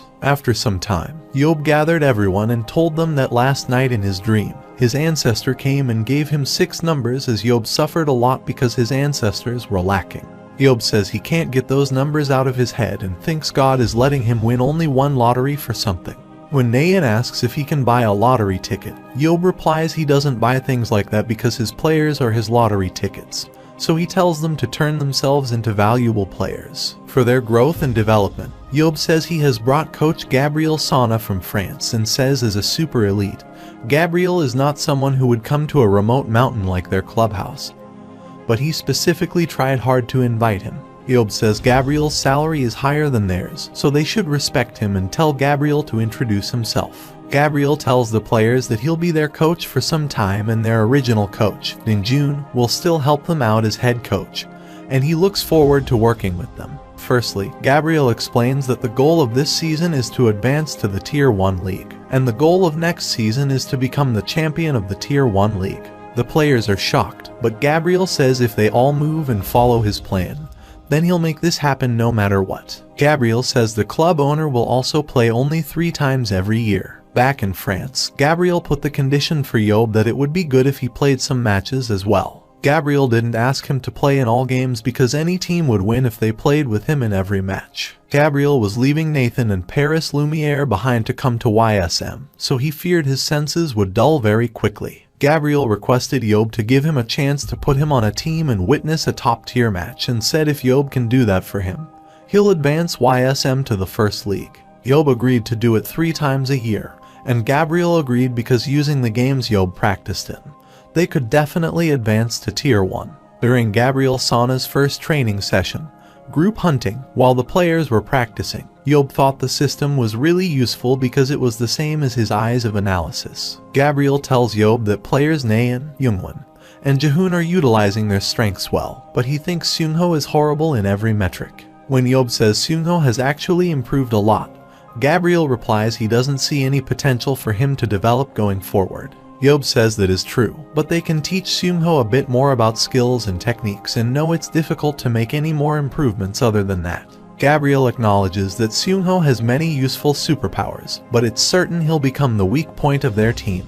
Yeob thinks Gabriel is not wrong, but Yeob sees something a little different. Seungho has leadership 62%, and strategy 74% abilities, so Yeob thinks Seungho has potential in him. Suddenly, Yeob asks how about they make Seungho sub in game leader because he is calmer and smarter, and since he is normally the one to take on the role of figuring out the position and situation of the enemy and their team, his circumstantial judgment will be excellent as well. Gabriel decides to instruct Seungho personally, and regarding Choi and Bam, Gabriel says Choi's movement is good, and his superpower is satisfactory, so he is worth nurturing. But on the contrary, Gabriel asks if there was a need for Yeob to pick Bam out because he can't find anything special about him.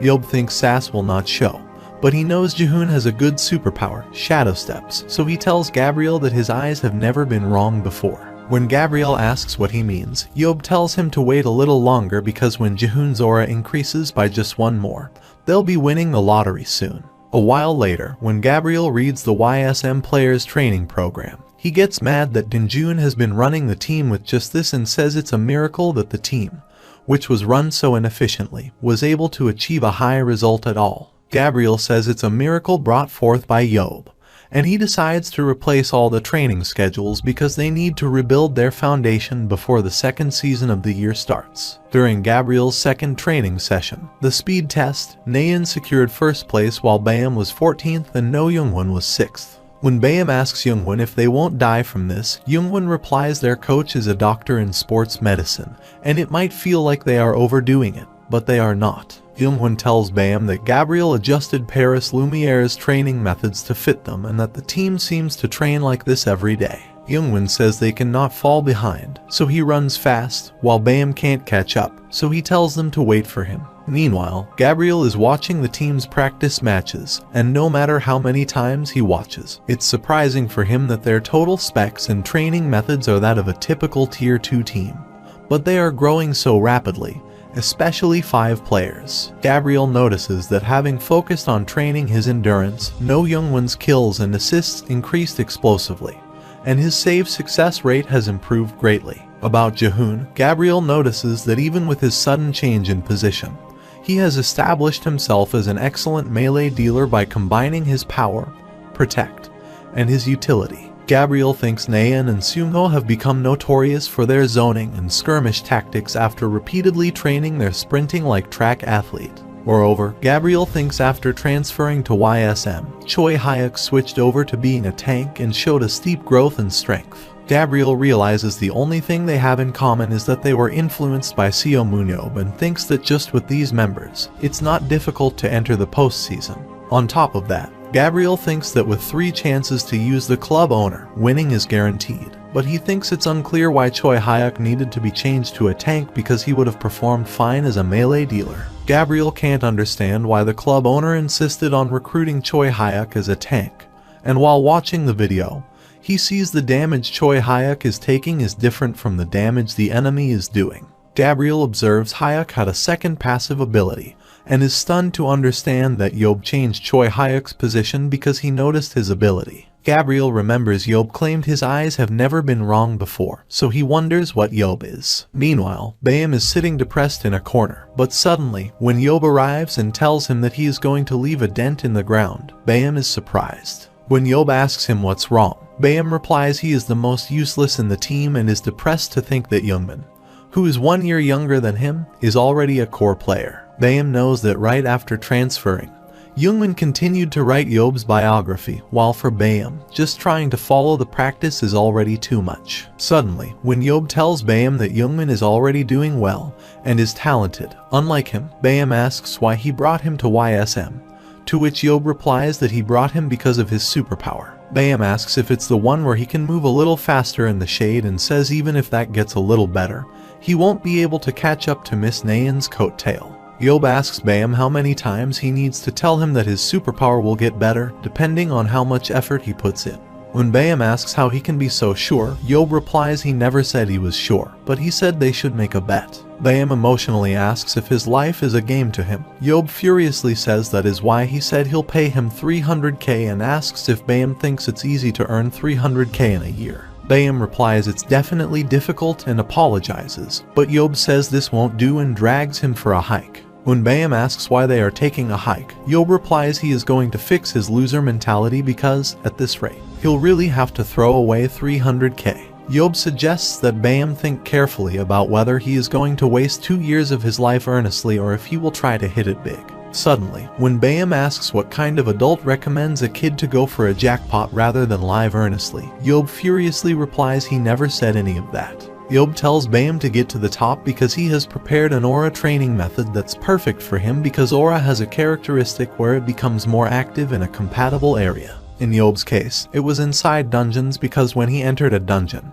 he didn't feel like he was a useless person. Bayam is shocked to hear this, and Yeob remembers when he was young, he used to say that he was useless, and that is why his parents abandoned him. The director of the orphanage he was at always cussed at them, and there were many instances where he beat up the kids just because he was bored. The director hated Yeob especially, so he got beaten up a ton of times, and the brats who acted like director's tails always used to mess with him as well. Bayam is stunned, and Yeob tells him that everyone has their own wounds, although they may come in different forms, and is confident that Bayam has the ability to overcome his wounds. Suddenly, Yeob takes him to a place with shade where people can't see him, and after reaching, when Bayam asks if Yeob wants him to break the rock or something, Yeob kicks him inside the cave and instructs Bayam to train there. When Bayam shockingly asks what Yeob is doing, Yeob tells him to think about his loser mentality, whining, and pessimistic attitude, and asks what other place Bayam thinks is more fitting to grow his superpower than this cave.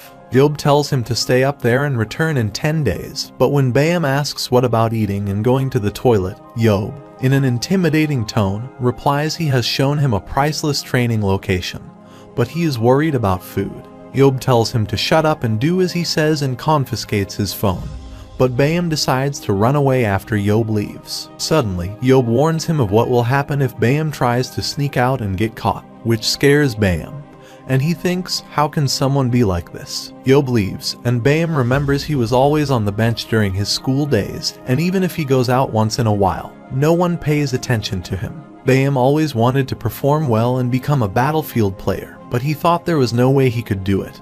And at that time, Yeob saw potential in him and brought him to YSM. Bayam decides to focus on feeling the flow of aura, and 10 days later, when Bayam is about to get out of that cave, Yeob is watching this on his phone. Yeob is excited to see his lottery ticket, so as Bayam gets out, Yeob checks his stats and is happy that it's a banger. Suddenly, Bayam sees a security camera there in front of him installed in a penguin dummy, and he can hear Yeob's voice through it. Yeob tells him there is still time left until the second season starts, so he tells Bayam to master his superpower properly. It's day 31 until the start of the second season when Yeob takes Bayam to meet Gabriel, and in June tells Yeob that Gabriel is planning the squads for the second season. While heading towards Gabriel's office, Yeob sees the commotion and goes to Gabriel and asks what's happening, to which Gabriel replies a lot of teams are trying to recruit NO.1, including the KB1 League, and there are calls from overseas as well. Gabriel says it's becoming more intense since it's nearing the end of the transfer season, and one Arab team even offered $5 million for NO.1 and Seumho's duo. Yeob thinks it's insane, but when Gabriel asks if he'll sell them, Yeob replies there is no way he'll sell them for such a small amount and says even if he accepts, it'll only be NO.1, and they can't sell Seumho. Gabriel agrees because although NO.1 is the poster child of the team, players like Seumho are really valuable players. More than anything, Gabriel says, when he taught Seumho for a little bit, his understanding of strategy was outstanding, and his understanding of his superpowers and their uses was extremely good. Gabriel thinks Seumho will have especially good synergy with Yeob since he enjoys rapidly changing game plans. Yeob also thinks since he'll be playing, he should have some fun as well, and he also thought of a few tactics he can use. With this superpower, Gabriel says they can use Daniel Mansk as the benchmark to gauge him. But when Yeob asks who Daniel Mansk is, Gabriel says Mansk is the best support in the world. Along with Nathan Bernard and Roy Meyer, Mansk is a player who is confidently protecting his battlefield top 3 spots. Gabriel tells Yeob that Mansk's team is Berlin Blitz, and Yeob might know about their head coach, Emre Kasa. Yeob remembers Emre Kasa telling Yeob that he cannot let him do as he pleases anymore because they are all outstanding superhumans who have gathered together to raid the final dungeon. Emre was mad that rather than setting a good example, the image of Yeob drinking was being shown to the world. Yeob doesn't care about Emre, but he is a little curious about Mansk and thinks he should watch him sometime. But first, he needs to advance his team to Tier 1, so he, while showing Bayam to Gabriel, says he needs to make a change in the player list for the second season squad. Gabriel says just long ago, Bayam had no exciting qualities about him, but Yeob says Gabriel will know when he sees that they have their lottery ticket. A few days later, the day of the first match of the second season arrives, and Gabriel tells Seumho and Bayam that this match is the opportunity to show off their new selves. Gabriel says their core players are NO.1, Seumho, Choi Youngmin, Jaehoon, and Choi Hyuk, and these include 1 tank, 2 melee dealers, 1 ranged dealer, and a support with 3 superpowers, a perfect team composition. Gabriel instructs that unless something happens, these 5 move together in each game. And when he asks if Seumho will be able to command this team, Seumho confidently replies he'll. However, Yeob says it's Seungho's first game, so he is not asking for much. The match begins between GT Knights and YSM, and the dungeon they enter is Reverse Forest, in which there is a huge tree hanging upside down. Vine monsters Jarden that eat aura to live are positioned near it, and when prey approaches, they attack from above and below. The dungeon is supported by this big shining tree, which is actually the boss itself, and there is a hypothesis that this glowing tree is actually a Jarden superorganism created by many Jardens after draining an extreme amount of aura. GT Knights split in a 4-4-3 formation, and it's the optimal team distribution to face YSM, who uses skirmish tactics. On the other hand, YSM has divided into 2 teams of 5 players, but what's shocking is that player Bayam moves away from the group and is moving. Everyone is shocked if it's a mistake because it'll be incredibly difficult to hunt alone in this dungeon where Jardens can ambush the players endlessly. Suddenly, Bayam activates Shadow Steps and moves into the shadow. Meanwhile, GT Knights are surrounded by some Jardens, and they decide to hunt them diligently. But suddenly, they get attacked by Naeun's arrows. One of the players tells them not to fluster and to keep moving because they need to find Seungho first. And that player is glad Naeun came to attack them because they have a special weapon to deal with her. Meanwhile, Choi Hyuk uses detection to find the location of Naeun attacking the opponents while the other 3 YSM players are fighting Jardens, and he sees one player hiding, about whom Hyuk is certain it is Seungho. The GT Knights players rush to find Seungho because if they get rid of him, they can put an end to the skirmishing that YSM is so proud of. But Naeun is happy because the first step of the plan is complete. Naeun informs his teammate that they are coming his way, and suddenly, the GT Knights find Seungho, who is wearing a cape, and tell him to stop moving. The GT Knights players tell Seungho not to even think about running, but suddenly, when he removes the cape while asking why he would run, everyone is shocked to see this is Choi Hyuk. Meanwhile, the other 3 players of YSM complete their hunt, so they immediately join Choi Hyuk, and Seungho passes Hyuk his sword and shield. Choi Hyuk throws the bag full of Jarden seeds, which he was wearing to disguise himself as Seungho at the opponents. These seeds quickly absorb the aura near them to grow, and a while ago, Team 1 acted like they were hunting, but they were focusing on grabbing the seeds dropped by Jardens, and after collecting a certain amount, they covered them so they couldn't grow and transferred it. While a GT player is holding the bag, suddenly, the seeds grow in large branches that grab the GT players, and the YSM players immediately kill those 4 opponents. Meanwhile, Team 3 of GT Knights gets the information that Team 1 is ambushed, so they decide to complete hunting the Jarden and regroup immediately. But suddenly, the Jarden grabs one of them. The other player cuts Jarden's branch to save his teammate, and they manage to kill Jarden. Suddenly, one of these 3 players notices that his teammate Young Daewon is standing idle, so he furiously asks why Daewon is wasting time.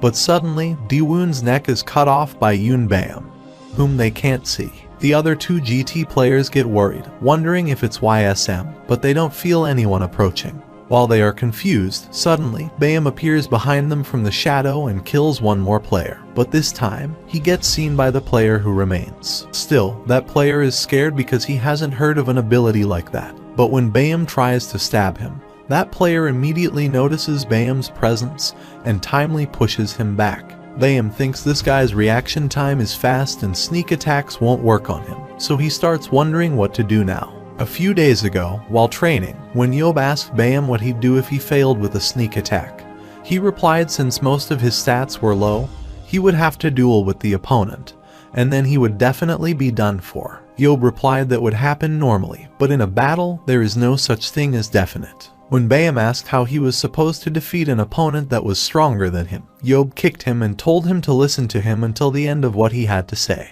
Yeob advised Bayam first to reduce the number of choices the opponent can make and ask what he thinks the opponent would do if he started hiding in the shadows to attack again. Bayam replied that they would either go somewhere with little to no shadows or wait until he came out of the shadows. Yeob said that it's correct that the opponent will be forced to start acting with those 2 choices in mind.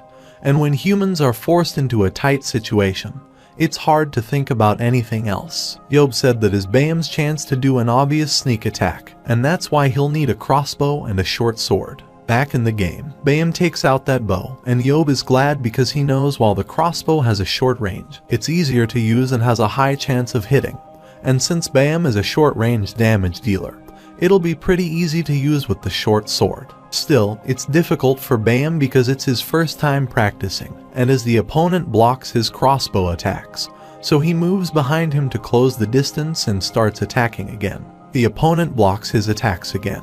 But Bam remembers Yeob advised him not to give up even if this doesn't work, because if he doesn't give up, there'll be a chance. Suddenly, Bam trips because of a rock and falls, but the opponent gets confused and only starts him instead of attacking. So Bam immediately hides in the shadow. Bam is embarrassed and thinks if he knew this would happen, he should have run away. Suddenly, the opponent says Bam will soon reveal his ace ability, and he is surprised to know Bam can hide in his own shadow. Bam realizes that the opponent, Jeong Suho, misunderstands his ability, so he becomes happy that it's a chance for him and he might be able to use it. Meanwhile, the second team of GT Knights is aced by the first team of YSM, and the commentators wonder if Jeong Suho is the only one left of GT Knights because that particularly guarantees the victory of YSM. Suddenly, the Jardins started to gather, and they blocked the remaining 5 players of YSM. The commentators think the players will have to defeat those Jardins immediately to meet up with Bam.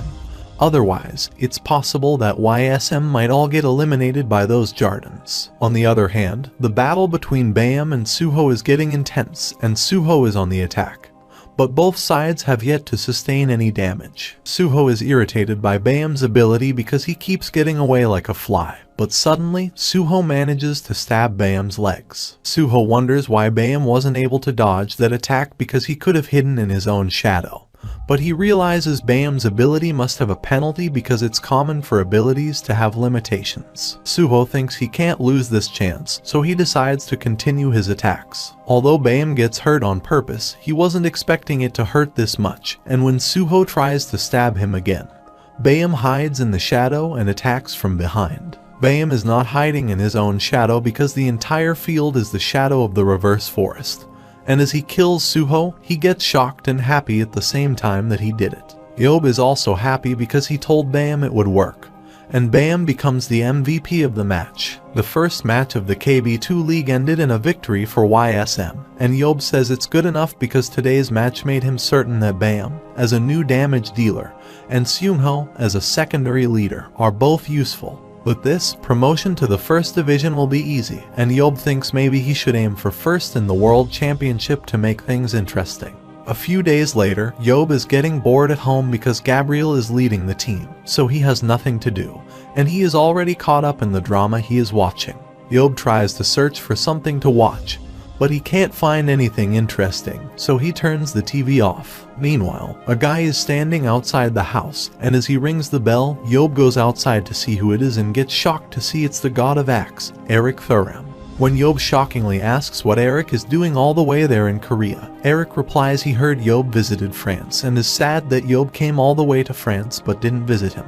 Yeob says he told the reporters if Eric had come to Paris, he would have visited him, but Eric says he saw the interview live, and he happened to be fishing in the Atlantic Ocean at that time. Eric says he tried swimming all the way to France from the middle of the ocean, but he got lost. When Yeob asks if he couldn't have just taken the boat, Eric replies he knows that, and that is why his wife got angry with him, and he has been banned from fishing. Eric says his wife worries about him too much, so he tells her to worry since he has such good luck. Yeob realizes Eric is not someone who will die easily because his bad luck and survival instinct abilities get stronger when he needs them the most. Yeob realizes that although Eric doesn't know the exact stats, he is well aware that his survival rate is higher than others, and with an ability like that, he won't die for stupid reasons. Suddenly, Seung-hee also arrives outside and is happy to see Eric after a long time. Eric says she is the same as always, and as they go inside, she treats them to a meal. Eric never thought he would be able to eat with Yeob like this again, and Yeob also feels the same.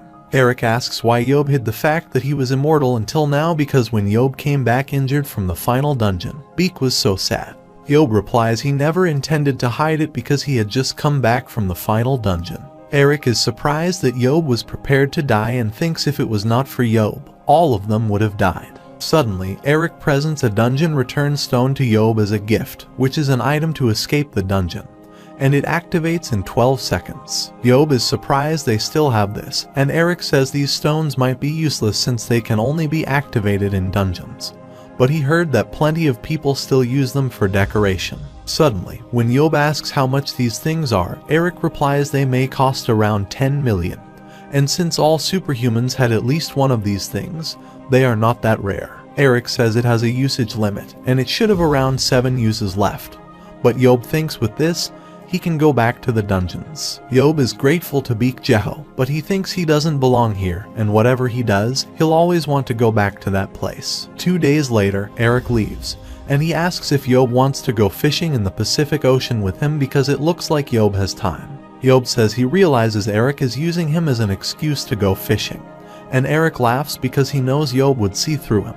Eric asks Yeob to help him out a bit, but Yeob says he doesn't have time for hobbies like that and suggests Eric should take his wife on vacation to convince her there. Eric, after telling Yeob to come to France when he can and keep in contact with him, leaves, and Yeob gets excited because now he can try using that stone. While Yeob is preparing his bag, Jeho asks him where he is going so early, to which Yeob replies he is going on a short vacation, and Jeho assumes he'll take 4 days because, in the past, Yeob disappeared in chunks of 4 days too. Yeob replies that he is right and that he has a secret place to go to, but when Jeho says why he doesn't know about this, Yeob asks if he thinks he would know everything.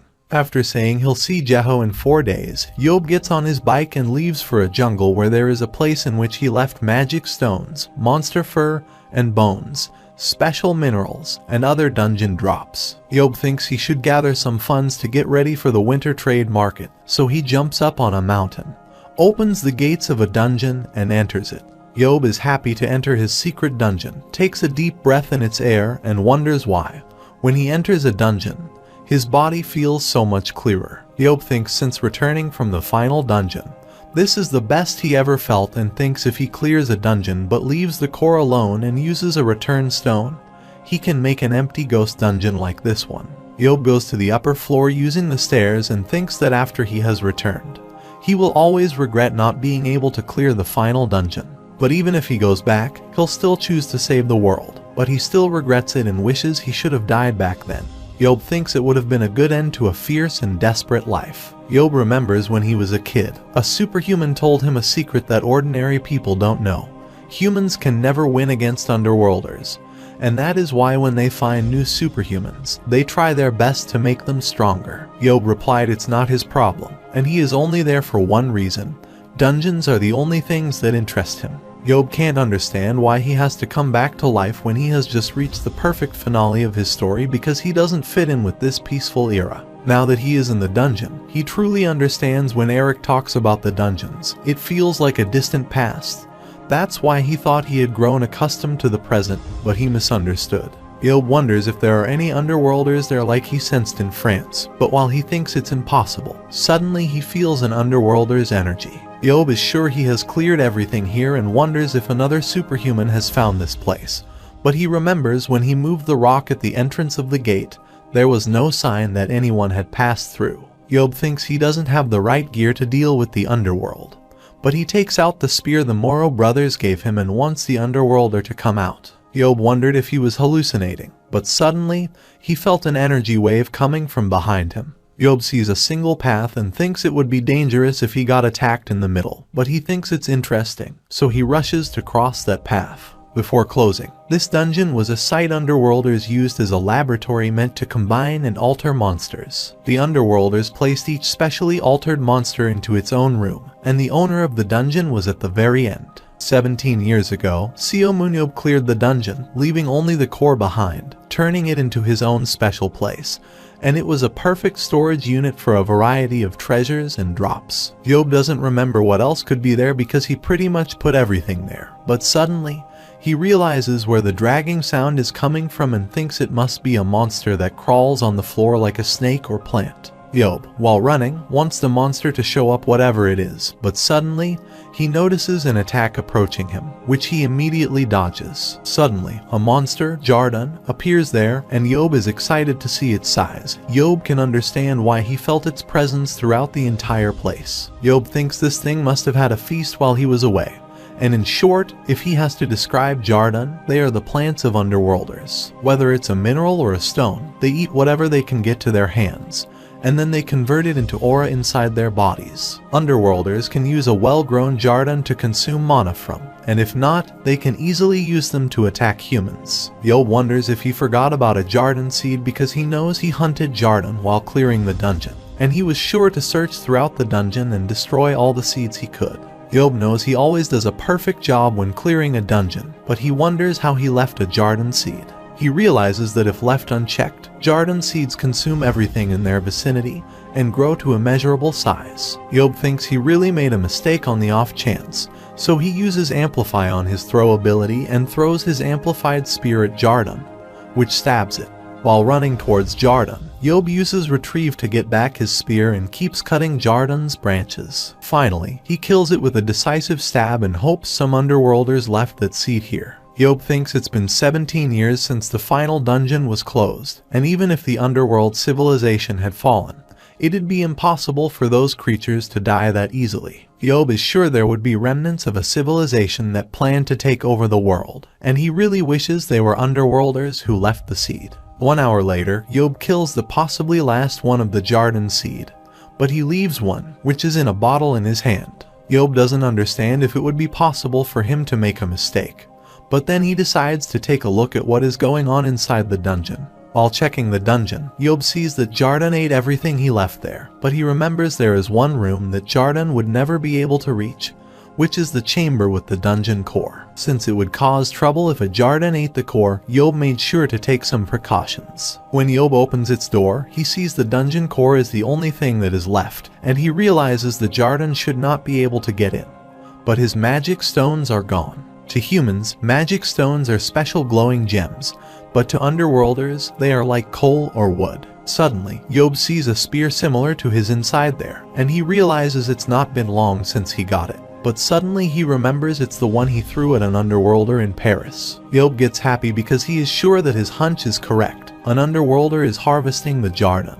Yeob understands, knowing it could cause issues if the core were destroyed before they could harvest the large Jarden. They must have gotten around the main chamber's security measures. Suddenly, Yeob felt an intense aura from outside the chamber, and when he looked back, he was happy to see a red aura underworlder. There is a system in Battlefield where players assign points based on the color of the target's aura, and it was created using Underworlder as a reference. Yeob knows the color of their aura separated them into different classes, and red means it's a class 3 Underworlder, which shouldn't be weak. Suddenly, the Underworlder, while pointing at Yeob, says something in its language, which Yeob is certain means human because he heard a lot of Underworlders say that. Yeob says it's nice to meet him, but when the Underworlder stays quiet, Yeob asks if he is deaf. But he realizes the Underworlder is learning the language. Yeob knows Underworlders are fast at learning languages and says he tried to learn their language, but it was too hard. Yeob says the fact is pretty convenient that they can learn an entire language through a short conversation, and suddenly, the Underworlder calls him human and asks if he is alone. Yeob is impressed that the Underworlder learned how to develop sentences, and after telling them he is alone, Yeob asks if it must have been hard to speak something that is at such a low level. The Underworlder replies that Yeob knows well that human language is like that of the Class 2 language that only slaves use, and he cannot believe he has to use such a lowly language. Suddenly, when Yeob asks how it feels to be destroyed by a lowly species like his, the Underworlder yells that it's because they hid in their holy site like mice, and that would never have happened otherwise. Yeob, while asking if he is talking about Final Dungeon, throws a spear at him, which the Underworlder dodges while asking how dare a lowlife like call their holy site by such a name. When Yeob says the Underworlders are their prey now, the Underworlder asks what he means. Yeob says they can earn glory and honor by killing them, and that is why they killed them. Yeob says it's just like how Underworlders consume aura and use the money they earn to eat, drink, and have a lot of fun. The Underworlders say the humans are like cattle to them, and yet they dare to disrespect them. But Yeob taunts that for someone of a species devastated by cattle, the Underworlder surely talks a lot. The Underworlder summons his snakes to attack Yeob. But suddenly, when Yeob disappears, the Underworlder gets shocked. Suddenly, Yeob appears behind him, and when he says the core behind their holy site is massive and twice his height, the Underworlder shockingly asks how he knows about that. When Yeob calls him an idiot for not understanding how Yeob knows, the Underworlder realizes what Yeob is trying to say, so he gets mad and furiously tells Yeob to shut up. Meanwhile, the snakes try to bite Yeob, but he cuts off their heads while telling the underworlder to listen until he is done talking. Yeob knows Underworlder has an idea who he is, and Underworlder gets terrified because he knows only a chosen few are allowed to witness the core of the holy site. When Yeob says he is Seo MoonYeob, the Underworlder yells that Yeob is the bane of their existence. Suddenly, Yeob stabs his spear through the Underworlder's chest while thanking him for coming to him because he is afraid that he will never get to hunt them down anymore. Yeob is disappointed because he didn't think it would be that easy to deal with and asks if that is all the Underworlder can do with his aura. Yeob knows the Underworlder is not dead yet, and it can use its aura to extend its lifespan. And that is why it can't die until it extends it all. Yeob asks if the Underworlder remembers when he said Yeob was of a lowly species, so now he tells the Underworlder to be ashamed of himself because Yeob can see how low the Underworlder's stats are. Underworlders have no name, their entire purpose is based on their role, and among those, the searcher role is assigned to those who look for places that might have aura deposits. Yeob sees if this Underworlder is a searcher, there is nothing to worry about, and although red isn't a low rank, it's not that high either. The Underworlder asks Yeob if he is Seo MoonYeob, to which Yeob replies he is the one and he wants to ask him something. The Underworld asks if Yeob thinks he'll reply. Yeob pushes the spear deeper into its chest and says he'll have to reply. Yeob asks him if their species are all dead, and the Underworlder asks what he means, to which Yeob replies he is asking if there are more of them hiding in the ground or if their civilization has really fallen irrecoverably. Yeob says if a searcher like this is still roaming around, that must mean there are more of them.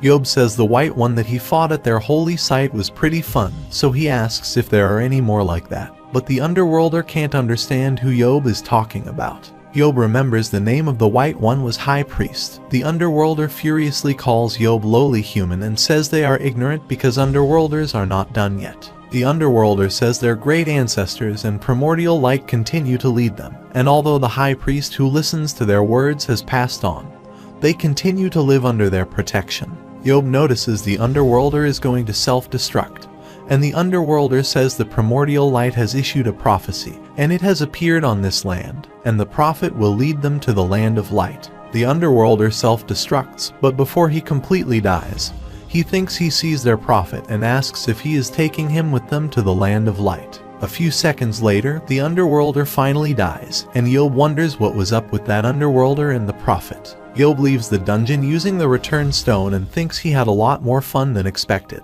Yeob remembers what the Underworlder said and wonders what it means that a prophet that has achieved spiritual training will appear. Yeob never heard about it before, but now that he thinks about it, he remembers they mentioned something during the Underworld Wars that the primordial light has accepted the land of light. Yeob wonders if the Underworlder knew about the prophet and primordial light, then why did he not know that the Underworld had fallen? Although Yeob thinks if a prophet really does appear, it's still going to be difficult to bring back the Underworld civilization and is pretty sure that the magic stone supply from the final dungeon should be cut off, too. According to researchers, the final dungeon was created over a span of 10,000 years, and it was used as a device to gather aura from all over the world. As a result, the Otherworlders could indulge in an infinite energy source, and they lost their self-control. That was the only reason that could explain why a high-dimensional civilization like the Underworld would irrationally decide to conquer the world like that. As for the theories regarding why Underworlders decided to attack them, there are plenty, however, none of them can paint a full picture. Although Yeob thinks the remaining searchers have been collecting plenty of aura, it's unlikely they would regrow their forces and reach their previous numbers within his lifespan. Yeob was excited since it's been a while since he had seen an Underworlder. However, the only thing that Yeob could sense from that Underworlder was despair, sadness, and fear, and Yeob knew if this had been anything like the past, Underworlder would have called for backup and stalled for time. Yeob is disappointed because he was hoping for his sake, and as he cannot do much in a destroyed dungeon, he decides to go home. On the other hand, another Underworlder Lord Third appears in this dungeon and seeing the dead body of the searcher. He says it's fine they lost the searcher to light but thinks it's quite unfortunate that they lost the ripe Jardan before they could harvest it. The Lord thinks it's okay because it's not the only place that has an aura, and he has learned another interesting fact. The abomination that is Seo MoonYeob is alive. Suddenly, the Lord says this time they'll make sure to kill Yeob and tells a human standing beside him to prepare to greet the prophet. To which the human replies he understands it. On the contrary, when Yeob returns home, Jaho says he thinks Yeob will return after 4 days, to which Yeob replies things happened. When Jaho asks if Yeob went to the mountains, Yeob replies that's right, so Jaho says he should have dug for ginseng. But Yeob says he saw something similar and shows the Jarden seed to Jaho. When Jaho takes a look, he gets terrified to see a Jarden seed and asks how he has a Jarden seed, to which Yeob replies it was in storage. When Jaho worryingly asks if Yeob didn't kill that thing, Yeob replies he forgot. But Jaho asks if he doesn't know that a single seed can destroy an entire city. Yeob tells Jaho to stop exaggerating because there is bound to be a superhuman nearby that could deal with it. But Jaho says if they exclude the superhuman battlefield pros, most of the people are citizens that happen to have an aura, and they'll just be fodder for the Jarden to feed on. Yeob says he didn't know that, but Jaho tells him Jardens are considered stage boss monsters that require a group of people to hunt down. Suddenly, when Yeob asks how much these things cost, Jaho gets concerned and asks if Yeob wants to sell them. Jaho fears if a monster like that gets released into the world, it'll be hard to deal with it. So if Yeob needs money, Jaho says he'll give it to Yeob. Yeob asks who said he wants money and asks if some organizations conduct research on the underworld civilization because he was hoping to help them. Jaho never expected Yeob to say that, but Yeob says they can't forget about the underworld because there is no way that they all died out, and he is sure they are hiding until they find the perfect chance to strike back. When Jaho says it's pretty obvious which organization conducts the most research on the underworld, Yeob asks him which one he is talking about, to which Jaho replies he is talking about the World Battlefield Association. A few days later, in a match against another club, Nayan steals Salaban after a long battle, which offends the opponent, and he starts attacking her, but she calmly dodges all his attacks. Yeob is happy to see Nayan has grown so much, and although she lacks leadership, her tactic stat is higher than expected. Yeob thinks if he can max out her speed and tactics stats, she would be able to earn him some money, and thinks that even if her speed is not maxed out, she is on par with Nathan. Since she became a franchise star of YSM, Yeob wonders if he can even sell her because over half the crowd watching the YSM matches are there for her. On the other hand, Yeob feels bad for Bayam and thinks it's hard to see the impact that Bayam showed in the first match. Now that Bayam only shows off when he is certain he can get the kill, people barely watch him, but he is still doing his role perfectly. Yeob believes with these members, he should easily be able to reach the middle of the pack once he gets promoted to KB1. Meanwhile, YSM won the match with a 10-0 score, and with this victory, YSM finally reached the postseason. Suddenly, Jaho arrives and is glad Yeob made it to the postseason. Yeob asks what he is doing by watching a small match like this, to which Jaho replies he came back from the Battlefield Association after requesting that they recover the Jarden seed and says it seems it'll take a few weeks. Yeob thinks they are taking longer than expected, but Jaho thinks they determined it shouldn't be much of an issue since it's in Yeob's possession. Suddenly, when Jaho asks Yeob if Yeob thinks that YSM can win with such a small player pool, Yeob tells him not to worry. Jaho surprisingly asks if he is that confident because since a lot of tactics have been shown to the public, it's not going to be as easy as Yeob thinks. When Jaho asks Yeob if he has a secret weapon, Yeob replies Jaho will see. Meanwhile, when a reporter asks Gabriel how he is going to prepare for the postseason, he replies he is not worried about the postseason at all and is confident the cup is theirs for the taking. The reporter asks how he is so confident, to which Gabriel replies he made a deal with the owner of YSM that if Gabriel signed on as a coach, Yeob promised that he'd participate in 3 matches every year. This news shocked everyone, and when Jaho asked Yeob what it meant, Yeob replied that Jaho had heard what Gabriel had said.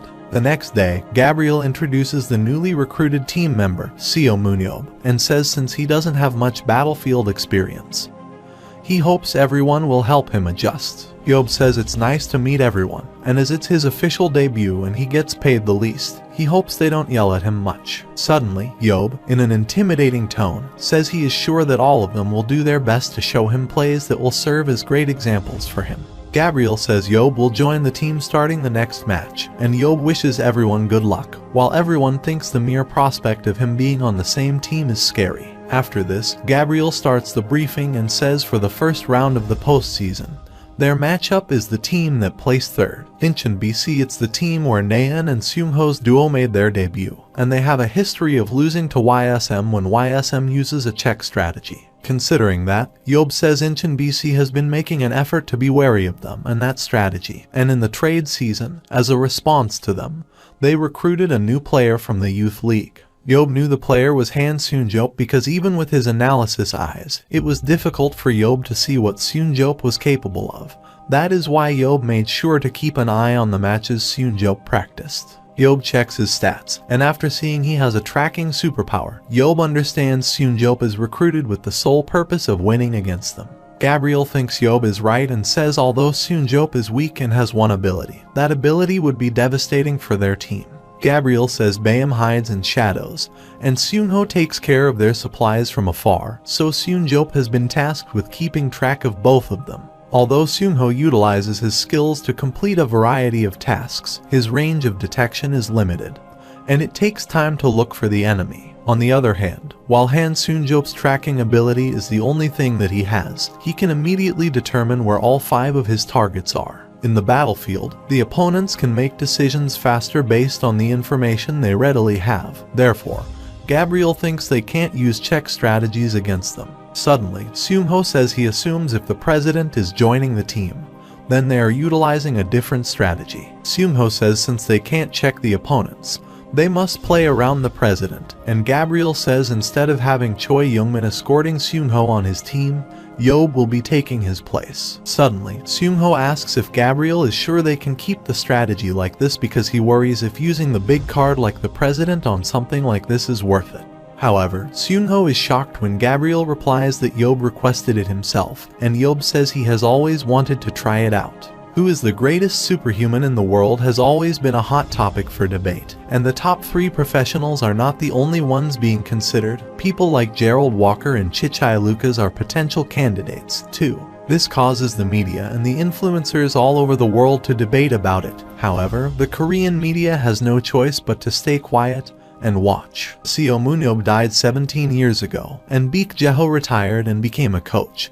So they are not the targets that could be compared with current pros, therefore, they have never been a part of the debate. Now that Yeob is miraculously alive, however, the situation is different. The greatest superhuman has returned. The foreign media changed their stance, while the Korean media stayed quiet for the time being as if Yeob wanted to send a response. In Battlefield, Yeob proved that he was stronger than anyone, and after completing his first friendlies, he'd finally have his name declared in an official match. It should have been an unimportant game within the second Korean league, however, with the participation of Yeob, it became the center of attention throughout the entire world. Finally, the match day arrives, and people are extremely excited to see Yeob playing. But the In NO.1 players are nervous because they know Yeob defeated national players in his friendly match. They think it's not fair to have Yeob join the second league, but YSM players are confident that the win is theirs. Suddenly, Yeob checks the stats of the players of In NO.1 and he thinks there is no one interesting in their team.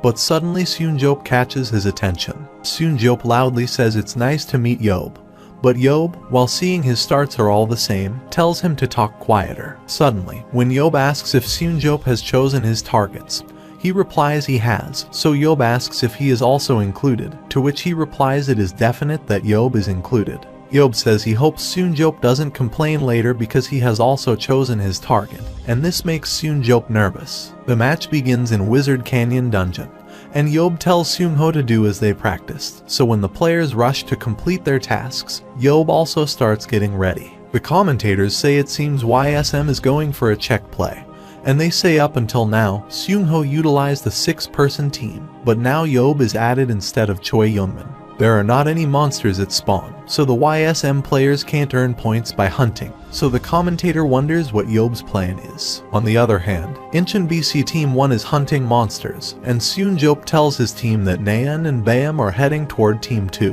One of the In NO.1 players is worried that YSM should be aware that they have prepared for their check plays, so why are they going with the same strategy? But he thinks it's better for them because it would have been difficult if Yeob came at them at the beginning. In NO.1 decides to continue with their plan, and when their leader asks where Yeob is, Seunjop tells them Yeob is at spawn and he is not with the check team. The leader of Incheon says they have already obtained a purple aura, so they'll keep hunting and framing until they get to white because then they'll stand a chance to win. After hunting for some while, Team 1 of Incheon BC heads to meet the Czech team of YSM. After Yeob was revealed to have joined the team, the opponents decided to drag things out and make up the difference in strength against him by framing. Battlefield allows the players to increase their aura and stats using hunt points, and with that, even if Incheon players are up against Yeob, they can make up the difference for a short period. Incheon BC, who wanted to reduce the risk of facing Yeob head-on, changed their formation, adding more ranged carriers to the team. They'll track Nayeon, Seungho, and Bayam from far away, and then they'll defeat the advanced team first. Their code name is Counter-Check Plan. Their leader thinks everything is going as planned, but suddenly they get attacked by Yeob's spear, which directly stabs Seungho. Yeob attacks from where they cannot see him and secures one kill with the help of Seungho, who uses his superpower vision relay that allows him to relay his current perspective to an ally within a 3 kilometers radius. The leader of Team 1 is shocked by where the spear came from because they thought Yeob was at the spawn. And while he is thinking this, suddenly a spear hits another of their teammate, who dies on the spot. Meanwhile, the leader of Team 1 informs Team 2 that they are being attacked by Yeob. But suddenly, the leader of Team 1 gets shocked to see the notification that another player is killed because no one from his team got hit. Team 2 asks Team 1 if they are sure they have the right information because they are under attack by Yeob. A day earlier, during training sessions, Yeob told Seungho that as long as he could see the target, he could hit it with his spear. But to see the target, he needed Seungho's help. Seungho understood Yeob was suggesting that he share his vision to help him see his target. But he thought it was impossible even with something like a bow and arrow. Yeob told Seungho that arrows follow a straight path, but the spear he throws doesn't, and asked if Seungho were clear about what he needed to do, to which Seungho replied he would need to go somewhere where enemies are clearly visible. Yeob told Seungho to stand at the location from where he'll see the opponents, and then when Seungho used vision relay, Yeob said he couldn't see clearly, so he asked if Seungho's skill also relay what he saw through binoculars and told anyone from his team to give Seungho a pair of binoculars. Seungho uses them, and now Yeob can see clearly, so Seungho tells him to hit a tree to see if this works. Yeob throws the spear, and it falls close to the tree, but Yeob says it's a little different from seeing it with his own eyes, and it's difficult since what he sees and where he needs to throw are different people, but he is sure he'll get the hang of it in a couple of throws. Suddenly, Yeob retrieves his spear, and when Seungho asks what it is, Yeob replies it's his trump card but thinks he has a real trump card, which he can't use in the battlefield. Yeob started his spear throwing practice again, and each time, he was getting closer to the tree. Yeob thought, using the information from Seungho, the wind direction, wind speed, and the angle of the spear, he decided to use his instincts to hit the target. Yeob again threw the spear, keeping all things in consideration, and finally, the spear cut the 3, which shocked the YSM players who were watching it on the screen. Gabriel commented it was a gift of God and was sure Yeob would get the great kill of the year, so he was excited for the match. Back to the match, Yeob has secured 3 kills, and Jeho is amazed at how this is possible. But Seungho tells him that it's possible because Yeob is able to see Seungho's vision.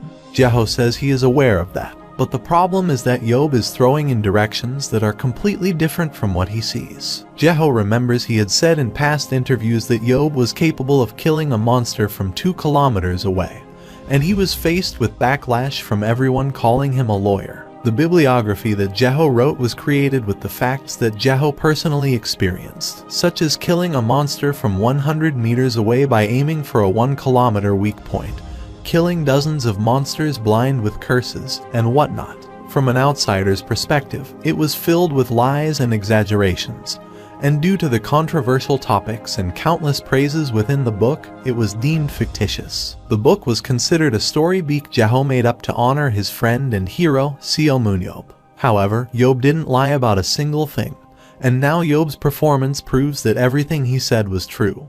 And it's shocking that Yeob can call back his spears. On the other hand, Incheon BC Team 2 is trying to hunt dragons, and the leader, Baek Kangcheol, thinks if it's true that Yeob is attacking from afar, then his attacks will be weaker the further they are. Kangcheol tells everyone that Yeob is targeting the weak carriers too, so he tells them to protect the damage dealers and continue with their plan. But suddenly, a spear hits the dragon behind Kangcheol. Yeob asks how dare they continue hunting while knowing YSM is coming and asks if they are looking down on him because he holds back a little. Suddenly, Yeob throws all his spears and kills all the dragons NO.1 was trying to hunt, and it terrifies them. Yeob uses return to get back all his spears, and on the other hand, Team 1's leader is terrified of how Yeob killed all the dragons and wonders if Yeob planned all this. They decided to regroup because they needed a new plan. But suddenly another spear came, which was going to hit their female player, but she barely escaped it, and the spear hit the ground in front of his feet. Meanwhile, Yeob calls Bayam and tells him that it's time for him to do his job, so he immediately appears in the shadow of the spear in front of that NO.1 player. Bayam comes out of the shadow and, with an immediate attack, kills the girl. Meanwhile, the other players of YSM report to Yeob that they are about done framing and suggest they wrap it up there, and then meet with Yeob, so Yeob agrees with them to do this while he continues targeting the opponents from afar. After some while, the first match ended with a perfect victory for YSM, and Yeob is the MVP with 4 kills and 7 assists. The audience cheers for Yeob, and Gabriel also praises Yeob's performance while saying the audience is going crazy for him. Yeob says he has entertained them enough, and from now on, they'll be going all out. The second match will start in the dungeon 1000 Bridges, which is housed in a cylindrical tower containing countless bridges crossing the middle. There are bridges that break with a single step and even fake bridges made of illusions. As the match begins, YSM is making good progress against arachnids, but there are also gosh spiders they have to deal with. These spiders kidnap targets using their webs, compacting them within a cocoon and turning them into zombies. This takes Yeob in the past that whenever they wondered where someone was, they popped out of the cocoons. The players are shocked that this story is too real, but Yeob tells them to leave the stories and be ready because there are 50 arachnids and 8 ghost spiders. Yeob tells them to take care of the zombies, and after taking out his spears, he uses Amplify Throw to kill the arachnids. A few minutes later, Yeob had completed his hunt, and his teammates were shocked at how he could finish hunting this fast. Suddenly, Yeob takes some aura from Seungho, but suddenly, NO.1 surrounds YSM players from all sides. The leader of NO.1 is glad because he thinks this time they have the edge and tells his team to attack. But Yeob praises them for coming up with this plan with their empty heads. Suddenly, Yeob raises his hand, and while saying he hasn't recalled his spears yet, Yeob starts recalling them with the same aura he threw them. When the spears hit the bridge where Yeob and his team were standing, they broke the ground, and the players started to fall. Before the match, when Yeob told his plan to No and Dinjun was worried, but Yeob told him that the interesting thing about this dungeon was that they could die the moment they lost their focus and fall, so he knew their opponents would use that and attack them early on. Yeob planned they would stay in a place where it was easy to attack, and as he knew all the safe bridges, he said he would make sure all his players fell on safe bridges. As the YSM players land on safe bridges, the Incheon players are also falling, and Yeob jumps after them while saying he'll make sure they don't die from height, and starts to wonder who he will kill first. As planned, Yeob kills 6 opponents before they land on the ground, and the 6th player he kills is MoonYeob. After this, Yeob lands in front of the remaining players of Incheon, who landed without dying, and says now it's their turn. Yeob starts attacking them simultaneously with his spears, but when they try blocking his attacks, Yeob thinks they have gravely misunderstood that there is no need to practice hand-to-hand combat, as it's easier for him to defeat a human than an underworlder. Suddenly, Yeob cuts the head of a player and stabs another down, but when 2 players try to attack him, he dodges their attack. Yeob kicks one of them, stabs him, and kills 2 more players by stabbing them simultaneously. Who are the last 2 left from NO.1? The second match ends as Yeob has killed 11 players on his own, and the hall cheers for him, but Yeob says he can't understand why they are cheering for something like this. AN asks if he is serious because he just recorded the first all-kill in the league's history, and it's amazing. Suddenly, Yeob sees the opponent team's players are sad, and he feels sorry because he thinks it's like an adult joining a kid's fight. When Yeob says he shouldn't play this often, Gabriel asks if he would prefer to sit out during the third match because he is hoping to get some less experienced players on the field while the other team still has yet to recover. Yeob agrees and says if they lose back-to-back, then he'll return for the 5th set, but Gabriel tells him not to worry because that won't happen. YSM again won the 3rd round, and the MVP of the 3rd round was Choi Hyuk, with 3 kills and 3 assists. During the media talk, when a reporter asks Yeob how he'll rate his performance, Yeob says it was great and says he hasn't been able to show off even half of what he is capable of. Yeob says he feels sorry for the opponents, and when the reporter asks if that is why he didn't take part in the 3rd round, Yeob replies that he is right. Yeob challenges their other opponent, SP, saying that he doesn't think much of them either. With what Yeob showed off, his monstrous spear range, and the first all-kill in an official match, YSM was on an unstoppable roll. In the post-season round 2, YSM went against SP, just like Yeob said in the interview, and SP lost disastrously. Both post-season rounds ended with a hard carry by Yeob, so the Moro brothers are glad to see Yeob using their spears. They also can't ignore Seungho's efforts to support Yeob, but they think Yeob is amazing at his skills. They think that spear will be Yeob's trademark, and not only is it effective, but it's also a marketing point that people will go crazy over. They plan to make Yeob play in their team's uniform, and they are confident they can bring him into their team with money as Yeob has now professionally stepped foot in Battlefield. On the other hand, Emre Kasa personally goes to meet the Berlin Blitz owner, John Behrman, because he wants to scout Yeob. Within the world, there are plenty of teams, however, 3 teams stand above the rest. With the Moro brothers as the owners, this unit put Nathan Bernard and Chichai Lucas at the center, creating a team full of star players, including Paris Lumiere. On the other hand, after changing their shield, New York Bear had been told they'd face their second coming with Gerald Walker at the center, creating a tough defensive pool. Finally, led by one of the superheroes, Emre Kasa, Berlin Blitz focused on the first support to rank within the top 3 of the battlefield, Daniel Mansk, and created a perfect strategy to crush their opponents. Among these 3 teams, Paris Lumiere and Berlin Blitz were 2 teams with a deep history as rivals. When Emre Kasa tells Behrman that they need to bring Yeob onto their team, Behrman gets worried and says he trusts Emre's judgment as a coach, but he thinks Yeob's flexible way of thinking will not go well with Emre because the rivalry between them was infamous. 17 years ago, while clearing dungeons, Yeob and Emre Kasa always fought while making strategies to clear dungeons. Behrman realizes Yeob doesn't care when he is given orders by those above him, and even if they don't bring him, they are already one of the best teams. Emre says during the 2021 World Champions League,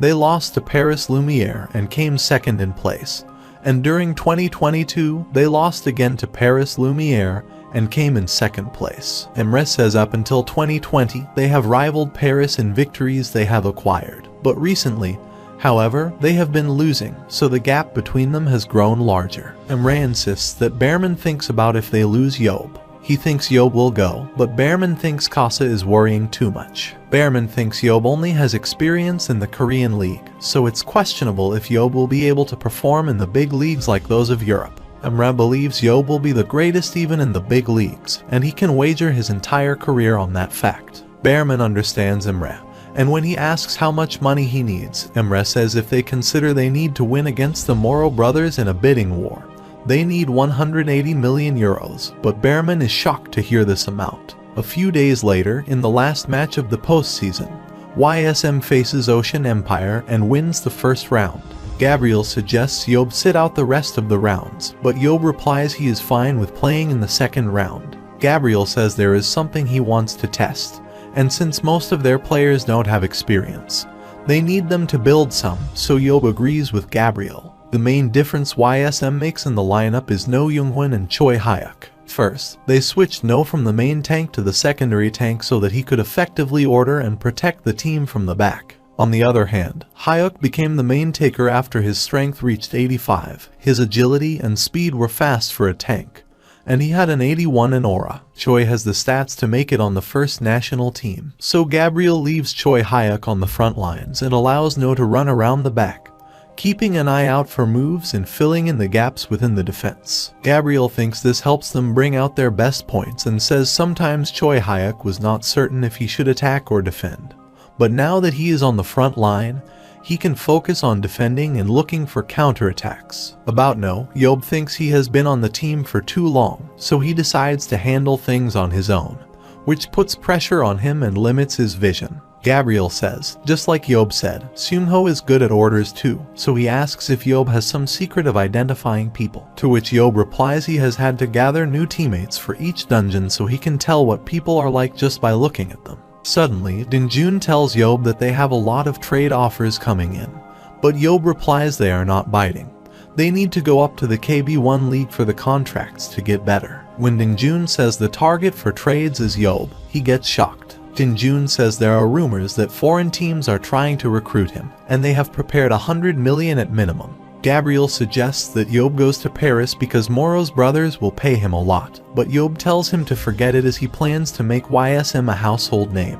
Gabriel says having Yeob carry the team will only work on a Korean level, and even if Yeob is strong, he can't do it alone on a world level. Yeob thinks they can recruit some good foreign players, but Gabriel asks if he thinks players at this level would consider coming to Korea. Gabriel says the league level, treatment, conditions, and even living arrangements are not the least of their worries. When Yeob asks if Gabriel means the need to make Korea a battlefield superpower, Gabriel says it's right, and if they sell Yeob and get the contract fee in hand, they could provide better facilities and treatment, so they might be able to attract players. Meanwhile, Yeob sees their scores as the same as the Ocean Empire and realizes Ocean Empire is better than his team because they are a KB1 League team that got demoted. Gabriel says Yeob has to go back to the match, so Yeob goes to end things, and Gabriel thinks Yeob's mere existence might shake up the balance of the world battlefield rankings. After the postseason overs, YSM selects 7 main players as starters, and the 7 remaining starters and bench players have all been resigned.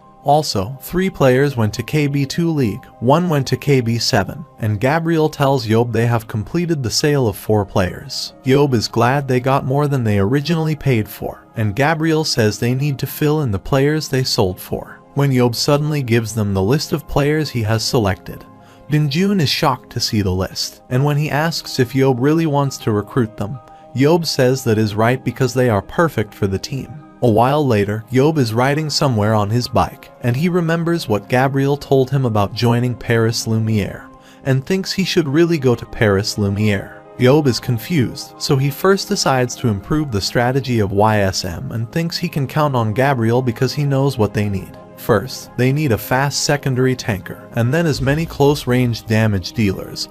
And what they need the most is a proven ranged damage dealer. As the owner, Yeob made sure to take a good look at the matches during the end of the season, which included all the leagues of Asia, East Europe, South America, and other countries. Using that data, Yeob made a list that contained 29 people that he had handpicked, with rankings based on skills and competitions from other organizations. Yeob goes to Singhoon High School to look for a boy named Kim Hyun-tae, but he finds out that Kim has already contracted with twin star spirits. Yeob says it's unfortunate, but when he asks about Lee D-young, they tell him D-young is already retired. But Yeob gets confused because why would a young high schooler retire already? The coach tells Yeob that D-young's parents own many buildings in Gangnam, so Yeob gets going. But suddenly, that coach stops Yeob by saying he has someone he wants to recommend and asks if Yeob would take a look. The coach says there is Park Min-young, who graduated last year, so Yeob asks if he should not Park be on another team. The coach replies Park is confused if he should continue Battlefield or not. When Yeob asks the reason, the coach replies it seems Park hangs out with some unsavory people. Yeob is not looking for problems, but the fact the coach mentioned Park means he is worth whatever it takes to bring him back to Battlefield. The coach guarantees that Park will be a strong addition to Yeob's team, so when Yeob asks what Park's position is, the coach replies it's a close-range dealer. This makes Yeob glad, and he immediately asks about where he'll find that kid. On the other hand, some kids are playing games in an internet cafe, and they are using foul language, which disturbs others. One of them is Park Youngmin, who is superhuman, and when the owner of the cafe tries to stop them from disturbing others and smoking, a guy pushes that older man. The guy tells the older man that they have a superhuman in their group who, if punches the older man, he'll die with a single punch. Park tells his friend to stop it and sit down, so his friend burns the older man's hand with a cigarette and tells him to leave. A while later, the older man, while sitting on the stairs, is feeling bad when suddenly Yeob arrives and asks if this is the PC bang with all the awful kids. While Park is playing a game, suddenly Yeob arrives while wearing a helmet and says Park is doing good, which startles Yeob because he didn't hear Yeob coming. Park's friends tell Yeob to get lost, but Yeob slams a mouse on his face and asks where is his manners, but the guy faints. When the other 2 boys ask who the hell Yeob is, Yeob gives them some nice hits, but suddenly, a guy slams a keyboard on Yeob's head from behind. Yeob furiously punches that boy, causing his nose to break. And Yeob says he was trying to keep things peaceful.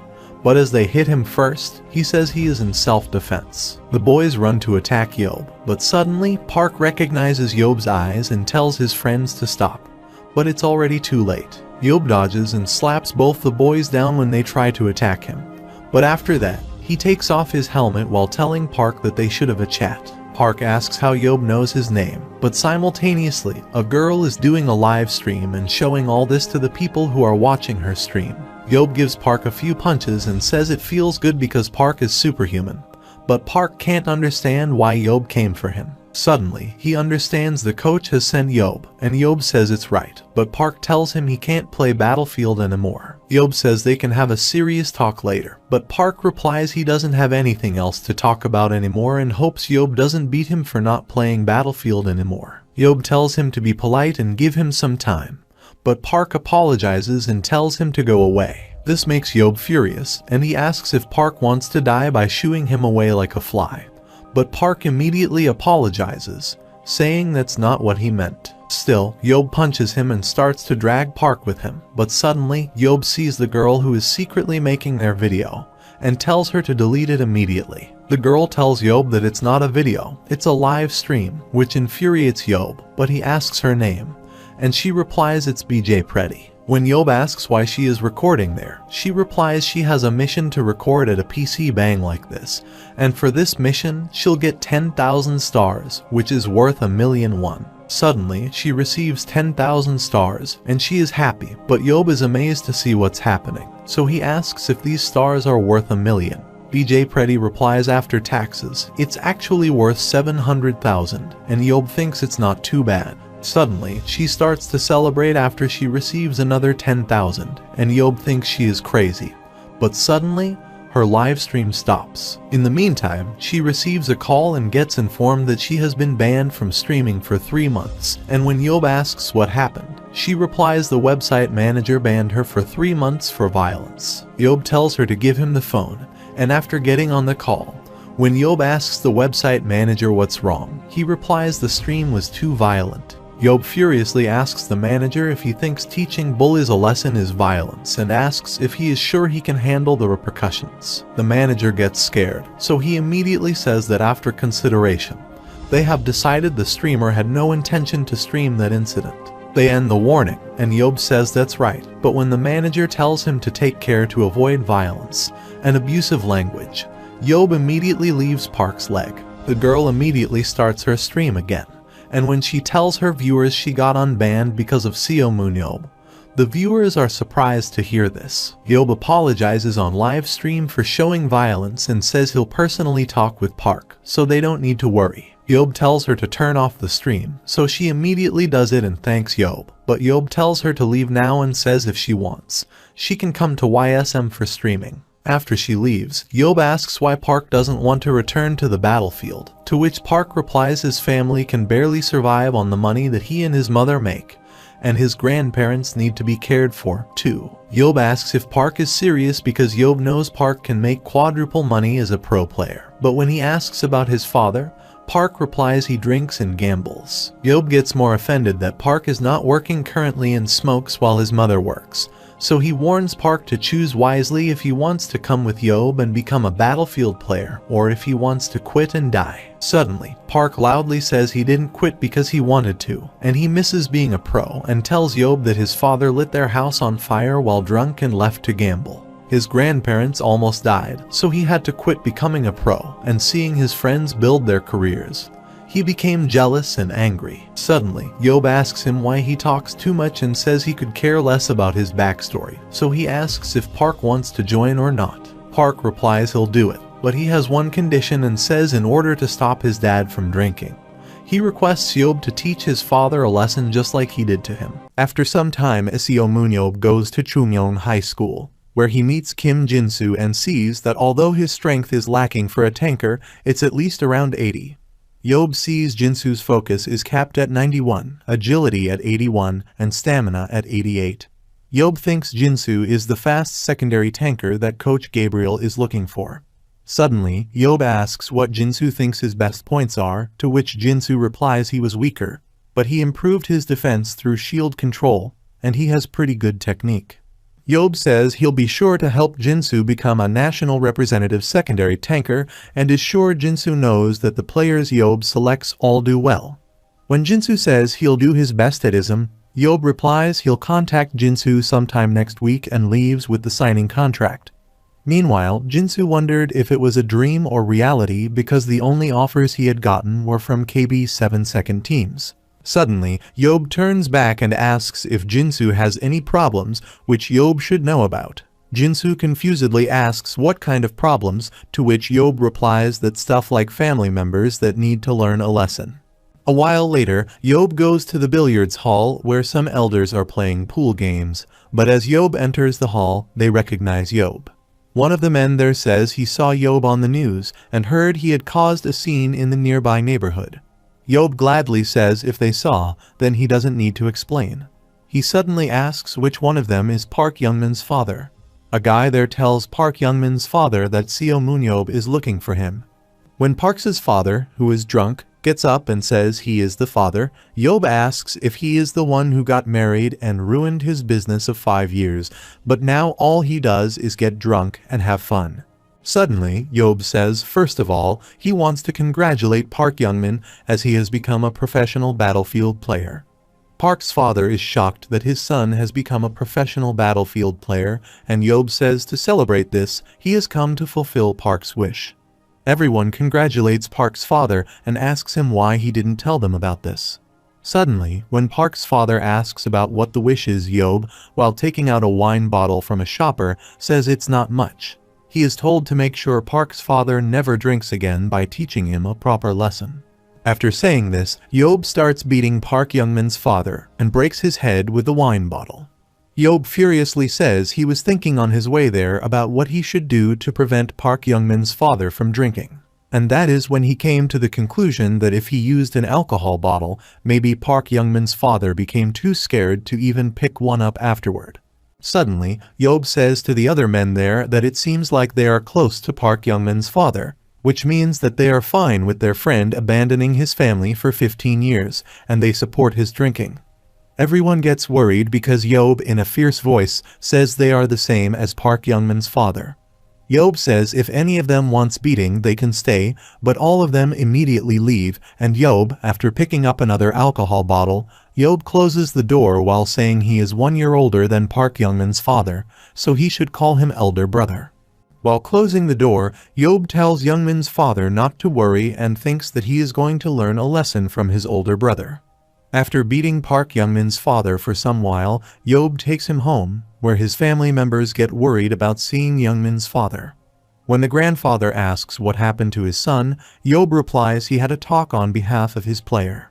Yeob tells the old man that his grandson became a player for their team yesterday, and as a result, Park Youngmin's father will never ever drink again.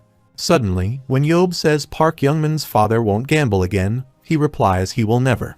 A few minutes later, when Yeob asks Park if what he has done works, Park replies it does, so Yeob tells him to bring his contract and come to the ISM clubhouse tomorrow. Yeob says Park has rested long enough and needs to go to the rehab to get ready, to which Park replies that he is right and that he'll see Yeob tomorrow. On the other hand, Dongjun, while talking about someone, tells Gabriel that he never thought Yeob would put them in reserve. Gabriel, while talking about a player, says although he has a weak mentality, his physical abilities and skills are useful. On the other hand, a player, Shim Youngsoo, who is a damage dealer while getting drunk, says he is mad at his team and says he lacks nothing.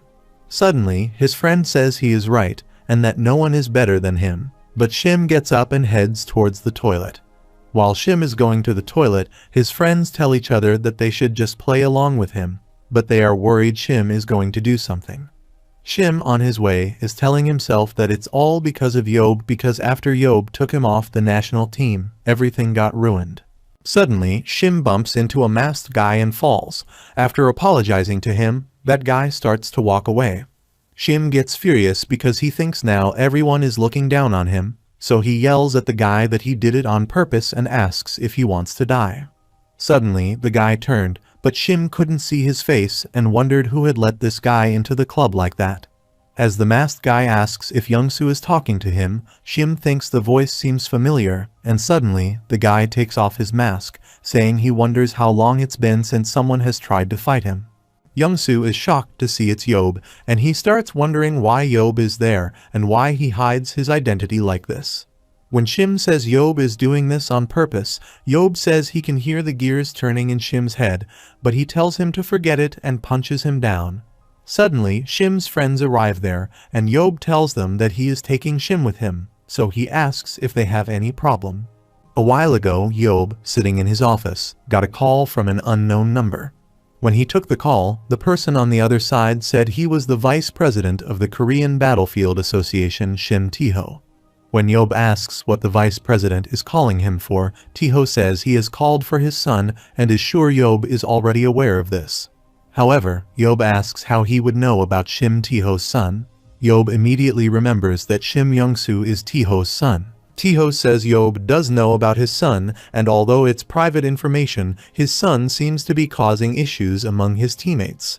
When Yeob asks if that is so, Tae-ho replies he heard that Yeob personally told Baek Jae-ho to take Young-soo off the national team lineup. When Yeob says it's correct, Tae-ho says that Yeob must be aware of Shim's weakness, to which he replies that it seems Tae-ho also knows about this. Tae-ho asks how he could not notice and says since Shim lacked a proper mother, he pampered him when he was little. Suddenly, Yeob tells Tae-ho to forget it and just tell them why he called, but tells Tae-ho not to say that he is calling him to make sure Yeob beats or educates Shim. Yeob, while laughing, says he is not an educator for hire, but Tae-ho tells him that today, his son was present on his team's potential release list. Back to the present, when Shim gets up in a strange place, he wonders where he is, but Yeob, sitting there, says Shim needs to learn some manners. Shim is shocked to see Yeob, and when he asks what Yeob is doing there, Yeob asks why Shim thinks he dragged Shim Young-soo into a dark alleyway with no CCTV. Shim gets terrified, wondering that Yeob is going to kill him, so he immediately says he didn't mean to start a fight with Yeob, but Yeon hid his identity from him, and all this happened. Yeob asks if Shim thinks the news would think like that because they already know about Shim's aggressive behavior. Yeob says the press will write that Shim Young-soo, who was rejected by NO.1, gets beat up after starting a fight with Seo MoonYeob. Shim is worried to hear this, and Yeob adds to it by saying he can imagine the comments like Shim Young-soo reached the end of the line and he is trash. Shim immediately says he'll send a counter article saying that Seo MoonYeob led him into a trap, but Yeob asks who Shim thinks would believe him. Yeob says if Shim had a good public image, people would have started a debate regarding his situation. Although Yeob has beaten his fair share of people, he asks if Shim knows why he doesn't get criticized for it, and says the reason is because he picks and chooses people who deserve it. Suddenly, Yeob says he'll give Shim a choice for today that can save him from the beating. But Shim yells at Yeob not to play with him and asks if Yeob thinks he'll listen to him. Shim says Yeob got Baek Jae-ho to kick him off the national team and even spread negative rumors to stop Shim from transferring overseas. Shim says Yeob is trying to fight him and expose him to the media now, but Yeob furiously asks what is with Shim's attitude and punches him down. Yeob says Shim was taken down from the national team because his mentality is weak, and the negative rumors are a product of that. Shim admits he started the issue in the club, but says even though he apologized, Yeob is the one who started the fight. When Shim asks what is his fault, Yeob hits him again and says Shim's attitude keeps coming out when he gets excited. Suddenly, Yeob starts to remember what he was talking about, but he forgets, so he slaps Shim again for making him forget what he was talking about. Shim's cheek is swollen. He can't understand how this lunatic becomes a hero and thinks if he makes it out alive, he'll be his dad. Suddenly, Yeob says he remembers and asks if Shim wants to learn how to leave his rubbish life, and then the answer is he should join ism. When Yeob shockingly asks what Yeob is saying, Yeob punches him again, and Shim wonders if Yeob has gone insane because he wants him to join his team. Yeob tells Shim to listen to him carefully and says in the near future, news articles revealing that he tried to fight Yeob, the national hero, will be released to the public. Yeob warns Shim that the negative comments will come in waves and by then, he'll be cut from the national team, so Yeob asks Shim what team would want him then. Shim is feeling the pressure, and Yeob says that at that time, he'll leap to the front and scout Shim. Yeob says if Shim gets selected by the hands of Midas, wouldn't that prove to the public that Shim Young-soo has more to show? Yeob says he'll even post a picture of them together to show that they have made up and everything that happened today will become something small they can laugh about later. Suddenly, Yeob asks if Shim knows that his public image will improve if the media thinks he is close to Yeob. Yeob says he'll talk to Jeho about reinstating him to the national team, but when Shim asks if Yeob will cut him if he doesn't go to ISM. When Shim says Yeob might not be in power, but this is practically tyranny, Yeob gets close to Shim and says if someone heard him, they'd assume that Yeob abused his power or something. Yeob says he met plenty of stupids like Shim during the Age of War, and back then, he also knew one particularly awful person. Yeob says that although those stupid people had an incredible ability, they kept using it randomly out of fear, and it was a pain to deal with. In the past, when one of the enemies tried to attack Yeob from behind, he told Shirin to fire, and she immediately cut off the enemy's hand. Yeob says he did everything he could to take her to the very end and cleared the final dungeon. Afterwards, she became a Chinese hero. Suddenly, Yeob asks if Shim has won a league before, and he replies he has once, but when Yeob asks about the Asian Champions League, Shim replies that they could win with China as an opponent.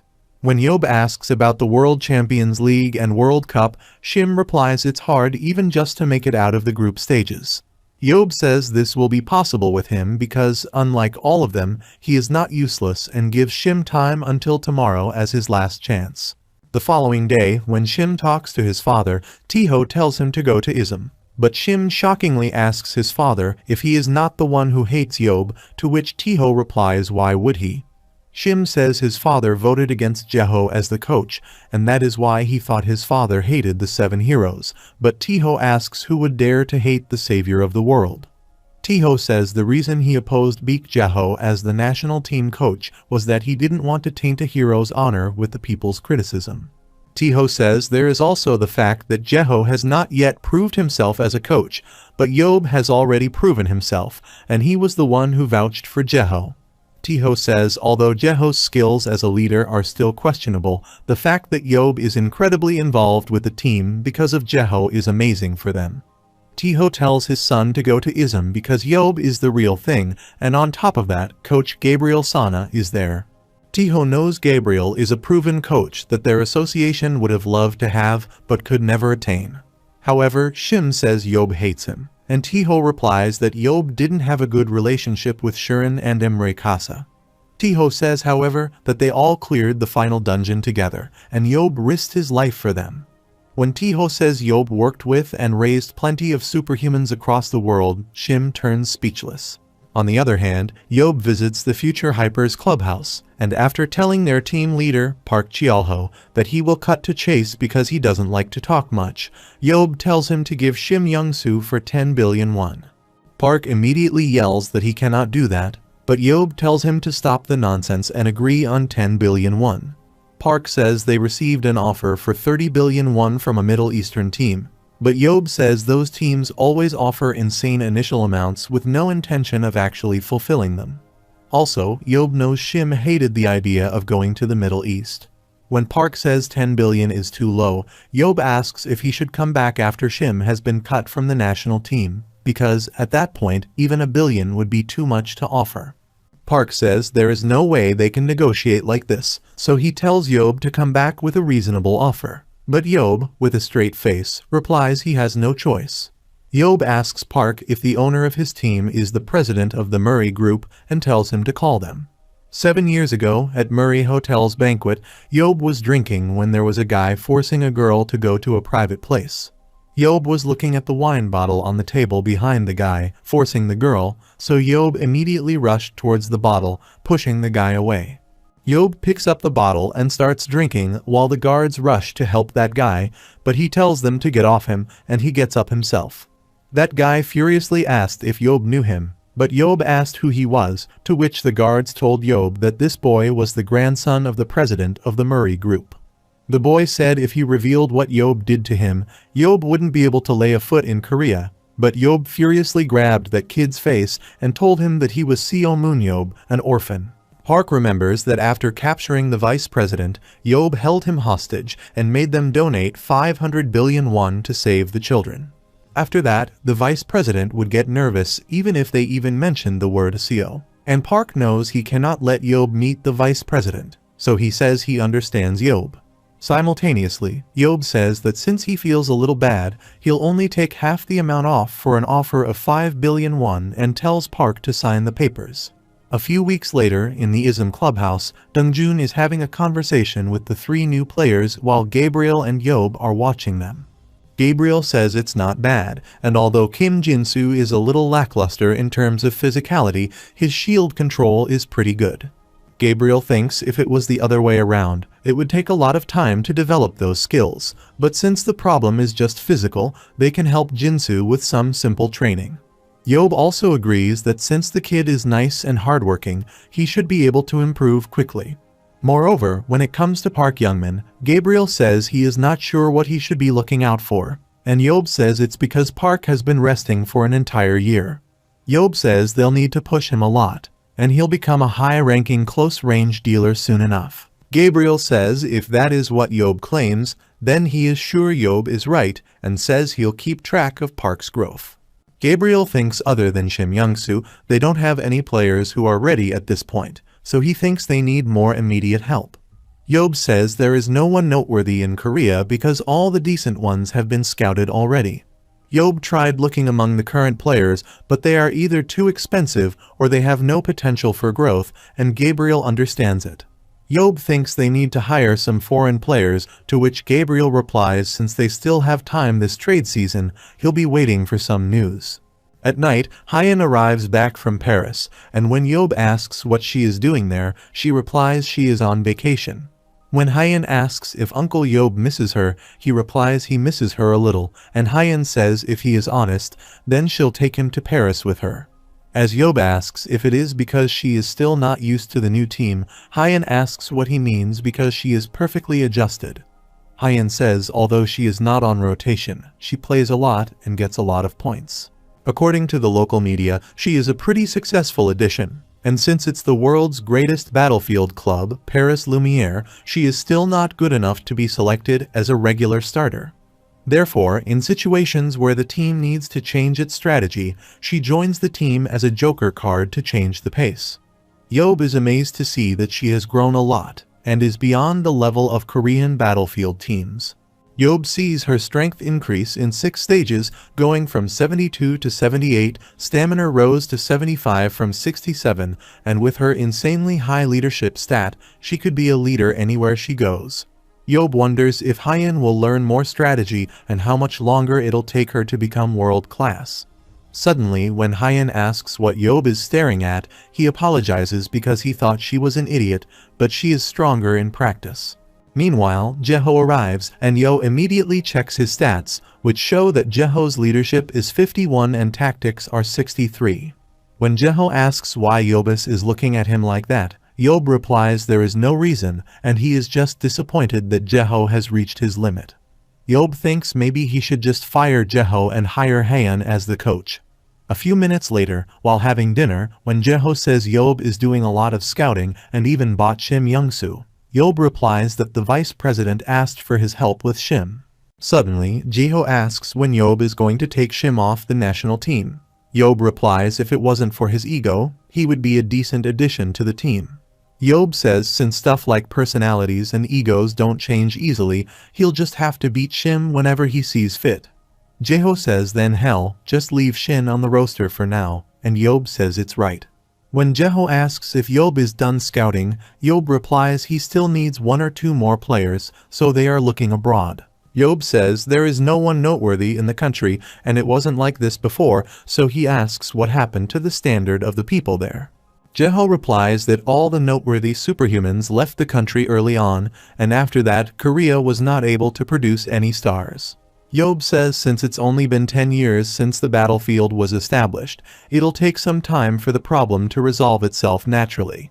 Yeob wonders where he can find some cheap superhumans, and when he asks if South America is worth looking for, Jeho replies he was doing some research to prepare for the Asian Cup, and that Kazakhstan is worth looking for. Jeho says although they lack the infrastructure to train superhumans, they continue to improve their strategies, so he assumes they have some potential. Suddenly, when Yeob asks if it wouldn't be weird if Korea lost to a country with a worse infrastructure, Jeho gets worried. Meanwhile, Hyun says he also wants to go to Kazakhstan with Yeob, but Yeob says he is not going there for a vacation. Hyun says since Yeob will already be there, they can visit some places. When Hyun asks if Yeob knows he is the most searched superhuman in Kazakhstan, he gets shocked. Jeho says there are a lot of spear users there. Damage dealers use spears, tankers use a spear with a shield, and a lot of their abilities are spear-related too. Yeob laughs that if they like him this much, he'll give them a visit, and when Jeho sadly says it seems he'll be left in Korea again, Hyun says this time only she and Uncle Yeob will go. A few days later, they reach Kazakhstan, where Timur, a superhuman of Kazakhstan, picks them up from the airport. Timur is an ally Yeob made during the underground wars and met him during his time in Russia. Although Timur was not considered one of the 7 heroes, he is skilled enough to easily fall within the top 20. Suddenly, Yeob asks what Timur is doing there because the Battlefield Association is supposed to greet them.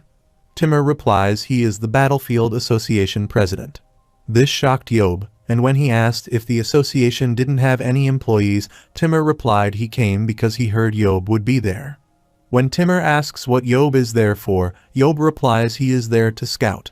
Timur gets shocked and asks if Yeob wants to see their team then.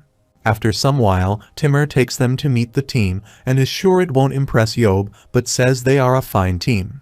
Yeob says that goes for his team too, but Yeob is amazed Timur has his own team. Timur says he also has a soccer team, and while they are talking, suddenly Yeob catches a spear that is about to hit him. When he looks back, a girl suddenly starts attacking him, but he dodges her attacks, and the girl asks if he is Seo MoonYeob.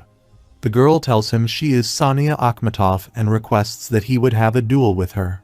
After some while, Timur has scolded his daughter, and Yeob is shocked to know Sania is Timur's daughter, so he asks if Timur has adopted her.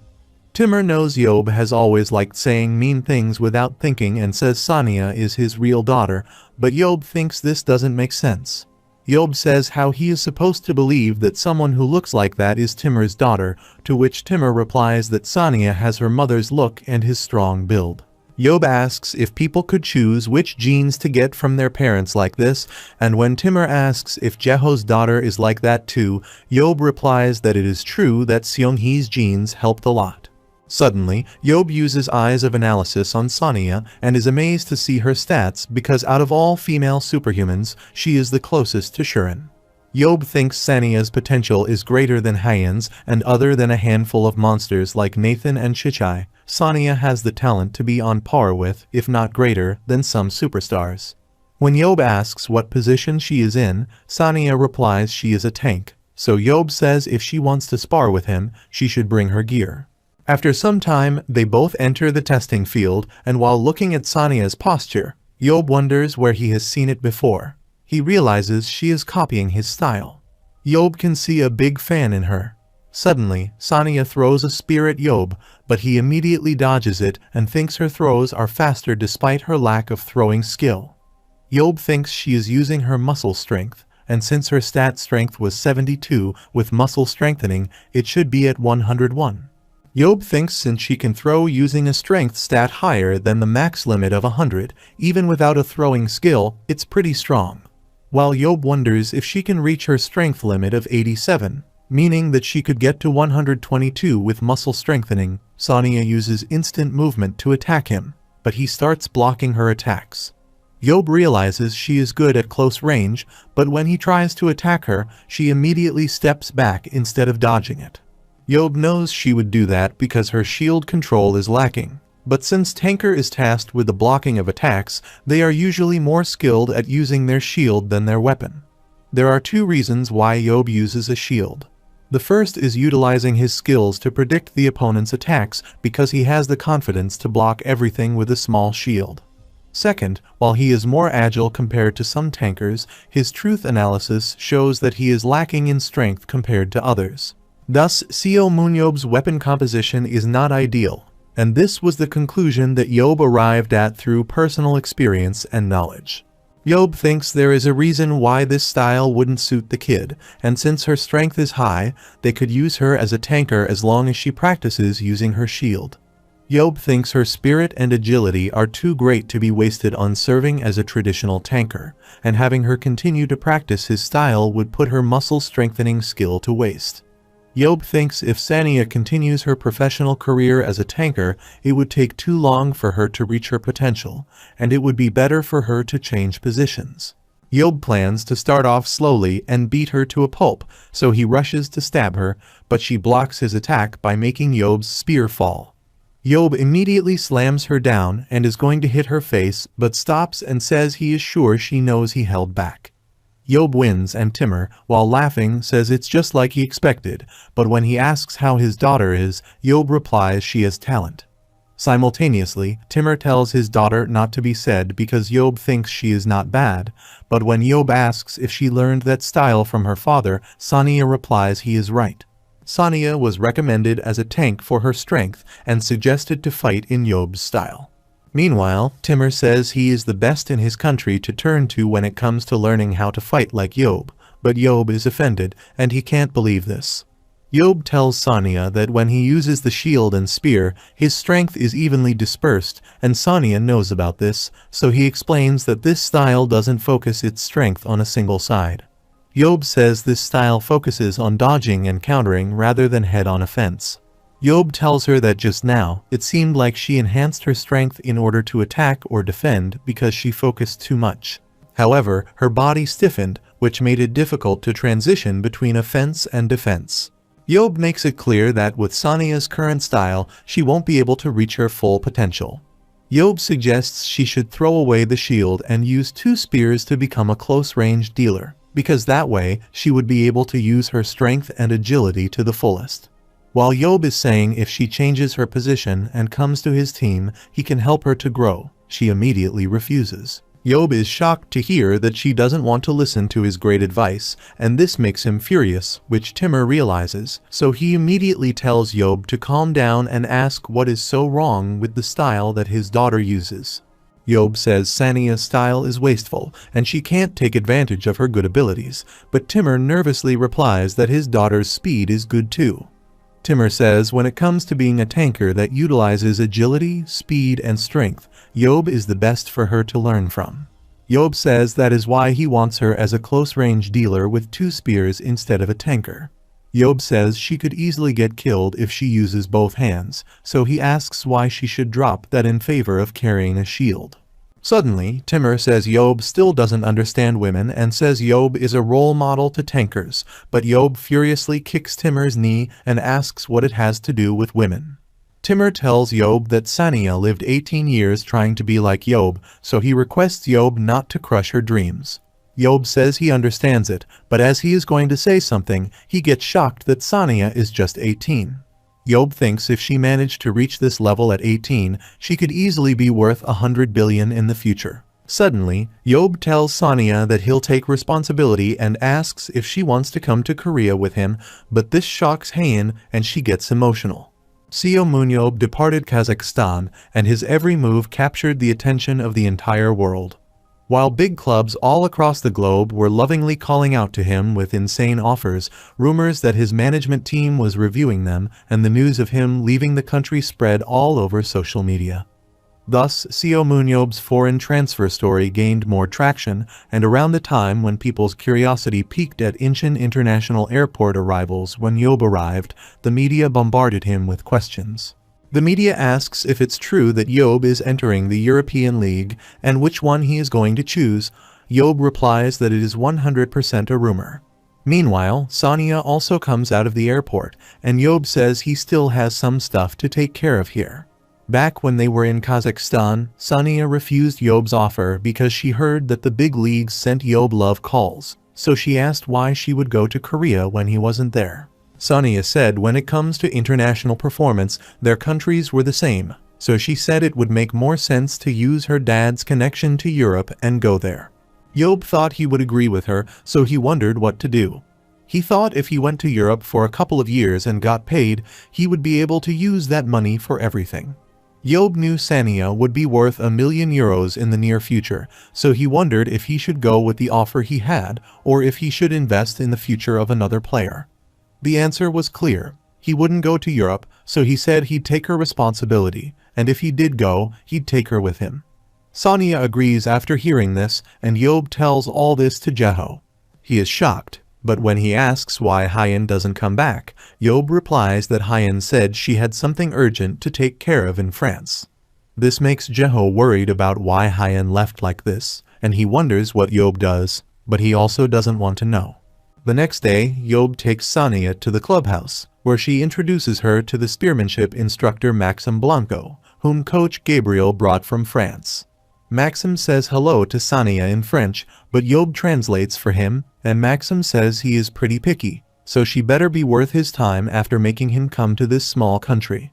Yeob tells Sania to show Maxim what she has, and as she enters the test room, Yeob tells Sania to inform them when she is ready so they'll prepare any monster she wants.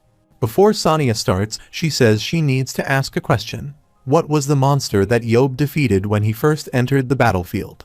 When Yeob replies it was Salabun, Sania says she'll face that too, so they launch Salabun. The Salabun attacks Sania, but she dodges the attack and stabs the Salabun down with a single hit. Maxim, in shock, says it's elegant, and when Sania asks Yeob how was she, Yeob replies she'll get better if she trains. Sania tells Yeob to compliment her in times like these, so Yeob says she did a great job for a kid. Suddenly, when Sania asks what she is supposed to learn from the coach, Yeob tells her not to worry because Maxim will only be there when Yeob is not, and tells her to remember when he said he'll take responsibility for her. Yeob is sure Maxim will be better than him once training actually starts, and says her training won't be easy, to which Maxim replies it obviously won't be easy. When Yeob says there is only 1 month before the season starts, Sania gets worried, but Yeob says he and Maxim will make her the star of the opening match. 1 month later, when the winters pass, the opening match of the season arrives, and the commentators announce that the match is between ISM and Seoul BC. Historically, the strongest team in every year's postseason, Seoul BC, will be facing the new giants of KB1 ISM, so commentators heard there is something they should pay attention to. They check the order of ISM while saying that Seo MoonYeob hand-picked these members and their attention is on the newcomers. The commentators wonder what kind of plays the newcomers will be showing them. According to ISM's team composition, they have 3 tankers, 4 close-range dealers, 3 range dealers, and 1 support. Going along with the current trend, they have adopted a 3-tanker composition for balance. Boehm will be using a crossbow to fill the range dealer position while using his ability to succeed in closer ranges. Meanwhile, Choi Hyuk is a tank who started as a close-range damage dealer, and Jihoon is a close-range damage dealer now, but was initially a support player. The commentators say whether the players are framing or in a team fight, they are able to change positions as necessary, allowing them to modify their plans in accordance with the progression of the match. Although Shim's mentality is weak, his strong aura and ability can create large area bombardment from a range. Suddenly, when Yeob asks if Gabriel thinks they can win against Seoul, Gabriel replies yes, they can because their team has reached another level. Meanwhile, the secret card that has been keeping Korea on the edge for the last month is Sania Akhmatov. Since switching from using a spear and shield to using long spears, Sania's growth has been impressive. Yeob knows her skill increased by 3, agility by 5, and speed by 2, so he thinks she should have a hot growth limit since her stats are getting too high. Yeob realized that she was doing impressively better after switching positions, but it took about 3 days to convince her to change positions. Meanwhile, Gabriel says besides Nathan, he has never seen anyone improve this fast, and Yeob says Sania will be world-class soon. Yeob is sure he can get 2 million because of Sania, but suddenly, when Yeob sees Maxim saying Sania is his miracle, Yeob wonders if Maxim seriously thinks he is the only one who taught Sania. Still, Yeob thinks it's worth getting excited, and meanwhile, the first round of Grave of Warriors begins. As the match begins, Sania uses a rebound from when the spear made contact with the ground to jump, which seems impossible, but she secures 1 kill. Suddenly, she kills another player of the opposite team behind her, and Boehm shockingly thinks the coach is right. Bayam tells everyone to stop hunting and regroup with them because he thinks they can win if they fight. Boeum is amazed that she managed to get 2 kills without a single scratch, and Yeob is also amazed that in this short period of time, her agility increased from 80 to 81, and her skill rose from 76 to 78. Suddenly, Sania kills another player and thinks she is too hung up on being a tanker, but being a damage dealer is fun. Simultaneously, she remembers that Yeob advised her there is no point if her teammate dies because of a greedy decision, and that she should prioritize her teammate's survival over securing kills. Yeob warned if she didn't do that, he'd make sure she learned, and he hoped he could keep being nice to her. Suddenly, Sania saw her teammate struggling, so she immediately rushed to save him and stabbed the enemy player. Following the triple kill from Sania, Sol, BC, and Ism are fighting head-on, and after some time Ism wins. They manage to record an incredible score of 9-0 in the first game. The commentators say it's amazing to witness Sania in action, who is Ism's new damage dealer. According to the commentators, she managed to prove her worth in one game, so they understand there is a reason why Ism's owner Seo MoonYeob brought her all the way from Kazakhstan. During the break, Shim is sitting in the toilet reading men's comments about him, and he is furious. Suddenly, he hears someone outside saying that Shim is nothing to Ism, and the guy saying this is the player of Sol BC. The player tells his teammate that it seems Shim is too busy getting carried by the foreigner to do anything, and says even if Shim's abilities are good, he is doing nothing.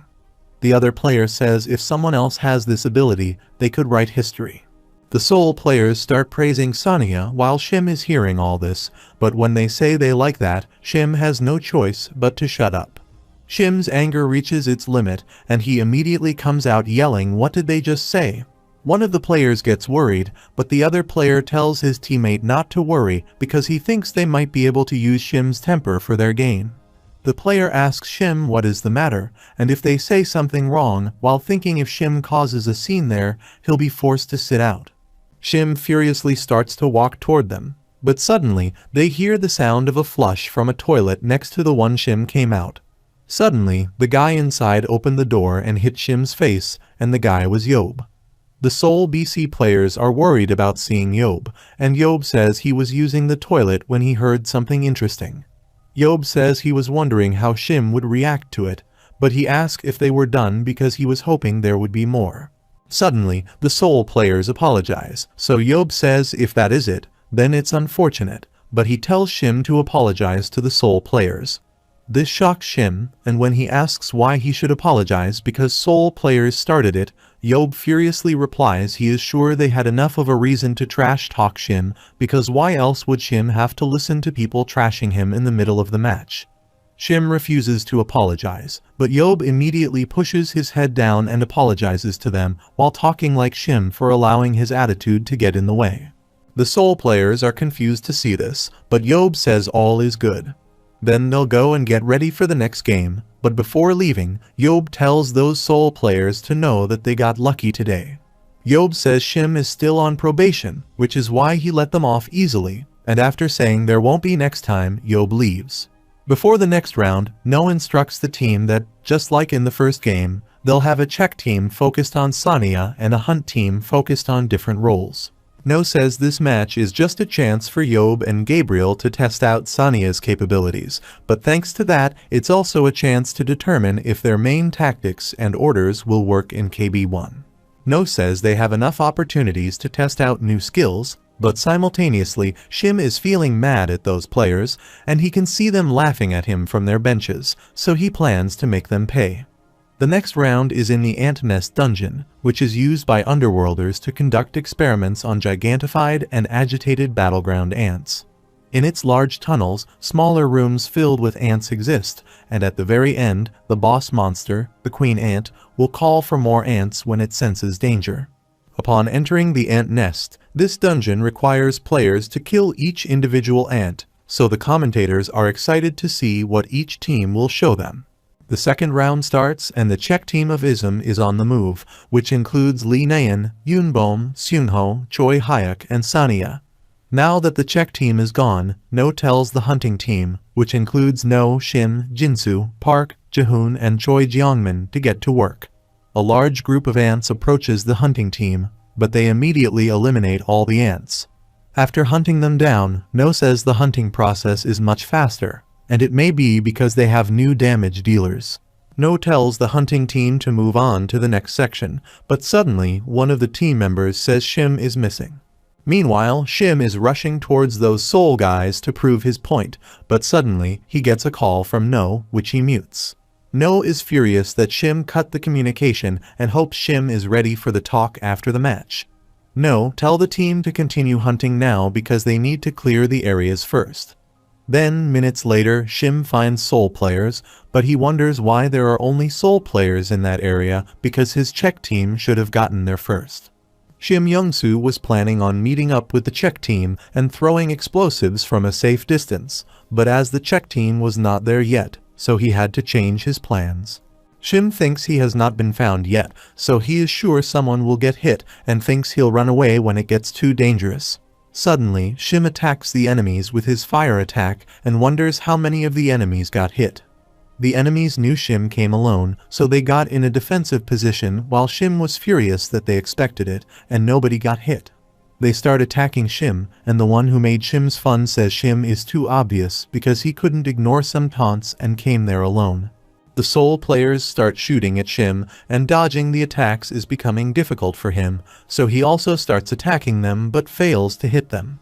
The opponents reach close to Shim and are about to kill him, but Shim realizes they cannot dodge his attack from this distance, so he tries to burn them, but his superpower is to cool down. Shim's trademark is Explosive Sphere, and no matter what he did, that ability made Shim the best damage dealer within the KB1 league. Once charged, Shim could use a total of 5 explosives, and charging up another round of explosive spheres took 150 seconds. Thanks to the relatively short duration, Shim always suffered from using his skill without regard for its cooldown time. Now, while he is surrounded by the soul players, suddenly Sonya enters the scene by killing one of the soul players. While soul players are distracted by Sonya, Shim's teammates immediately pull him to a safe place. Soul players are shoving to see Shim disappear, and they wonder if Shim's appearance was a part of the ism's plan. Shim asks his fellow mates what they are doing because it is not according to the plan and asks why they are hiding because they were supposed to meet the opponents first and attack them. When Shim's teammate says Shim is the one who ruined their plan, Shim feels embarrassed, but says they should have come earlier because he was going to die. Shim's teammate replies they couldn't come out until the perfect time came, and that's when they decided to wait for Shim to appear. The ism player says in order to make sure that the ant nest doesn't completely collapse, they left a single battle and are alive too. Shim gets scared to see the ant under his teammates' feet, but suddenly he asks if they knew he would come and wait for him, to which the teammates reply they knew because the owner told them before the start of the match. When they tell Shim that Yeob said Shim would do something stupid, Shim remembers while he was leaving the washroom with Yeob before this round, Yeob said he could not believe even a first-tier KB1 league was talking trash behind people's backs. Yeob said he hoped Shim understood that since this is a power game, it'll be pretty easy for them. Yeob said he is sure that Shim could go to Europe if he put some skills on the stat sheets too. Back to the present, Shim is shocked that Yeob predicted his every move. Meanwhile, the other player says that Nyan and Boeum should be meeting up with them soon, so they should get out of there, but Shim asks if they don't think he could get a few kills if he throws a bunch of explosives. Shim thinks Yeob believes he foresaw his every move, but he wants to see if Yeob can predict this too, which is what he is going to do. Shim thought life was like a tightrope, and thanks to the unnecessary usage of his ability and his personality problems, support from local fans has plummeted. After he transferred over to ISM, he could tell that the support of local fans was starting to return. While Shim didn't have the greatest personality, it didn't mean he was clueless, and that is when he told himself that the rope was extended by Seo MoonYeob and he'd never let go of it. Shim takes out a rope made out of aura with which he can restrain the target for 1 to 5 seconds. Shim uses his superpower Restraint, using the rope to capture one of the soul players, and Sonya stabs that player down. Gabriel tells Yeob that to think Shim would help Sonya in that situation looks like he is becoming a team player now, and Yeob is sure Shim wanted to do something so that he wouldn't beat him up. Gabriel says Shim must have realized he is in the palm of Yeob's hand, so he decided to cooperate with Sonia, and Gabriel thinks he does not have to worry about Shim anymore. Yeob thinks Shim saw that Yeob gave special treatment to Sonia, that if she is a damage dealer Yeob favors, she is 100% guaranteed to secure a kill, and that is why Shim was 100% certain that he would get an assist and decide to help.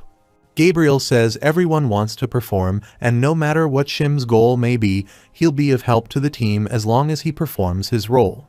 Yeob thinks they need to teach Shim spear skills too, because the only reason they told Shim to switch off the sword was that he was bad at it. Yeob uses his eye for analysis on Shim and checks except for focus. Shim has nearly maxed out all his stats. Yeob is sure Shim's stats will continue to increase if Yeob keeps training him, and Yeob thinks the best choice would be to grow Shim's brand and sell him, because then he can use that money to bring someone like Sonia from abroad. Meanwhile, Shim restores his power and burns down an enemy while Sonia continues with the killings. The match concludes with her 6th kill, and Ism takes the win in the second match as well. Meanwhile, Yeob is glad because the team has grown stronger, and Gabriel says it's because Yeob has gathered some good players. Suddenly, Yeob says if they exclude Sonia, the one that captures his attention is Choi Jeongmin, and says not only is there anything that he is worried about, but he is sure Choi will continue to grow stronger on his own. Yeob sees that although Choi's other stats have increased by 2 or 3 points, he managed to increase the hardest one by 5, which Yeob thinks is all thanks to Choi's observation skills. About Kim Jinsu, Yeob says he was in the youth league recently, and Yeob likes the fact that Jinsu is doing this role, even at the pro level. Meanwhile, Park pulls his cheeks to feel what is happening is real, and thinks if he hadn't met Yeob and received this chance, his life would have been a disaster. Suddenly, Park sees Yeob is looking at him, so he gives a thank you look to Yeob. Simultaneously, Yeob says they managed to defeat the well-known Seoul BC within the KB1 League, so he asks Gabriel who their next opponent is, to which Gabriel replies that it is the Twin Star Spirits. Yeob asks if that is the team with Choi Moonseong as the coach, where they got Choi Hyuk from. Gabriel replies that is right, and Yeob says since Moonseong pissed him off, rather than beating him up, he managed to bring Choi Hyuk over for cheap. Suddenly, Yeob asks Gabriel if Twin Star is good. Gabriel replies he heard they are contenders, and their analysis also suggests that is correct. Yeob thinks he has no choice but to take care of this by himself. However, Gabriel tells him there is no need because their player base is strong enough. Still, Yeob insists he wants to play because he can't beat up Moonseong as he gave Yeob Choi Hyuk. Yeob thinks he would feel better if he beat up the Twin Star Spirits, and Gabriel asks if it means that he would be using one of his 3 annual use coupons.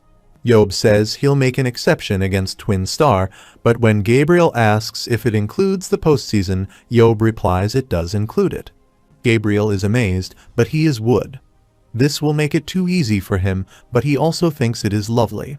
The next day, Jeho asks if Yeob still has Jarden's seed, to which Yeob replies that he has it and always carries it around. Jeho shockingly tells Yeob not to tell him that he took it with him when he went to Kazakhstan, to which Yeob calmly replies he did. Jeho furiously asks what Yeob is going to do if he drops it, but Yeob replies he is not Jeho and he'll not drop it. Suddenly, Jeho says the World Association wants to buy this Jarden, but they want to know from where Yeob managed to get it, to which Yeob replies he just happened to find it. When Yeob asks how much they are buying it for, Jeho replies he doesn't know, but they said they'll come there to pick it up themselves. They said to keep the seed secure because if the seed gets lost, they'll face human and physical damages, which they have to pay for. Yeob says this pisses him off, so he might open it up, but Jeho furiously yells if Yeob is stupid and says he'll kick Yeob out of the house with the Jarden seed. Suddenly, the bell rings, and when Jeho goes to check who it is, he gets scared to see a weird guy standing outside the house. When Jeho asks who he is, the guy replies he is Pietro Ainla from the Battlefield Association. After some while when Yeob and Jeho welcomes Pietro inside, he introduces himself again, and says he has come from the Battlefield Association. Yeob uses Eye of Analysis on him, which shows Pietro can poison any target with a deadly toxin with a touch of bear skin. As Pietro extends his hand for a handshake, Yob gets suspicious because Pietro has the ability to poison targets with a single touch, yet he offers to shake hand without wearing gloves. Yob wonders if this is a trap, but he decides to play along with it and shakes hand, thinking if Pietro does something, he'll kill him. Suddenly, Yob sees nothing happen, so he wonders if Pietro is an idiot or something, but thinks if he doesn't have his analysis skills, it wouldn't have been hard to gauge what kind of skills Pietro had without him telling them personally.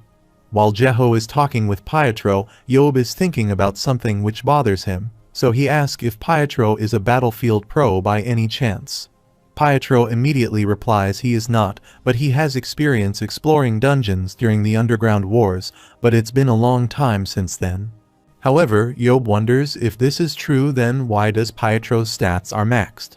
Yob thinks even if they consider the fact that the superhumans tend to look younger than normal humans, Pietro still looks like he is in his 50s, and there is no way that a man that lived through the underground wars has a focus stat of 21. Even if a person is a superhuman, if he doesn't continue to train, his stats will naturally fall, such as Jeho's. In other words, Yob understands that Pietro is so well trained that he can run into a battle immediately. Suddenly, Pietro takes out a bag of cash and says since there is nothing to gain if this gets exposed, they have prepared some cash for him, which is 1.5 billion in total. Yob is happy because it's a lot more than he thought. So he immediately gives the Jardin to Pietro, and after taking the Jardin, Pietro tells them to excuse him for a moment. Pietro walks out in the garden, throws the Jardin on the floor, and starts to smash it with multiple hits. Meanwhile, Yob is confused that Pietro didn't use his ability and his behavior is oddly violent. Suddenly, after killing the Jardin, Pietro says as it has been taken care of, he'll take a leave and says that the president of the World Battlefield Association asked him to deliver a message. When Yob and Jeho ask what it is, Pietro says the president wants to see Yob soon, so he has sent Yob an invitation. Jeho can't believe that the World Battlefield Association president wants to see Yob, so he freaks out while Pietro says he hopes Yob will accept the request. Meanwhile, Yob tells Jeho that he is overreacting, and it's just a mere president, but Jeho replies he is not overreacting because president declines all offers to meet in person, and he sends someone else to represent him in official events. Jeho says nobody knows about president's age, gender, and who he is because it's all hidden under a veil, and the only thing that is certain is that the president created Battlefield. After knowing this, Yob asks Pietro if the president wants to meet soon, when will that be, because he has his own schedule, so he might not be able to visit him. Pietro replies that president said any time will be fine, so Yob asks how about tomorrow, to which Pietro replies it's a good news, and he'll be sure to prepare a means to come get him. After Pietro leaves, Jeho says Yob is really in a different class, and says he is curious what kind of person the World Battlefield Association is like, but Yob says he wonders if the press really is a person. Yob knows Pietro's stats are high, and it would have been easy to destroy the seed using his ability, yet he resorted to destroy it by stepping on it. Yob thinks the seed could have easily be crushed in Pietro's palm. But he must have wanted to hide what kid of superhuman he is, so Yob thinks it's suspicious. Yob tells Jeho to be careful because Pietro might seem a normal person, but there is something wrong about him, but Jeho can't understand what Yob is talking about and what his intentions are. Still, Yon tells Jeho to be careful because he is sure they'll see something tomorrow and something interesting might happen. The next day, Pietro takes Yob to Canada, and Yob is surprisingly asked if the World Battlefield Association is in Canada, to which Pietro replies it's not in Canada, but in America. When Yob asks why they are there, Pietro replies it's because the president is not currently at the association. After some while, they go to a rocky mountain in Jasper National Park, and when Yob asks if the president lives in a place like this, Pietro replies it's something like that. Suddenly, when Yob asks what is next, and if they are supposed to hike now, Pietro gives him a return stone. Pietro says it's set to take Yob to the coordinates of the president's location, but Yob thought they could not use return stones outside the dungeon. Pietro replies although that is widely known, this is a return stone created specially for this location. Yob wonders where did they get the skill to create this because there are none among the humans. Pietro says once they use it, they'll be on their way, and Yeob thinks it's interesting because he also has one stone in his bag. Yeob says they should go, and he is excited because he doesn't know where the stone will take them, but he'll accept the challenge gladly. After transporting to the place, Yeob says he loves what they did to the place, but suddenly a monster attacks him from behind. Yeob immediately dodges its attack, and using Amplify Strength, he tears the monster's head. Yeob knows this monster is Mant, a monster that appeared in the latter half of the Underground War. During Yeob's efforts to clear all the dungeons, the Underworlders created it as a last-ditch effort. It uses aura it's got stored up to attack, and Yeob knew something was off with Pietro. Suddenly, a lot of monsters appear there, and Yeob says he didn't think Pietro would prepare a welcome party like this for him. Yeob takes out his spear and hopes they'll be able to entertain him. 1 hour later, after killing those monsters, Yeob enters a room where there is a coffin, and suddenly the Underworlder lying in it wakes up and asks if the guest is a human. The Underworlder announces it's an intruder, so he starts the annihilation process. When Yeob says, "What is this vibration?" the Underworlder says this voice sounds familiar and recognizes it's of Seo MoonYeob. Suddenly that body removes its cape, and Yeob recognizes it's the High Priest. High Priest is a lady, and she says that's what she must be called at some point, but Yeob confusedly asks what is wrong with her because she doesn't look like an Underworlder anymore. High Priest calls him impolite fool and says they originally looked the same as humans, but they changed their external appearances to better suit combat. Yeob thinks it's been a while, and he doesn't know about others, but he thought he made sure to kill the High Priest. High Priest replies he is not wrong because she once died because of him and was sure she failed the mission. High Priest says someone ensured that she, a sinner, could not return to the light, but trapping her in her current body. Yeob says she is resentful of him. He is sure, but High Priest replies she doesn't feel anything like resentment because she is merely a being sent by the god of creation to punish a fallen High Priest like her, and says she is thankful. Meanwhile, Yeob wonders what she means by fallen because he thought she was going to attack him, but he cannot understand what she is talking about. Suddenly, High Priest feels something, and when Yeob asks what is wrong, she replies she just received a message to kill him, to which Yeob replies sure she did because it looks like she is doing this out of her own accord. Yeob gets ready to have a fight with her, but High Priest tells him to wait because there is no need to rush things and says she is only told to kill him. High Priest, while coming close to Yeob, says she is not told when to start the fight, that is why she suggests that they talk first. Meanwhile, Yeob thinks although it's only for a moment, but he lost sight of her. But he asks if it is okay for an undead being who is being controlled to go against an order. Yeob thinks she may be dead, but it's hard to deal with her. And she also says she may be undead, but controlling the High Priest that commanded the eternity of the underworld is a difficult task. High Priest is sure one of the lower priests is doing this to her. But she says those inferior beings are incapable of doing anything more than ordering her to fight. Yeob can't believe how confident she is despite being dead, to which she replies she only speaks the truth. Suddenly, Yeob tells her to forget it because he is not there for a reunion, and he doesn't know what she wants to tell him, but he says he would rather fight her than do anything else. The High Priest says he is there because of a trap, and he may think he came there aware of that beforehand, but she asks if he is not curious to know who is behind this. When Yeob shockingly asks if she knows who this is, she replies she doesn't know, but she can help him speculate. When Yeob asks why would she help him, she replies she doesn't resent him because he already defeated her when she had fallen. High Priest knows even now Yeob is willing to defeat her once more, putting her out of her misery, and Yeob also says he was going to ground her into power and make sure she never return. High Priest says Yeob is still the same and is certain that the individual who brought her back to life is planning to cause another war. High Priest says they must stop those who dare to distort the prophecy of the primordial light from dragging their own kind to destruction. Yeob confusedly asks if SH is not the one who started the underground wars in the first place, and says if her kind really wanted to live on the surface, they could have lived together in peace. Yeob asks if she knows how much unused land there is. High Priest tells him to not deceive them because she is sure Yeob is well aware that coexistence is impossible. High Priest says before they attacked, they were watching humans, and under the name of peace they have seen humans argue and battle with one another.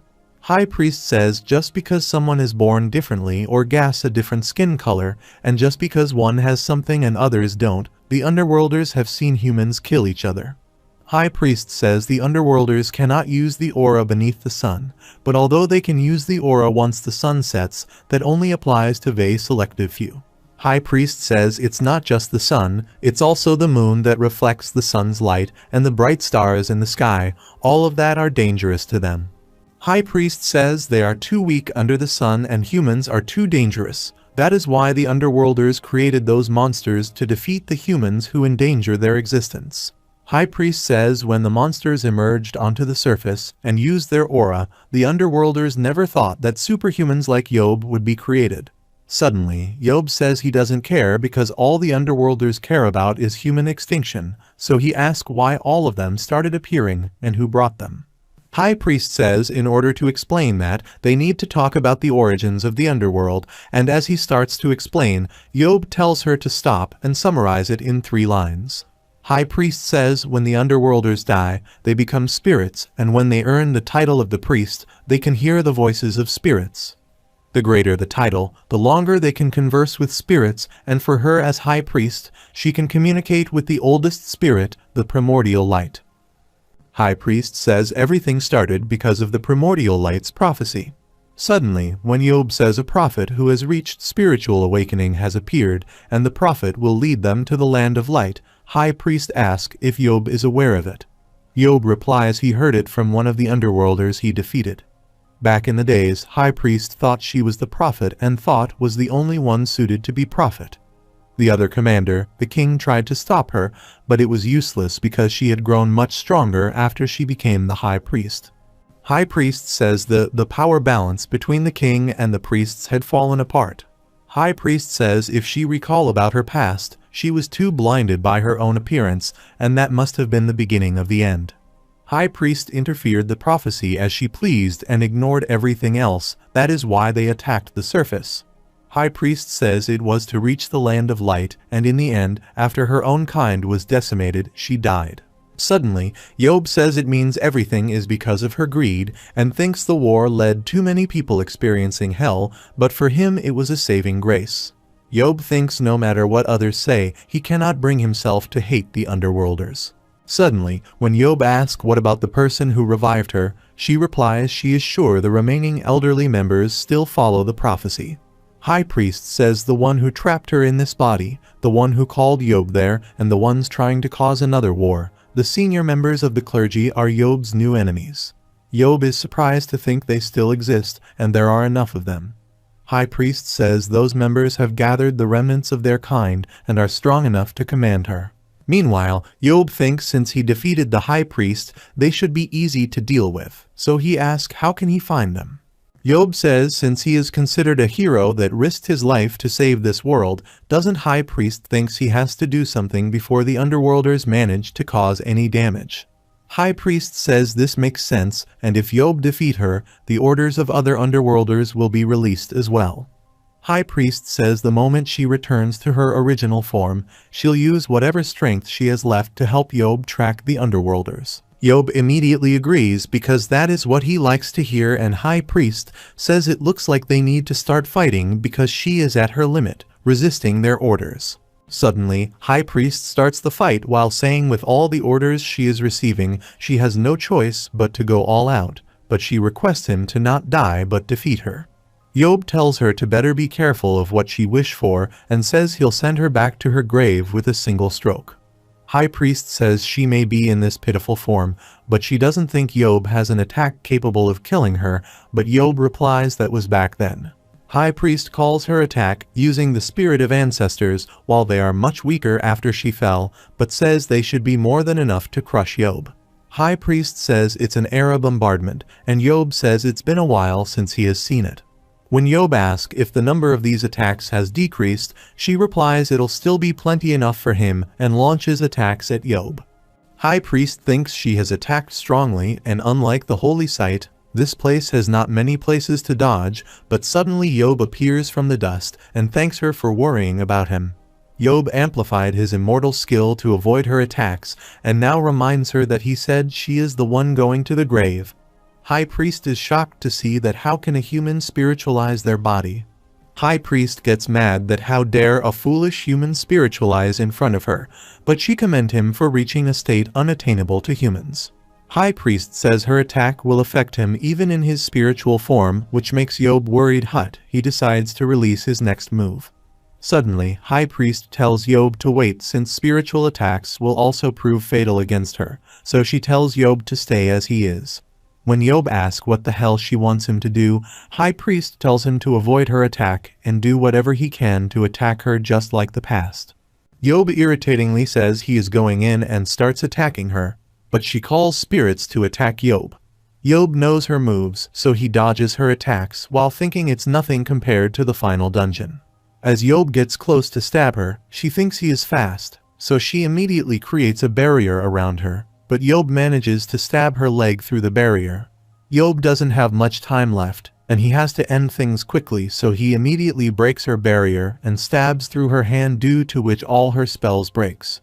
Yeob asks if she is free now or should he kill her to make sure. High Priest replies it is done and says with his attack, the chains that made her a dead spirit have disappeared. When Yeob asks if this is it, High Priest replies it seems like this, and she'll soon be sealed, but Yeob thinks it's boring. High Priest says this is what happens when one tries to control her without the necessary strength, and her physical body is collapsing because it can't handle her strong spirit. Meanwhile, Yeob can't believe how self-assured she is, but she says they are able to finish the battle quickly because of Yeob's spiritualization. However, if it was like before, they would have had to fight for days. High Priest says in return she'll send Yeob back to the time he entered the dungeon, and Yeob also tells her to let him go because he'll see Pietro then. High Priest tells Yeob to not rush because the one who made her like this will realize something is off, and she is sure they'll visit to access the situation. Yeob says she is right, and since he disabled all their traps, he says they should see who this association's president is before he go. High Priest says she also has the duty to correct those going the wrong way, but Yeob asks if she really thinks they'll listen to her in this state because she needs to use force and teach them a lesson. Meanwhile, when the High Priest says she never said she would talk to them, Yeob stays quite with shock. Suddenly, High Priest senses someone is coming there from above, and as they look up, an undead appears tearing the roof while saying the chains on the High Priest is broken, so it means Seo MoonYeob is dead. The Underworlder gets devastated to see Yeob is alive, but Yeob uses Eye of Analysis to check that this Underworlder is a senior priest who has the power to handle the spirits of the dead and can produce white flames. Suddenly, the senior priest asks if Yeob is telling them that they cannot defeat him, even with the spirit of the High Priest, while Yeob is thinking this is the Underworlder controlling Pietro because he uses Italian.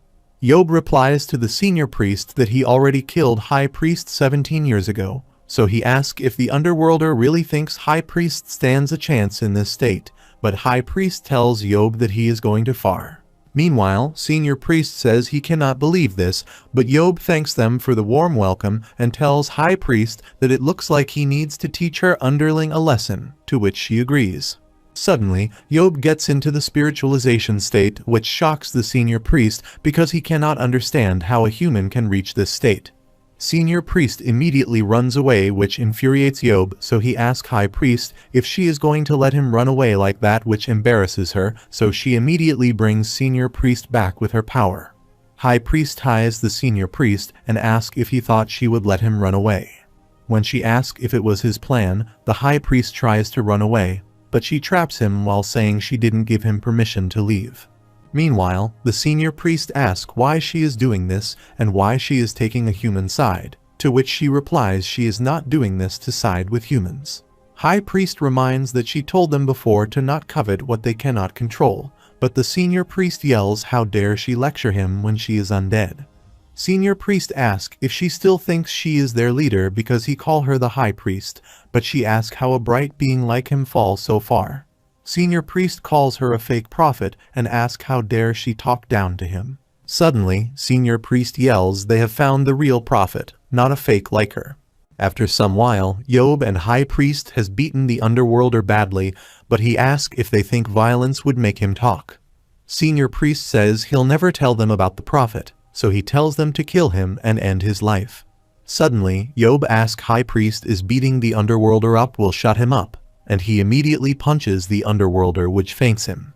Yob worries if he hit too hard, but the High Priest says it's okay because she'll wake him up.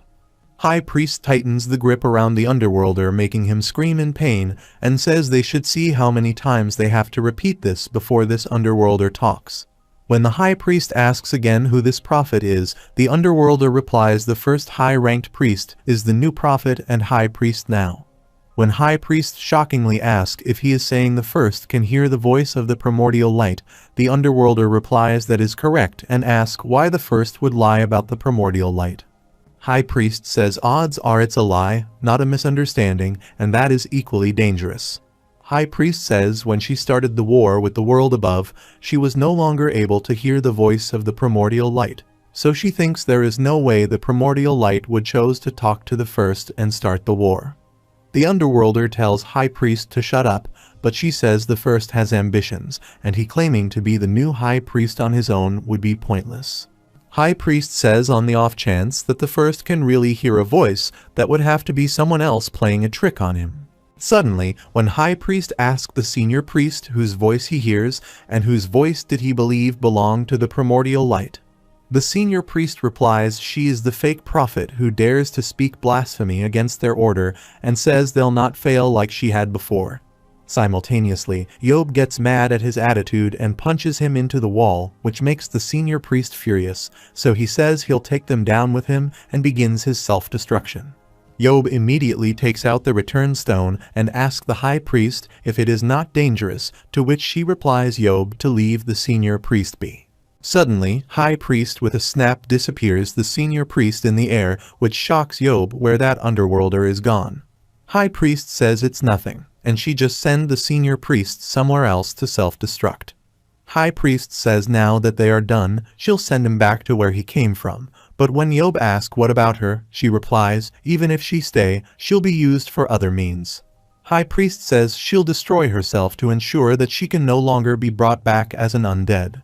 Yob understands it, but he says while she is dying, doesn't she think she should take the chance to enjoy the blue skies before she die? High priest gets shocked to hear this, and Yob asks if she is going to die, why not take a close look at the land of light? Yob says if she is worried about her body being used, he'll call Shuren and destroy every last bit of it. Suddenly, high priest thinks it's like the prophecies that someone will take them to the primordial light, so she says Yob is pretty odd for a human. When Yob asks if she is going to Kon with him or not, she replies she'll go to the land of light with him.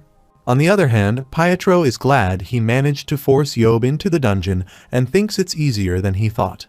Pietro knows Yob was suspicious of him, but he is glad that Yob is an idiot who doesn't know anything else but how to fight. As Pietro says this, suddenly he hears Yob ask what he just say, so when he looks up, he gets shocked to see Yob falling from above.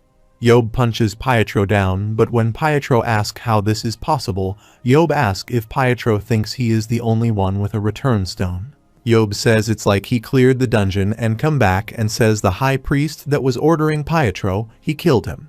Pietro furiously tells Yob to shoot up, but Yob says he knows Pietro learned the holy language of the underworlders and managed to brainwash himself. Yob says he never thought he would see someone as smart as Pietro do something this stupid, and before hitting Pietro, tells him to close his eyes for a second. Meanwhile, High Priest is amazed to see the blue sky and thinks the light must be the sun, but suddenly she sees Yob standing near her, so she asks if he is done, to which Yob replies he is. When Yob asks how she is doing, High Priest replies that to think it would be this warm, it's extraordinary, and she thought her body would collapse immediately, but even her unstable aura managed to calm down. High Priest says it seems like she has a few more moments to spare, so Yob asks if she is not going to die, to which she replies that she is already dead. High Priest says at the very least, she'll be able to enjoy the sky for a few more moments because it feels warm and bright.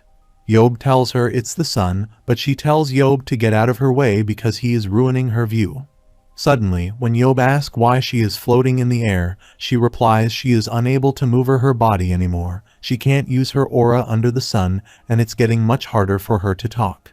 After saying this, High Priest blacks out, and Yob furiously asks what she wants him to do now. Suddenly, Yob starts to walk towards Pietro's dead body and says he never even got to meet the World Association president because the president might know something. Yob picks up Pietro's dead body from his legs to see he might have something that'll give him a clue. Suddenly, a stone falls from Pietro's pocket, and Yob, while checking it, says he has never a stone of gold color. Now when Yob thinks about it, he remembers Pietro saying that they can reach the World Association president with a special return stone. Yob thinks it doesn't matter if it is another trap because he believes he is the world's greatest warrior who can't lose. As Yob uses the stone, he transfers to the top of a mountain where there are flowers around him which are surrounded by snow. Yob sees a small house in front of him, and his experience of exploring dungeons tell him immediately that it might seem they are on Earth, and even if there is sunlight that aura can't imitate, he knows he is inside a dungeon. Yob takes out his spear, and as he opens the door, he sees a girl there and he can smell tea. As Yob activates his eye of analysis on her, the girl says he is late and she was waiting for him. Yob sees her stats, which tells her name is Queen, and she has the superpowers Prayer and Eye of Fate. Yob knows the Underworlders don't have names, they are just referred to by the positions they hold. Yob had faced many Underworlders, but this was the first time he had come across a queen. A king had tried to stop him, but it was of no use, and the king the high priest mentioned was still alive. The king who had her authority taken away by the high priest and had to watch the war unfold, and the ruler of the underworld civilization is now in front of Yob. Queen's aura is 199, which is the highest he has seen besides the high priest. What is more surprising for Yob is her two abilities, Prayer, through which she can receive a response from primordial light, and Eye of Fate, which allows him to look into someone's fate. Yob can't understand why Queen can receive a response from the primordial light because the high priest should have this ability.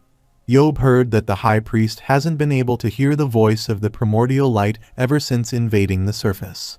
The Eyes of Fate also sound powerful to Yob, and he can't even imagine it.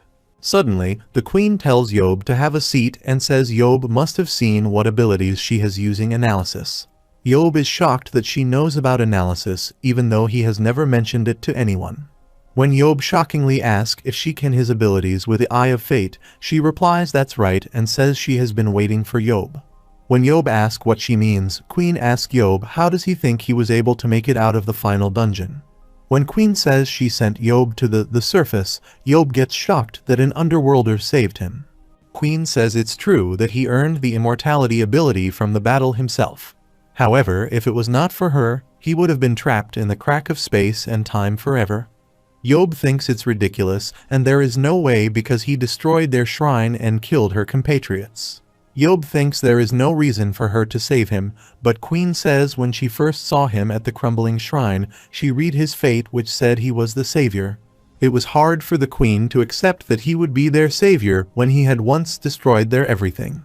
Because of her duties, however, she could not let that small possibility go. Queen says she heard the later part of the prophecy that a believer of the spiritual awakening has appeared, and the believer shall guide you to the land of light. The voice told her that the gates shall open and allow the hardships within, so the believer should bring forth the Savior. When Yob asks if she is the believer and not the high priest, Queen says that's right. Queen thought the parts about the gates opening refereed to the day they lost their sacred ground and fell, but on that day her eyes of fate showed her that Yob is the Savior. Yob tells her that he doesn't believe in things like prophecies, so he asks what she wants from her, to which the Queen replies that high-ranking priest was not the hardship because the real hardship has yet to come. That is why Queen made a battlefield, because she wanted the humans to survive, so they wouldn't forget the war and how to fight.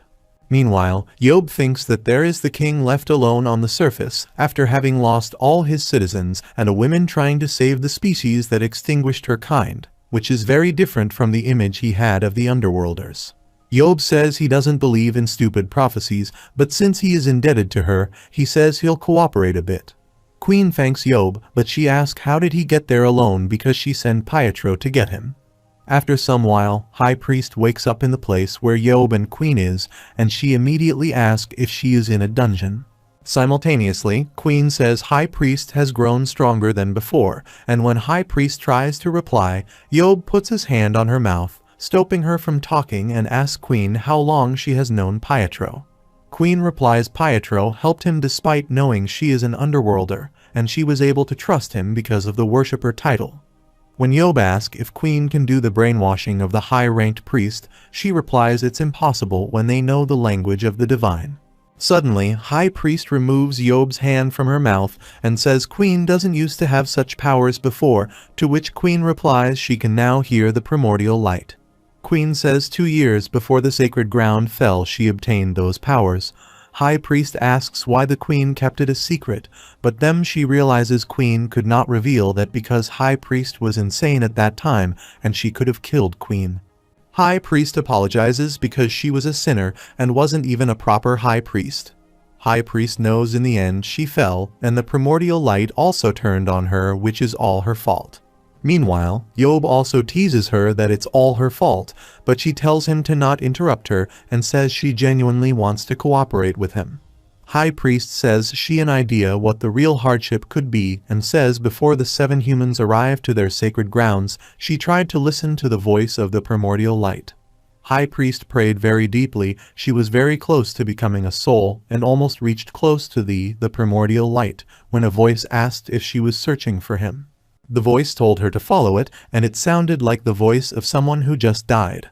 High Priest says if she hadn't known the voice of the primordial light, she would have believed that was primordial light's voice.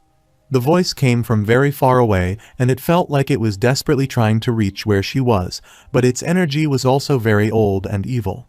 Yeob realizes that the first high-ranking priest think he is the primordial light, and High Priest says it's likely, but Yeob says he then has to find that first high priest and beat him up. High Priest calls Yeob hopeless and tells him to rest first, then try to find out what that voice is. At night, when Yeob asks High Priest, who is lying on the ground, what she is doing, she replies she is counting stars. When Yeob asks if she is not bored because it's been 6 hours, she replies that is something a human like him would say. Yeob thinks the sky sure is clearer there, but suddenly High Priest gets up and tells Yeob someone is coming. Yeob immediately checks and realizes he doesn't has his spear. Meanwhile, some underworlders arrive there and ask if it is the Queen's land. Yeob immediately uses Amplify Strength and wonders who these guys are, but suddenly those guys take off their capes because they are amazed to see Queen's land is so beautiful. Meanwhile, Yeob and High Priest is shocked to see their behavior, and High Priest says it looks like these guys are not connected to high-grade priest. Suddenly, one of those guys recognize Yeob and the High Priest, and the other two is scared to know Yeob and the High Priest is in front of them. Yeob says they are right, he is Seo MoonYeob, the destroyer of the final dungeon, but High Priest asks if Yeob is looking for attention because he is explaining in such detail. Yeob gives High Priest a furious look, but simultaneously one of the arrivers says that he heard the Queen gave Yeob an invitation. Yeob guesses that Guy is Queen's subordinates and says the king is alive, so the plenty of other underworlders must also be alive. Suddenly, when Yeob asks that underworlder why he brought the other two who are trembling with fear to see Yeob, that underworlder replies they are people of his kind aimlessly wandering here and there, so they will sleep in lodgings prepared by the Queen. When Yeob asks if there are separate lodgings for all the underworlders, that underworlder irritatedly replies he can't tell him anymore, and the Queen may have invited Yeob, but he can't tell that to the guy who destroyed their sanctuary. However, High Priest tells Yeob that there is another space nearby that is set up like this one. The other underworlder gets mad because how can High Priest side with Yeob, but Yeob is surprised that she knows stuff like this. High Priest says it's like basic if Yeob is at her level, and suddenly she says that underworlder is definitely an observer because she remembers his face. Simultaneously, when High Priest says this observer has a peculiar power, Yeob activates his eye of analysis and checks the observer has the ability of observation, which allows him to store the visible landscape in memory as it is, and has manifestation, which allows him to create an exact manifestation of an object according to the memory, excluding living creatures. Raw materials of the same nature and mass of the object in question are needed. Yeob thinks it's an unbelievably remarkable ability, and observation aside, the superpower of manifestation unbelievable. Suddenly, Yeob grabs the observer and the High Priest and tells them to follow him, but when they ask what he is doing, he replies he has a great idea. After some while, they are having tea with Queen, and she apologizes to them because she couldn't find a clue regarding that voice yet. Queen says if it was in the primordial light, it must be a really old spirit, but she says they have lost most of their ancient history. Yeob tells her that it's okay because he'll ask the king himself. Yeob asks them if they know the Tomb of 10,000 dungeon and tells them it's the dungeon where the emperor, the ancient man who died there thousands of years ago, resides. After the appearance of the final dungeon, even among the dungeons that were called unconquerable, it was called the most difficult dungeon, and its name was none other than the City of Graves, Tomb of 10,000. The boss of that dungeon was the previous ruler of the Underworlders, the Emperor, and he was so old that even his name couldn't be known. Before he died, the Emperor wanted to rule over the city forever, even in death. Therefore he buried then 1,000 of his vassals and subjects in his grave. After that, the Tomb of 10,000 became a dungeon which restricted entry to even the living Underworlders. Later on, it was conquered by Seo MoonYeob, and it was a large-scale operation with as many as 7 superhumans. Yeob thinks aside from the fact that the Emperor was the boss, the final dungeon was more difficult than facing the High Priest. Suddenly, High Priest asked if Yeob is suggesting them to manifest the Emperor and ask him themselves. High Priest thinks it's not a bad idea because the Emperor is undead and therefore not a living being, so the observer's ability will be able to manifest him. High Priest says the Emperor's soul must be wandering, incapable of reaching the Great Spirit World, so she tells the observer to create a body that a ghost can possess and she'll summon the Emperor. However, Queen says they need materials with same properties and mass as the Emperor to do that. So Yeob immediately takes out his spear, but the Queen says there is no need to do that, so she tells Yeob to put down the spear. The Queen says they can make one in the virtual world, and with a snap, she creates 2 battlefield modules there. Suddenly, Yeob looks at Observer and understands he is the guy who created Battlefield, and Queen confirms that when she was designing the battlefield, the Observer was of the biggest help. Queen says she doesn't expect the Emperor to obediently reply to Yeob's questions, so she says if he does attack, the virtual world will be safe. Meanwhile, High Priest looking at the system says she understands what kind of system it is, but she tells the Queen that there is a problem. When they ask what it is, she replies that as a deceased being, the connection between her body and soul is extremely weak. High Priest says after entering the virtual world, her mind could break away and her physical body could collapse, which means she would be obliterated in reality. Queen worriedly asks if there is no other way because they need to summon the Emperor's soul, and Yeob thinks it's a hassle. But he asks what if she possesses someone else's body. High Priest replies that is not impossible because during the war, there was research on possessing humans with superpowers. However, the experiments were halted because of the aversion to entering the lowly human's body. Simultaneously, Yeob is irritated because she keeps forgetting someone with a lowly human body robbed her and tells them that they were at a loss because they were so averse to it. Suddenly, High Priest tells Yeob to imagine if he possesses the body of a monkey for the sake of winning the war, but Yeob says they should not talk about this. However, High Priest says this time she won't refuse because they have Pietro's body and says Pietro was a helpful person. High Priest says if the Queen is averse to it, she can give up. But the Queen says it's okay because if they get indoctrinated by the sacred talk once, then there is no coming back from it. After saying she'll proceed, High Priest starts the process of possessing Pietro's body, and few hours later, she completely possesses it. However, she looks the same, and when Yeob asks if she failed, she replies it worked, but she modified her body to look like the original one. High Priest says it's a trivial body as she expected, and because of human restrictions, it cannot control all of her aura.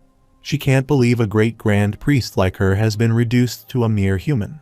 Meanwhile, when Yeob asks if it is not better than being a corpse, she replies it's better because she can strongly feel the sensation of being alive, and she can feel her heart beating. Yeob uses Eye of Analysis and is amazed to see her stats are maxed out, and she has 4 superpowers which are spatial travel, meditation, necromancy, and spirit attack. Suddenly, High Priest gets out of the house and tells them to give her a day to walk around in the light because she needs time to get used to that body. After some while, when she is coming back, Yeob asks what is in her hand. She immediately hides a stuffed toy behind her and replies it's nothing. Yeob tells her to get rid of it and drags her inside, where they set the modules to get inside the virtual world. Suddenly, they enter the dungeon, the Tomb of 10,000, where Yeob sees there is not a single monster there.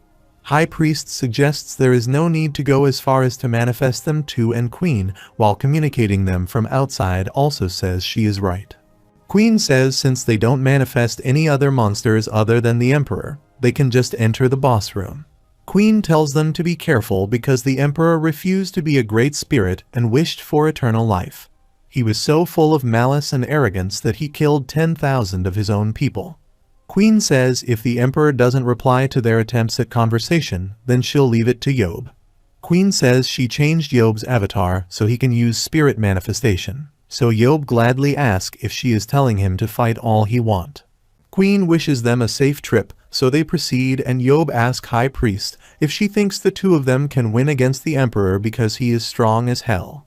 High Priest replies with Yeob's spirit manifestation, if he land a strike on the Emperor's soul, it'll be effective because the soul is the weakest part of the undead monsters. After some while, they reach the door of the boss room, and as they open it, they can see the Emperor sitting on his throne. Suddenly, the Emperor takes his sword and lands in front of Yeob with such a speed that Yeob says it's a skeleton, but its pressure is no joke. The Emperor rushes to attack Yeob, and Yeob says it's not like they don't know about it. Yeob says since he'll be the one fighting this piece of metal, so he tells High Priest to immediately get the Emperor's soul there. As High Priest says she'll summon it as fast as he can, Yeob and Emperor starts fighting, and Yeob thinks the Emperor is still as strong as ever. Yeob wonders why couldn't the Observer manifest the Emperor with just enough power to handle, and why did he have to make him so uselessly strong? Meanwhile, High Priest starts the process of summoning Emperor's soul, and suddenly she manages to find his soul. When the Emperor's soul asks her who she is, High Priest replies she is his descendant, and while showing him his body fighting with Yeob, she says she is there to give the Emperor his body back. As the Emperor's soul sees his body, it immediately rushes towards it, and High Priest tells Yeob to get out of the way. Suddenly, the soul enters the Emperor's body with such a force that it destroys the floor there. Due to the pressure, Yeob falls on his knee and thinks he almost got killed. Meanwhile, High Priest arrives back, and when Yeob as if she succeed, she replies he can see it. Suddenly, the Emperor announces he is back, but he asks where is everyone because his subjects followed him like his own flesh and blood, yet he can't sense them at all. The Emperor says none if his soldiers remain, but as he thinks, he remembers there is a familiar face, but Yeob says the Emperor is mistaking him with someone else. However, the Emperor says the memory of Yeob stabbing him from the back is the same, and he also remembers Yeob taking down his forces. Yeob tells the Emperor that he has got the wrong person, but the Emperor says among the human vermin, Yeob is the only one that took him down. The Emperor says although he is glad to meet Yeob, he'll like to tear him apart right now. The Emperor thinks this situation is a bit strange because a worthless high priest in a human shell, and the human who killed him, brought him back to life. When High Priest says they have something to ask him, the Emperor asks if it is about some forgotten history. The Emperor says it's still repeating the same as always, hiding the wrong history. According to the Emperor, the primordial light must always be right, so they bury the wrong things in secret, and says only when the same old wounds begin to rot and fester do they want to know the past. The Emperor calls them pathetic and says his rule is the one solution for their people because he is the savior who will stop the tribulations. The Emperor says he was the only one who could make an unforgettable history, but High Priest says he is now just another forgotten part of history as well. High Priest says his days are numbered and are nothing more than a monster who slaughtered 10,000 of his own kind in a fit of power madness. The Emperor furiously says she really knows how to yap with trap of hers and is about to stab her head, but Yeob blocks the sword with his shield, and High Priest says they need to know about the history of the forgotten past and the tribulations finding them. The Emperor replies he has no one left and they might just become his only source of entertainment. The Emperor immediately jumps back and says he doesn't plan on telling them, but if they win against him, he'll think about it. The High Priest activates her spirit attack, and Yeob activates Amplify Immortal to fight the Emperor. The Emperor starts dodging their attacks and asks if Yeob is using spirit manifestation, but Yeob asks if the Emperor is shocked. Yeob says he'll take off all the puff on the emperor, but the emperor says he is shocked that a human is doing all these cute tricks. When Yeob asks what cute tricks he is talking about, the emperor immediately activates the spirit manifestation, which shocks Yeob. Suddenly, the emperor moves back behind Yeob and asks if Yeob thinks he is the only one who can do that. The emperor starts attacking Yeob with full force while Yeob continues to avoid them, but he is confused. What the hell is this, and how can the emperor use this skill? After 120 seconds, Yeob's spirit manifestation disarms, and Yeob asks what the hell this is because the emperor could not turn into a spirit when they fought 17 years ago. The emperor replies there is no need to use a wasteful technique like spirit manifestation. Instead, Yeob should see his weapon's spirit manifestation. Suddenly, the emperor disappears in air and Yeob is shocked because he thought it's just a weapon covered with a lot of aura. Suddenly, the emperor slashes Seo MoonYeob and Pietro Ainla down, but the emperor thinks it's strange because it doesn't feel like he slashed her. The emperor wonders if there is something he does not know, but on the contrary, Yeob is furious, wondering if the emperor was this strong the last time too. High Priest is furious because she got taken down in an instant as well, and says if she could have summoned a high-level spirit, she could have dealt a serious blow. While they both are feeling down, the queen tells them to not be disappointed because they still found out a lot, which includes the fact that the emperor knows about the voice and the tribulation. Yeob realizes the queen is right because the emperor is still a little pouty from the shock of being brought back from the dead, but he thinks if they fight him until he calms down, they might get some answers from him. High Priest agrees that they should keep trying him. After some while, when they are outside the house, Yeob asks High Priest if she knows that after he defeated her in the final dungeon, the dungeon was crumbling, the monsters kept swarming, and he was sure he was going to die. However, he could not escape and had no choice. Yeob had no feelings about life, and he fought like crazy because it was all he could do, but what he felt at that moment was not despair, it was not anything like that. In fact, Yeob enjoyed it because he could fight until his last breath. Yeob says from what he sees, he and Emperor are the same, and he knows the Emperor will want to fight until he gets rid of his resentment. Yeob thinks when a person is that good at swordsmanship, he is basically a martial arts master, and that becomes his only pleasure in life. High Priest understands that Yeob is suggesting that they should humor the Emperor until he feels better. Yeob thinks the Emperor is not wrong either and asks can they really overcome the tribulation if they cannot even beat him. Meanwhile, the Queen arrives and tells Yeob that their priority is to stop the tribulation from striking, by stopping the first-ranking Grand Priest and the Voice. Yeob replies he knows, but things don't always go their way in this world, and says he is not doing this because he wants to fight the tribulation. Still, Yeob says they must fight the Emperor and make him cough up what he knows. After some while, they return to the virtual world, and the Emperor says there was something wrong the way it felt to cut them. So as he expected, they are back. When the Emperor asks how did they do it, Yeob spills it out that it's virtual reality, and the Emperor is fresh out of the coffin. High Priest and Yeob gets their weapons ready to attack the Emperor, and Yeob says this time they'll make him talk. The Emperor also takes out his swords and they start fighting, but Yeob wonders why Emperor's attacks are so hefty. Yeob realizes if he doesn't stop his attacks by focusing his aura, the Emperor will destroy his spear and shield. Suddenly, the Emperor asks if Yeob thinks running away will help him win and asks if Yeob doesn't have something he wanted to ask, to which Yeob replies it's right that they have questions. Simultaneously, High Priest launches Spirit Attack, which Yeob is not hoping will hurt the Emperor, but he is looking for a chance. As the Emperor vanishes the Spirit Attack with his sword in a split second, Yeob reaches close to the Emperor to stab him, but the Emperor timely blocks the attack. The Emperor says he'll give credit to Yeob for this hut. It is still not enough, and suddenly the Emperor stabs High Priest down. After that, the Emperor instantly kills Yeob and tells them to come back with a better plan. After such a short battle, their second attempt ended, but Yeob remembers in the past, when they attacked the Tomb of 10,000, not only did they have a large number of people taking turns, they took advantage of the Underworlders and fought the Emperor in his weakest state. Right now, the Emperor is at peak condition at all times, and there are only two opponents who can challenge him. The problem doesn't lie with their strategy, but it is simply a difference in the abilities of the two races.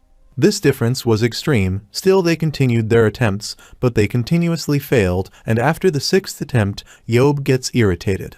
Suddenly, High Priest says this plan is not going to work because her spirit attack doesn't have any power to it because the spirits she can call upon in human form are weak beyond comparison.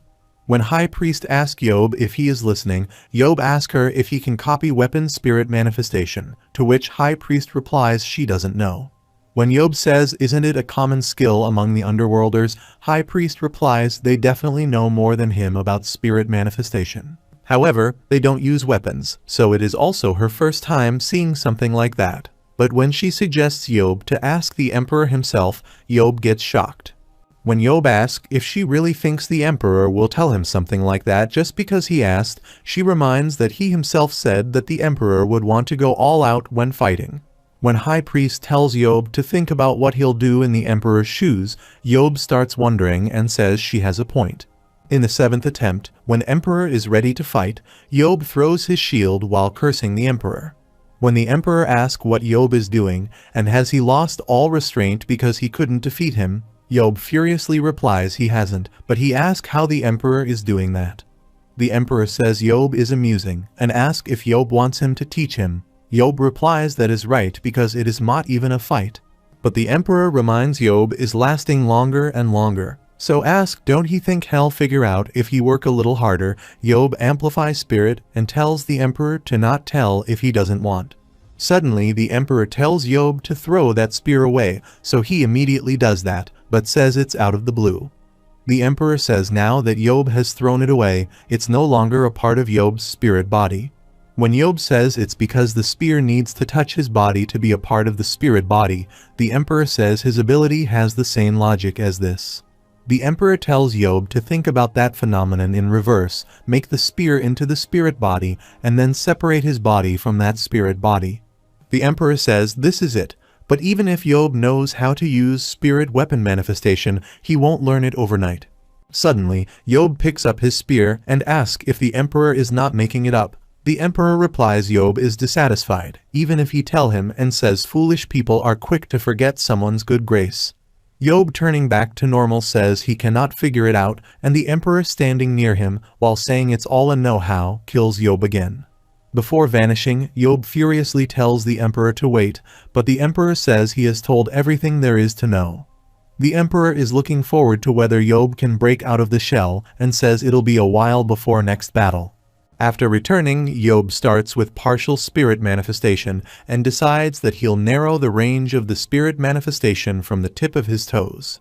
Meanwhile, High Priest says he is going to learn weapon spiritualization, so it won't be as easy as it sounds, but Yeob tells her to shoot up. When High Priest says if he doesn't think it would be better to find another way, he asks if she has another way she can tell him.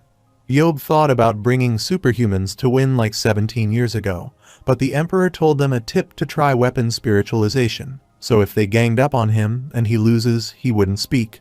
Yeob says the only one who can fight the Emperor while keeping him entertained is High Priest and him. Suddenly, High Priest says she also has an idea which she has been thinking about, but Yeob tells her to stop talking to him because he needs to focus. At night, Yeob manages to do it and High Priest cannot believe it, but Yeob says he has succeeded in partial spiritualization. High Priest thinks even she, a subterranean person, doesn't know this ancient skill, but Yeob just done it from hearing a top, so she wonders how far he'll go. Suddenly, High Priest tells Yeob to take his shoe off, so when he does it, the shoe spiritualization from the shoe is released, so High Priest laughs, but Yeob is offended because this technique is extremely tough. Suddenly, Yeob gets a notification that his spiritualization time limit has increased from 120 seconds to 122 seconds.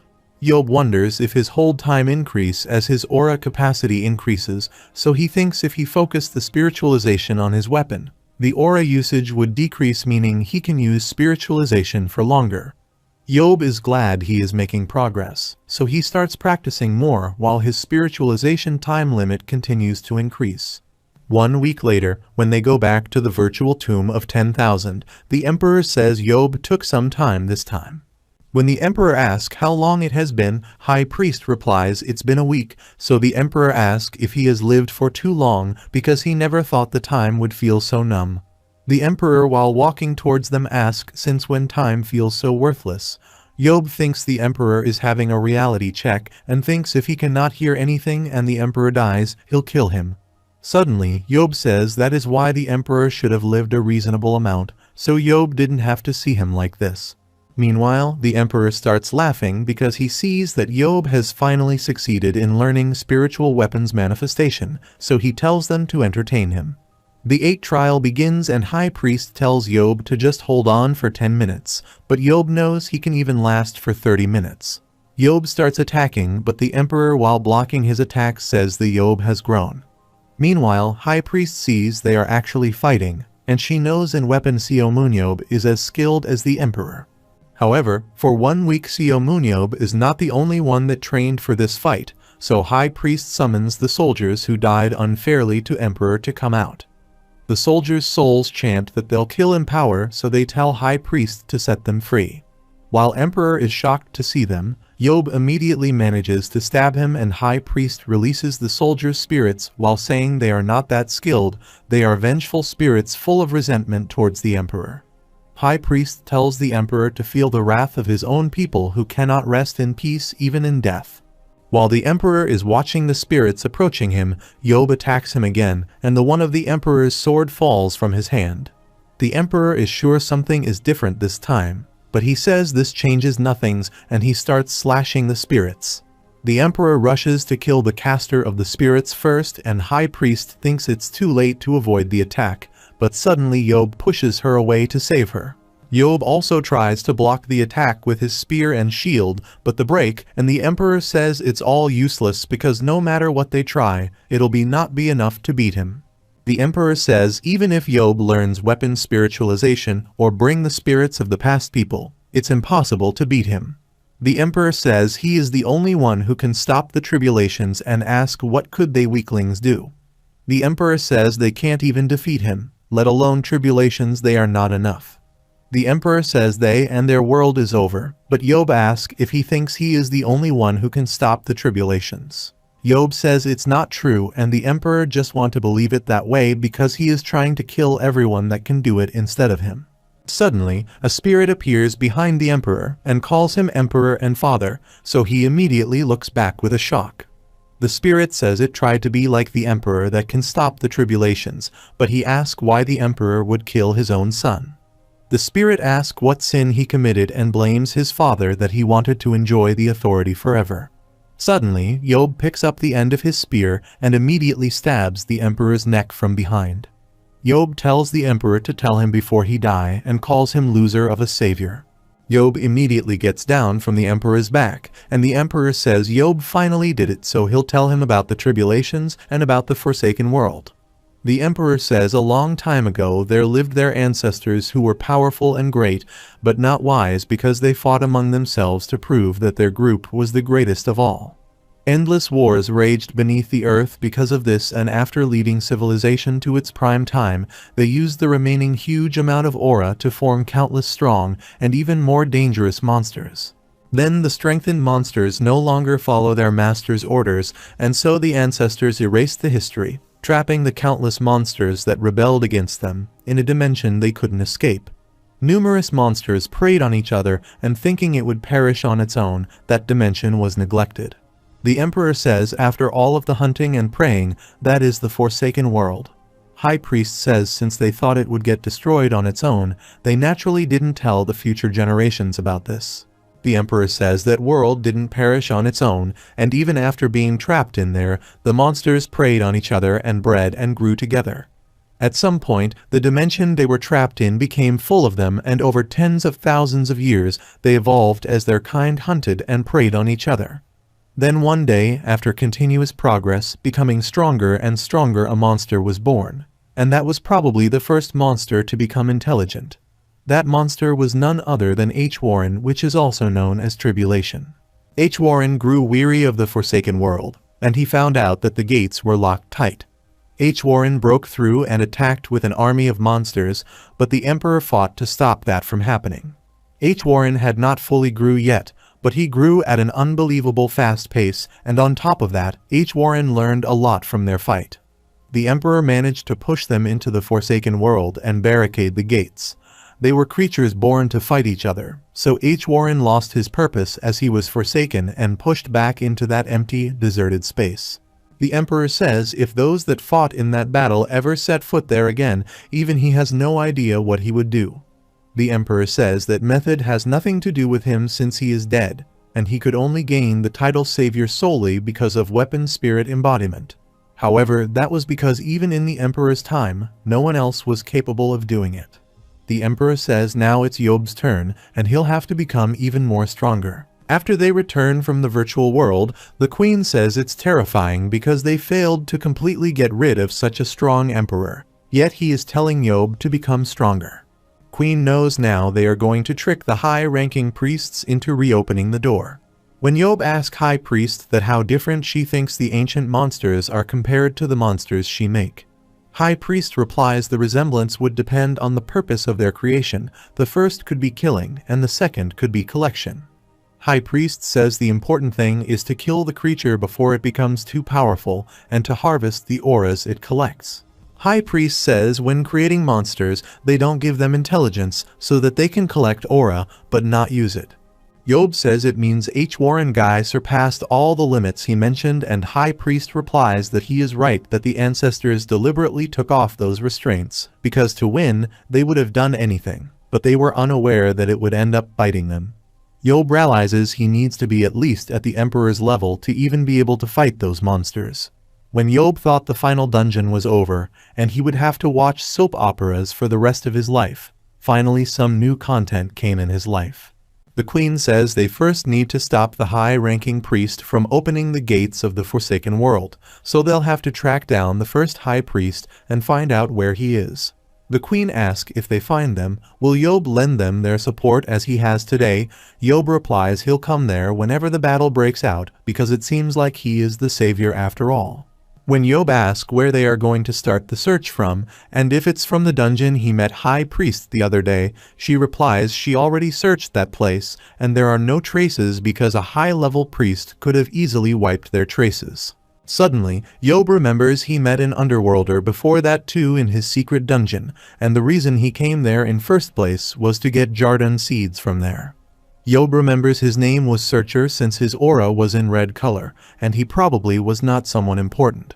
Queen says if Searcher is the name, then he is definitely not on their relief list. Queen says they might be able to find something, and says if it is as Yeob says, and they have red aura, then they can't erase their traces, so there might be useful clues left behind. The Queen says she'll start looking into it and let Yeob know if she find anything, so Yeob says it wraps it up for now. Queen thanks Yeob for his help because she wouldn't have gotten this far without him. Yeob replies that the safety of humanity is at stake too, so there is nothing to be thankful for. But Queen says she would like to return the favor, so she asks if there owes anything he needs. Yeob immediately starts wondering, and Queen says she can give him any sum of money because she has been making astronomical amounts of money since she made Battlefield. Yeob tells her that she is not that broke, and besides getting this much money at once is pointless. Yeob starts thinking about it for a while and says he has made up his mind that he'll take High Priest. The Queen gets shocked, and High Priest asks what kind of nonsense is that, because what can she do in the human world? Yeob tells her to go to the battlefield with him while they wait for the news, but High Priest says she cannot do that because if she activate her true powers, they'll know she is an underworlder. Yeob tells her to not do the underworlder thing and she'll be fine. Yeob says all humans can do is protect themselves, poke with their weapons, and use superpowers, so High Priest can use superpowers like space travel and a weak spirit attack. When High Priest says she doesn't see why she has to do that, Yeob furiously asks if she owes him or not, and asks if she is planning to stay silent and act clueless in her position. High replies she won't do that, but she asks how it is related to her paying him back, to which Yeob replies that it is related. Yeob says if she becomes one of his player, then Ism will make a ton of money. Yeob says she also needs some hands-on training for when Warren strikes, and she'll learn how to fight alongside humans too. Yeob says it'll save him some trouble recruiting players, since High Priest can't says she enjoy those battles, so she says she'll accept his offer because it's for her to stay there with his own kind. When High Priest says some of the 7 superhumans will recognize her spirit attack, Yeob tells her to ignore them, but he asks if she has an ID, because they'll ask who she is. Hai, while shifting to Pietro's appearance, says they can use Pietro Ainla's ID, and says she'll manipulate aura to make herself look different to those who are not allowed to see her. After some while, Yeob takes her to Jeho's home and reminds Jeho that he has met Pietro Ainla before. Jeho remembers Pietro is the employee of World Battlefield Association, but when he asks why Pietro is there and asks if his business is not done. Suddenly, High Priest says Jeho is the one who teleported back then, which confuses Jeho, so he asks what he means. Yeob tells High Priest to show her real form to Jeho too, so as she transforms, Jeho shockingly asks what it is, to which Yeob replies she is High Priest, and Jeho freaks out to hear this. When Yeob asks if it is a bit of inconvenience if she stays with them, Jeho yells that it is inconvenient and asks if Yeob is really asking him to live with an underworlder who is also High Priest. Yeob tells Jeho to not worry because she is turning over a new leaf and says Pietro was brainwashed and couldn't be recovered, so she switched with his soul. Jeho yells that she has not changed in the slightest, but Yeob tells him to not worry and keep it to himself. Jeho taunts where the hell he would talk about this, because then he'll be treated like a lunatic. Suddenly, Yeob shouts that whatever happens they should drill it into their heads that he wouldn't let a high priest into the house he live in with his wife and Heian. Yeob thinks now that it has come to this, he'll try something and start to whine that Jeho is being so petty just because he has a house. Yeob says Jeho will get punished for being cruel and asks if Jeho is really going to throw out a homeless person. When Yeob asks if Jeho doesn't feel sorry for High Priest, Jeho yells at Yeob to get out. After some while, Yeob and High Priest are sitting outside the house, and Yeob says his plan didn't work. But High Priest says she didn't expect much in the first place, so it is okay. Suddenly, Yeob gets a call from Gabriel Sana, who informs him about the match between Ism and Twin Star. When Yeob reaches the arena, Gabriel says he thought Yeob forgot they were in the middle of a season. When Gabriel asks if Yeob didn't say that he would take part in the match with the Twin Star at all cost, Yeob replies it's right, and he said that. Gabriel says it's a relief he was able to get in touch with Yeob before the match, but when he asks who is next to Yeob, Yeob replies this is Pietro Ainla. When Yeob says Pietro is joining their team, Gabriel thinks it's so sudden and Yeob replies it may be sudden, but he can bet Pietro is the best ranged dealer in the entire world. Yeob says he'll show Gabriel after he finishes the match in a flash, and after some while the match finishes with Ism's win. Everyone is shocked that Ism completely crushed Twin Star, and at the center of it all is the player Yeob with 22 kills. While the media talk, Yeob says resting too much takes him out of the zone, so he planned to participate in all the matches against the Twin Star spirits. After the interview, when Yeob asks Gabriel how his performance was, Gabriel is shocked and wonders what happened to Yeob in a week. Gabriel thinks the president was amazingly strong until now, but he is currently on a different level. Yeob says they should get down with business, and when they go to the clubhouse, High Priest shows her skills to Gabriel. Gabriel is shocked to see how ruthlessly Pietro kills the monsters, so he asks Yeob what the hell Pietro is and from where he bring this monster. After the test, Yeob tells Pietro and Gabriel that they can say hello to each other. Yeob says Gabriel is their team director and Pietro is a rookie who recently made the jump from a World Battlefield Association employee to Battlefield player. When Gabriel confusedly asks if Yeob is saying Gabriel as an office worker all this time with those skills, Pietro nods his head. Gabriel asks how old Pietro is, to which Pietro replies he is 54 years old, and when Gabriel asks if Pietro has any battlefield experience, he replies he doesn't. Gabriel asks if Pietro tried a dungeon quest in his youth, he replies he has not. Gabriel says Yeob's superpower is teleportation, but he says it's his first time seeing someone teleport 3 floors underground. When Gabriel asks what is the name of the superpower Pietro uses, he replies it's summoning arts. Meanwhile, Yeob gives a thumbs up to High Priest for making up a fake name for her superpower. High Priest tells Gabriel that it's a superpower that summons warriors to attack, but Gabriel still confusedly asks did Yeob just happen to come across a super rookie like Pietro and bring him to Ism. Yeob replies that is right, and this why he was gone for a week and he didn't forget about the match at all. However, Gabriel thinks it is like the world moves for Yeob, and he wonders how does Yeob find such talented people like this. Gabriel wonders if Yeob really has God's eye or something, and Yeob says he might have went after the others to bring them in, but in Pietro's case, he really did meet Yeob by chance. Gabriel says he is glad to hear that Pietro would like to be a player even at this age. Gabriel welcomes Pietro to the Ism family, and Pietro also says he looks forward to working with them. Suddenly, Gabriel says if it is his first time participating in Battlefield, Pietro must not have registered his avatar, to which Pietro replies it's true, but when he asks if it's a problem, Gabriel says unfortunately the two powers Pietro just showed, teleportation and summon, are off limits. Yeob didn't know it was that strict, and he was expecting them to limit the distance or the number of times one can use teleportation, but not more. Yeob thinks the summon superpower of High Priest is a power comparable to Shuren's destruction ray. In this case, he knows the association will try to make changes because it's a sport, not a war. Yeob knows even Shuren lowered the power of her destruction ray, so he tells High Priest to control her power as much as possible, but she replies that she already took it down a lot. Yeob is irritated because her superpower is too good, so he says it is still very useful after weakening it.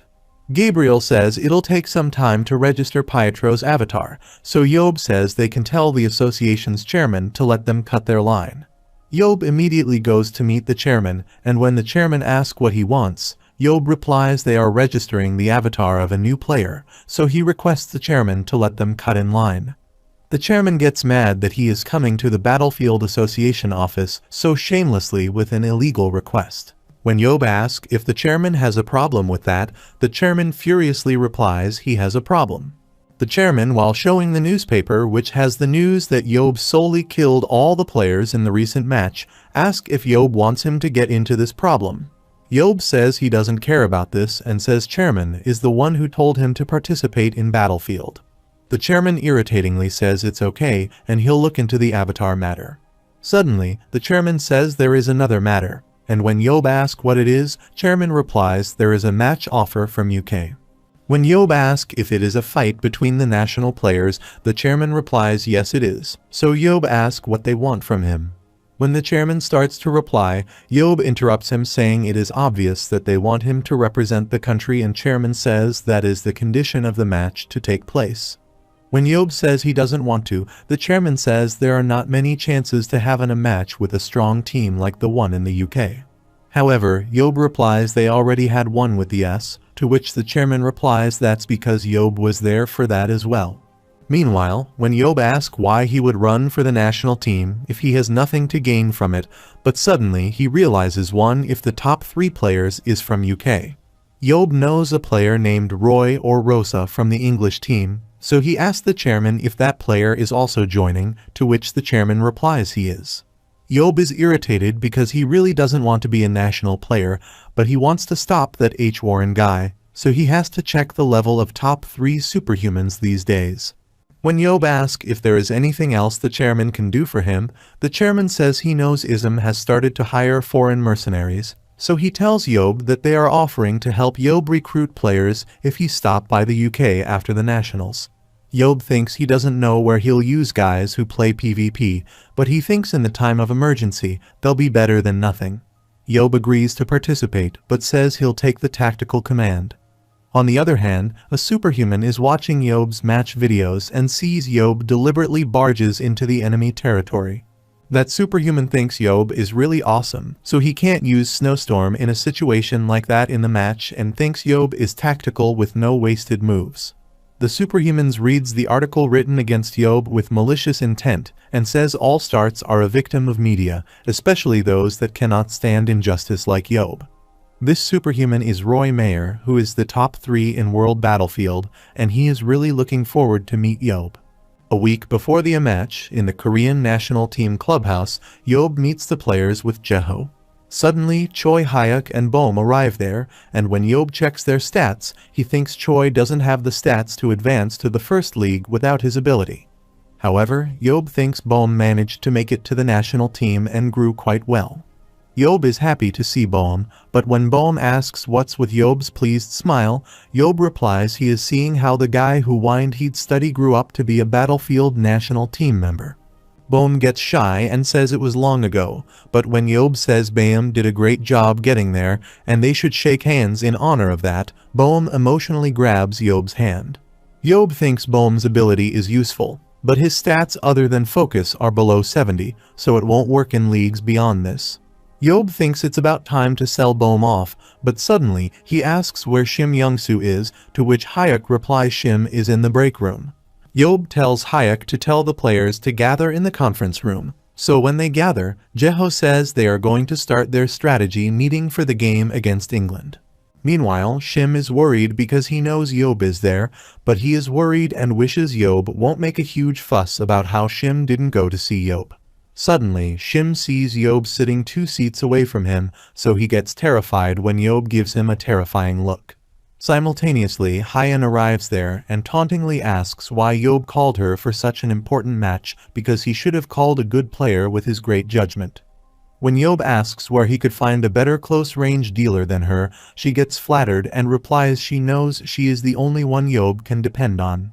Yeob says Hyeon is right, but he thinks if Sanya and High Priest became Koreans, they would get dealers like them, but both are not neutralized yet. Suddenly, Hyeon says the English hate Yeob, and Yeob says they are still whiny about not having a single English person at the party for the final dungeon conquest.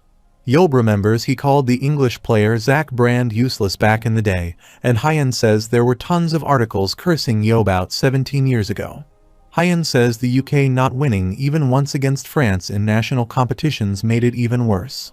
Suddenly, Jeho gets started with a briefing on the English team for this match and explains the X team is often called the Knights and Mages.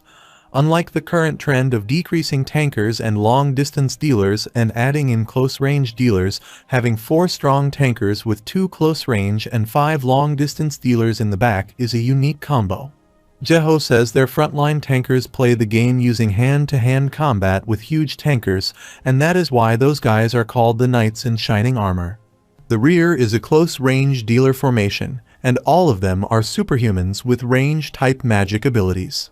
Jeho says one of the UX close-range dealers also uses longbow, so they can also consider that they have 6 long-distance dealers. Jeho says one of the long-distance dealers has tremendous destructive power, and is capable of becoming the main dealer wherever he is, and that is why they are called heaven-piercing mages. Jeho tells them about another player who is an ice mage, and Hyeon also knows about him. Jeho says this player took England by storm shortly after his debut, and is the 2017 and 2018 Player of the Year. This player's name is Irish Wizard or Ice Mage, the man who proudly rose to a seat in the top 3, Roy Meyer. Roy's first superpower is the Ice Wall, and it can split a vast battlefield into 2 within an instant.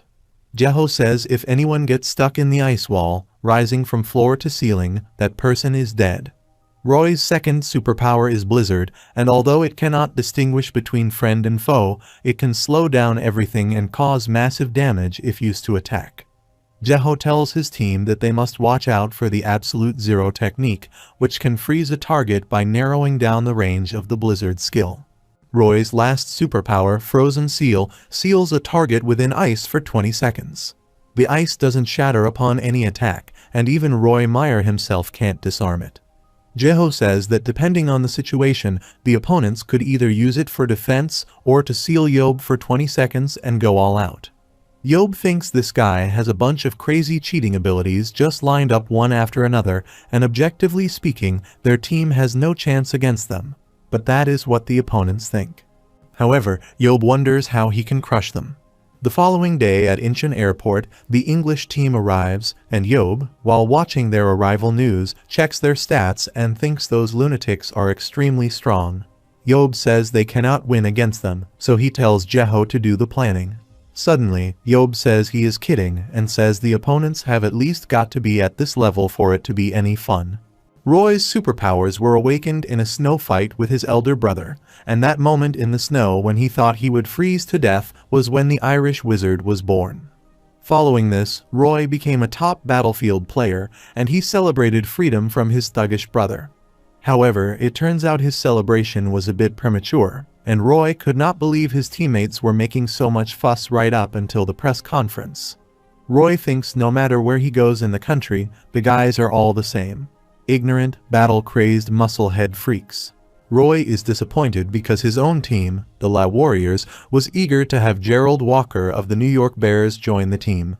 Roy thinks that, unlike Walker, Yeob's play style is extremely intelligent, with delicate techniques and tactics.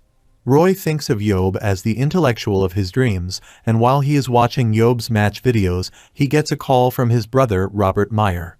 Robert asks him how the preparations are going for their match against the Korean team, to which Roy replies it was going great until he called.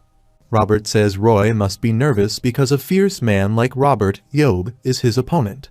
Roy furiously replies that it is rude to say that Yeob is like Robert because Yeob is fluent in 5 languages and is an intelligent man who can get out of any trouble with his wisdom. Robert laughs at Roy and says he is sure Yeob is like him, but Roy furiously breaks his phone because he doesn't know there is a huge gap in his thoughts about Yeob. On the day of the press conference, when it's time for Roy's last question, Yeob suddenly asks if Roy has an older brother by any chance. Roy confusedly replies he does have a brother, but he asks how Yeob knows about it.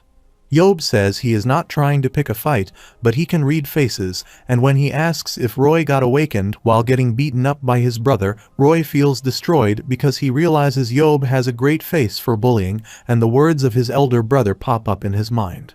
After the press conference, when Jeho asks why Yeob says that, Yeob replies it's just fun, and Roy doesn't look like he usually gets beat up. Still, Yeob says Roy's face would be perfect to beat up, but this makes Jeho furious, so he says one day he'll jump off a cliff with Yeob and then teleport out of there.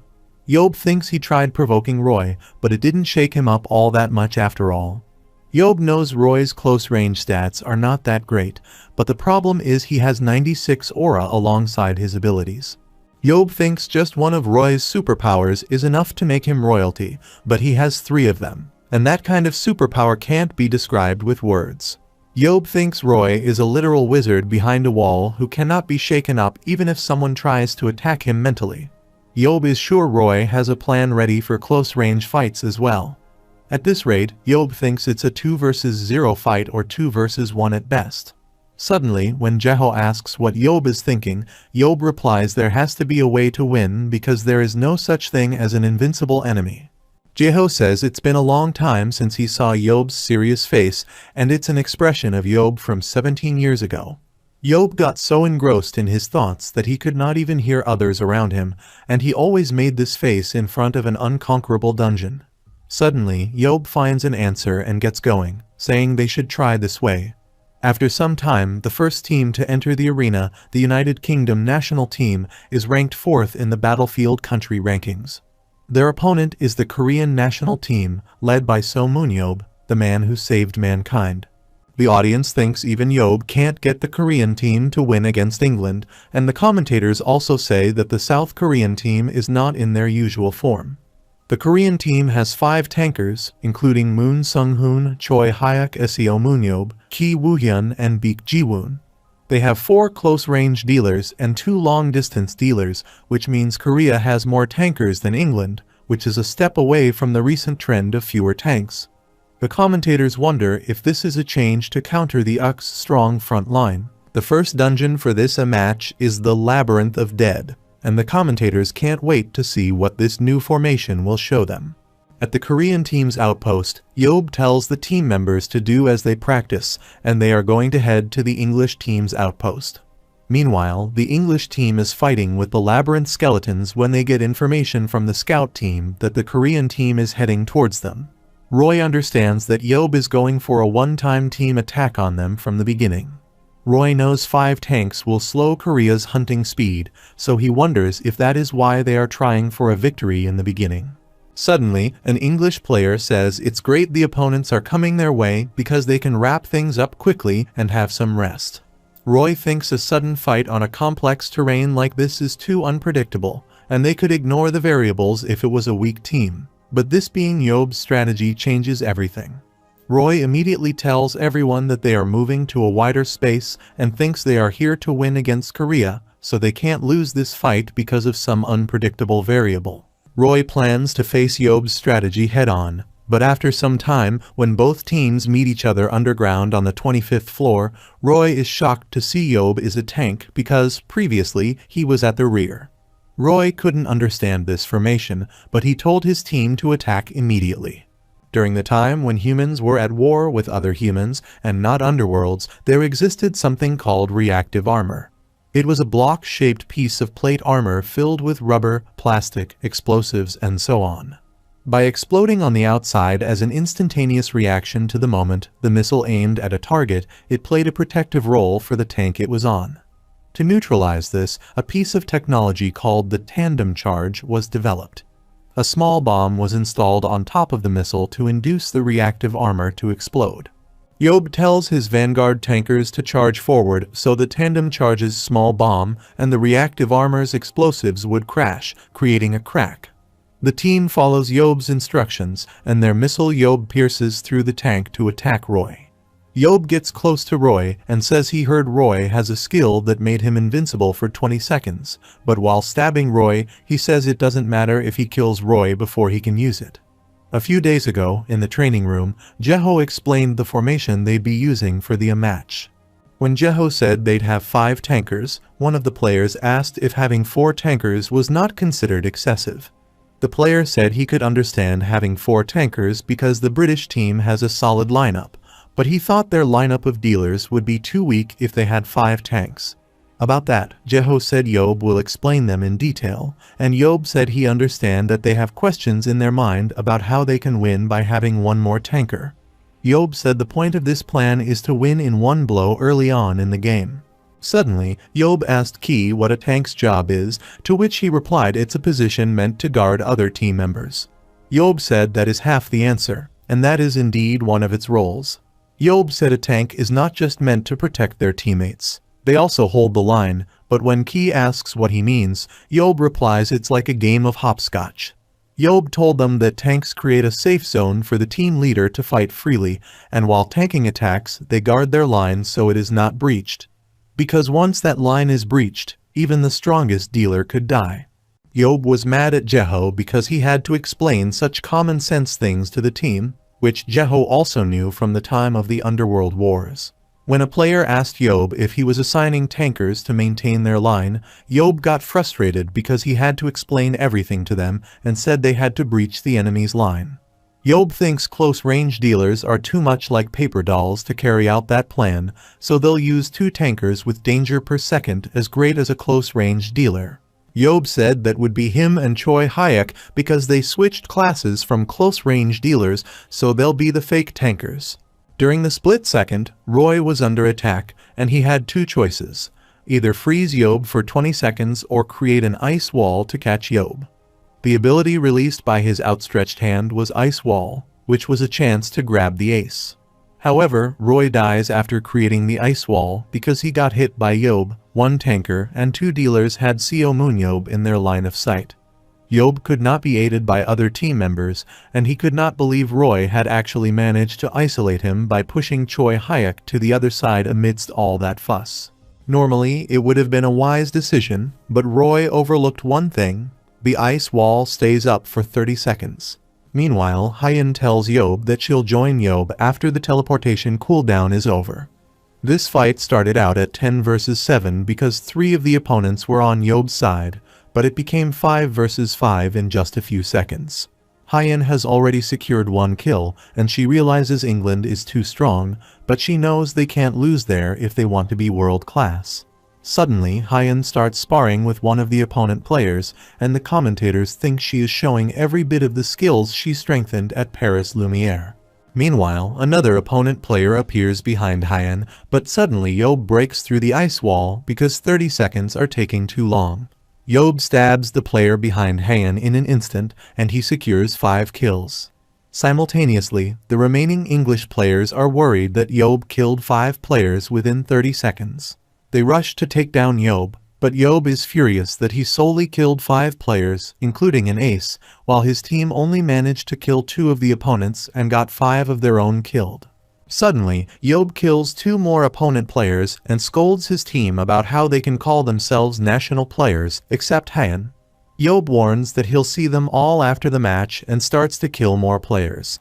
After a while, the match ended with Korea winning, and everyone in the audience was happy about this. Yeob goes to the restroom, and he is too exhausted, but Jeho says it looks like Yeob has gotten stronger than before, to which Yeob replies that, unlike Jeho, he is giving it his all every day, trying to improve. Jeho says this shouldn't be the words of the guy who lives in front of the TV. Suddenly, Yeob furiously asks what the point of being strong alone is because he has to do the work of 10 people by himself. Yeob tells the national team that they did well at the start. The tanks held out well and took down Roy Meyer, but they were crushed within 30 seconds after that ice wall came up.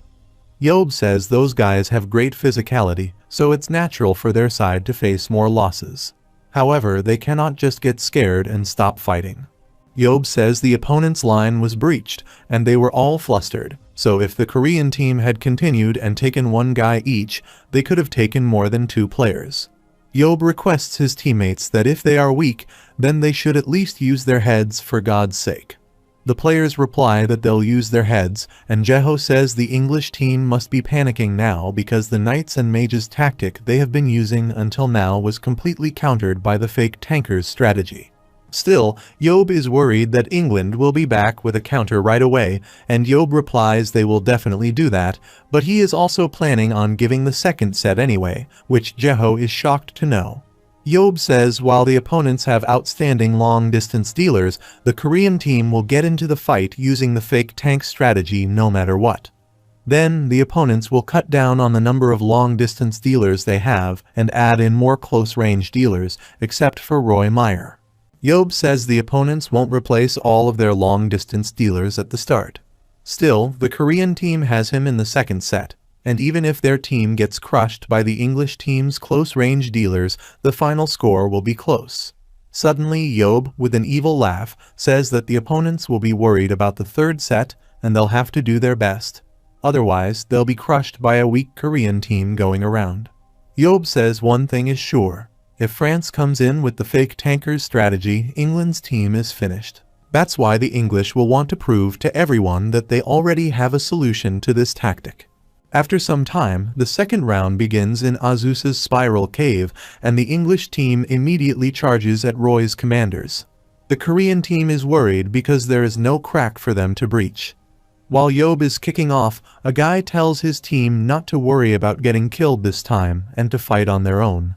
Suddenly, Yeob lands behind the English team and says he was planning to hand this set to them, but they better not let their guard down, or they might lose. After some time, the second round ended with the English team's victory, and the MVP of that match was Roy Meyer, who had 4 kills and 4 assists. Among them, the Snowstorm alone was responsible for 2 kills and 4 assists. Roy tied down 6 Korean players at once, and he turned the whole game upside down in 1 strike. On the other hand, Yeob is also shocked during the play because he deliberately fights as if he is being surrounded by the enemy team to avoid being targeted by Roy's attack. Yet, when necessary, Yeob ducked behind his team's tankers, and he was on fire until mid-match, even giving the Korean team the lead at one point. The second match almost had a different outcome, and after 4 kills and 1 assist, if only Yeob had not been hit with Roy's frozen seal. By the time the seal was lifted, the whole Korean team was taken down, but even after the seal was lifted, Yeob fiercely took down 3 more of the 7 players against him. The commentators say Yeob is indeed a first-class player, and the audience also appreciates his performance. Before the third round, when Yeob gets to know about the dungeon for the next round, he is surprised, but when Haeun asks if something is wrong, Yeob replies it is good to see it again. Meanwhile, the commentators announce that the dungeon for the next round is the Tomb of 10,000. Yeob thinks this time, the surrounding figure pits will be manifested during the match as well. But when they wake the Emperor up to ask about H. Warren, only the palace part has manifested. Yeob knows the surrounding figurine pit's house, the Emperor's soldiers after they were made undead while they were alive. The structure is built so that the figure pits collapse if one takes down the guarding commander of each pit. The Imperial Palace in the center is the place where the Emperor sleeps, and it holds the troops under the Emperor's direct command, the Golden Army. When Hyeon asks what Yeob's plans for the next round are, Yeob asks if she remembers who Yeob killed in the last 2 sets. Hyeon knows it's a long-range dealer, and Yeob says she is right. So this is it for the fake tanker's plan, and from now on, they are going for a ism-style counterplay. After much deliberation, the English team switched all of their long-distance dealers to close-range dealers, with the exception of Roy Meyer. They made this decision because all of their long-distance dealers other than Roy died first in both the first and second games. Roy sees the Korean team change their formation as they drop 2 tanks and add a close-range dealer and a long-distance dealer. Roy is shocked to realize that the second round was a setup for the third round, which means they totally got them. The Tomb of 10,000 is known for having more field monsters than other maps, and in haunting locations, it's great if the rear guard goes for the one-strike blow. When the third round starts, Yeob and Hyeon immediately start heading towards the opponents. But when Hyeon asks if it is okay they are not hunting, Yeob tells her to listen carefully. Yeob says she knows that in Battlefield, where there is a stat point difference from the start, the strategy of hunting points by catching monsters works better on the weaker team because earning points even slightly faster than the opponent can close the gap that comes from their inherent limitations.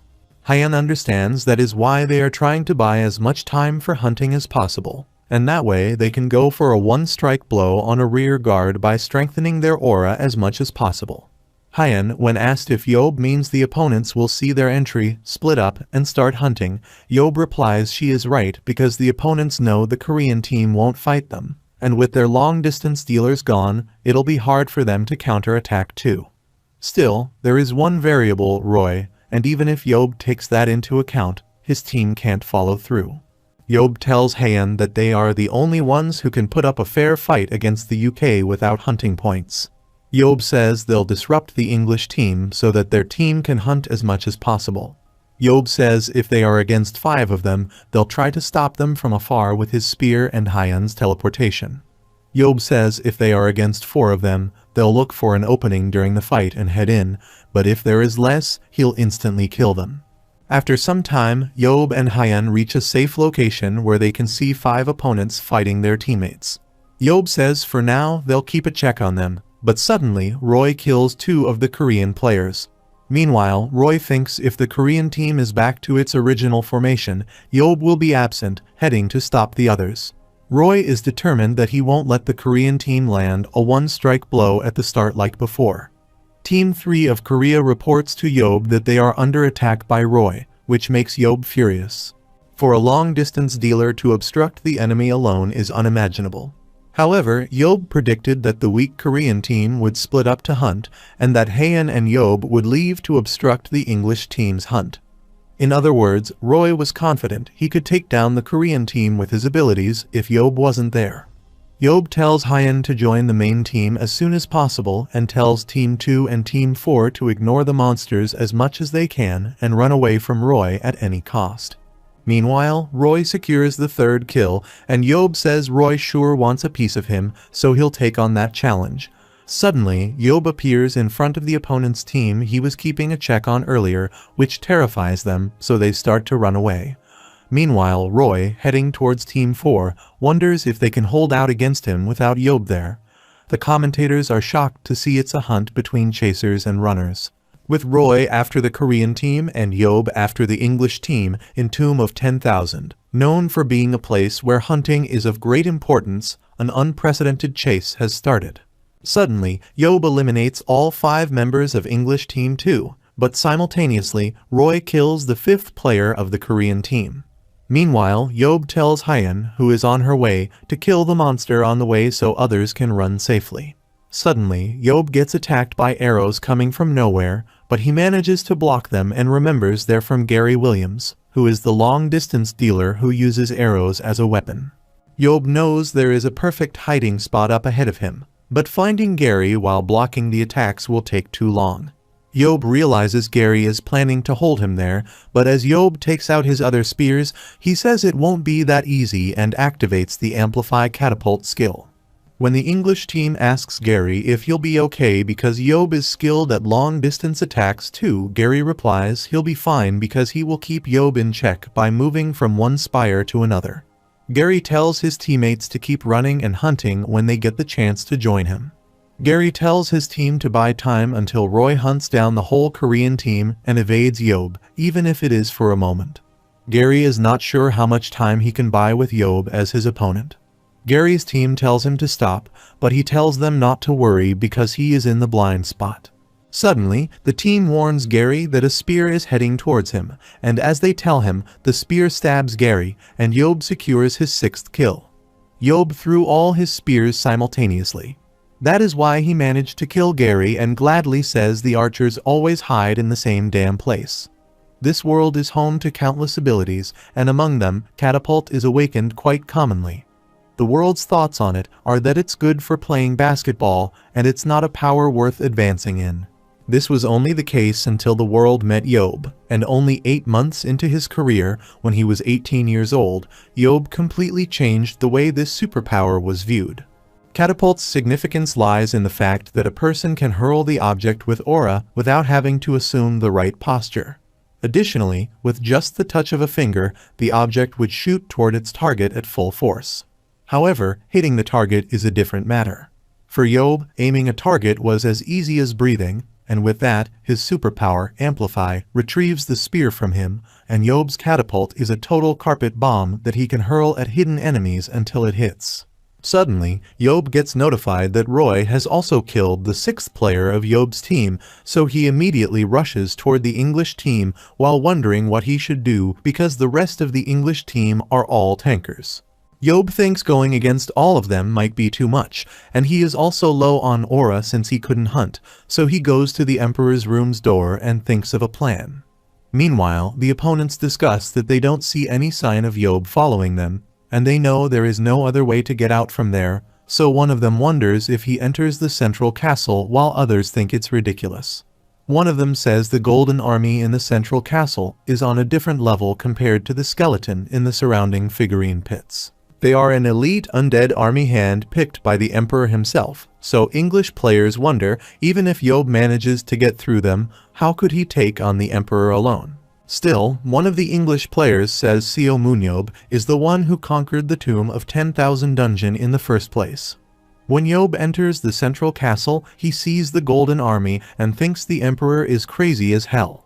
Yeob made a nice chunk of change by raiding this dungeon and selling all the gold. Yeob remembers he definitely got through by slowly walking through the Golden Army. However, even with a small headcount of 11 people, dungeons with bosses that could be hunted were prioritized when manifesting. Dungeons too difficult for 11 players to conquer were launched into the field after some gradual adjustments. Among them, the Emperor of the Tomb of 10,000 was especially strong. In terms of difficulty level only, it came close to the final dungeon, and judging by the boss, it was believed to be even harder. As a result, the Battlefield Association proposed adjusting the Emperor. If he remained unchanged, 11 players could never be enough to take him down. Therefore, instead of just giving the Emperor a penalty that barred the house of his aura blade, they reached a balance by stating that only by hunting the entire Golden Army in the central castle would the Emperor suffer any damage. After some time, Yeob goes where the Emperor is and says he saw him recently, yet they meet again. Suddenly, Yeob throws his spear, which hits the Emperor's throne instead of his face, and Yeob says this time he is not after the Emperor. Yeob tells the Emperor to let him know that his Golden Army awakens when the Emperor is attacked. After some time, when the English team's players arrive, they are shocked to see there is not a single Golden Army soldier, and they think Yeob has hunted them down. They think if Yeob hunted the whole Golden Army by himself, he must be incredibly strong by now, and he might even be hunting the Emperor. As they go in, they are shocked to see the Emperor is completely fine, so they think something is dangerous because Yeob left the Emperor and killed the entire army. Suddenly, the ground starts trembling, making them wonder what is happening. Yeob arrives there running and tells them to get out of the way. Yeob tells them to run if they don't want to die and says he ran full circle with the golden skeletons after him. Meanwhile, the Golden Army also arrives there running, and the English team's players get worried because to catch the Golden Army, they at least need a black aura, but theirs is barely purple because of constant running. The Golden Army starts chasing the English players, and the players tell each other not to worry because the Golden Army is not very fast, so they decide to take the next exit. Simultaneously, Yeob starts laughing because when the English players go to the other exit, they see Yeob has blocked the exit with huge rocks. Suddenly, the Golden Army soldiers kill all those English players there, and the commentators say it's a great turnaround using Yeob's mob tactics. Now only Roy is left, who says Yeob is amazing, but the match is not over yet. He tells the Korean players that if they think he'll lose so easily, they are very mistaken. Seo MoonYeob is on a rampage to annihilate the UK team, leading his Golden Army in circles at the moment. Meanwhile, the fleeing second Korean team, which has Choi, Shim and Bohm, is running when Choi says they cannot keep running like this, but Shim says what he is talking about because the team leader told them to run. Choi says the team leader's judgment is right, but they are there as national representatives just like the team leader. Choi says if they are bound to become hunting points by being captured by Roy, then before that he wants to retaliate even if it's just a little damage. When Choi says they can't wait for the team leader to resolve everything forever, Choi says it's nonsense, but Bohm says it makes sense because Roy is alone, and they fully detect his surprise attack. Choi says the team leader is currently chasing the UK team, and it's hard to give orders, so he says it's time for them to decide and fight on their own. Bohm says they should try because he thinks he'll have fewer regrets dying in a fight than dying while running away. Meanwhile, Hyeon arrives there and says it's good to hear that, so now they'll play a 4 versus 1 game. They start planning their strategy, and after some while, the 4 of them come face to face with Roy. 5 minutes ago, while planning strategy, Hyeon said before returning home from the match, she heard from Nathan and Chichai that they told her a way through which even a weak team like Korea could inflict significant damage on Roy Meyer. Hyeon told them that it's the only method through which they can assist Yeob. After some while, when they face Roy, he remembers fighting her several times when she was with Paris Lumiere. Roy knows she didn't practice much in the games, but her understanding of tactics is exceptional. There were moments during direct combats when she was taken aback. Roy now possesses a black aura, so he thinks with just the blue aura, they should know they stand no chance. Suddenly, Roy heard the announcement that 4 players from the UK team had been executed by the Golden Army. Roy realizes it is Yeob, so he gets furious and wonders if Yeob is trying to cross the center at full speed. Roy is not sure what trick Yeob used, but he is sure he'll finish the Korean team before Yeob joins. Roy attacks them with Blizzard, but the Korean players start running away, so Roy creates an ice wall to stop them. Roy plans to deal with those who possess long-range fire-type skills and beat Hyeon. First, he ties up Hyeon with an ice seal, and when he runs to capture Shim, Shim uses a fire attack to keep him away, but Roy dodges all his attacks and gets close to him. After saying Shim needs to try harder, Roy cuts off his arm, but Sim immediately uses restriction to tie Roy's arm so Bohm and Choi can stab him. As they are about to attack, Roy immediately uses the Absolute Zero domain, which freezes Choi and Bohm in ice, and they'll die a slow death. Meanwhile, Shim thinks he and Roy are both long-range dealers, but the difference between them is too much, and while he is thinking this, Roy kills him. Suddenly, Hyeon sees everyone is taken down, so she has to stay calm and remembers Yeob advised her to use teleportation to escape, not engage, but she thinks there are times when she has to. Suddenly, Hyeon attacked with agility 90 and speed 95, and for Roy, with base speed 71 and agility 88, it was an attack he saw coming but couldn't evade. Yet, Roy reacts because he can't let his guard down and freezes her before she reaches him. Roy says this ends it all, but suddenly, someone snatches Roy's wand from his hand, and when Roy sees it's Bohm, he gets shocked at how he does it. A while ago, when Roy attacked Choi, he gave Bohm a chance to hide behind him in the shadows, and Bohm did it according to Hyeon's plan. However, Hyeon is the only one left, but he says from begging their target was Roy's weapon, so Bohm breaks it down. This makes Roy extremely furious, and he instantly kills Bohm on the spot. Absolute Zero is not a separate superpower.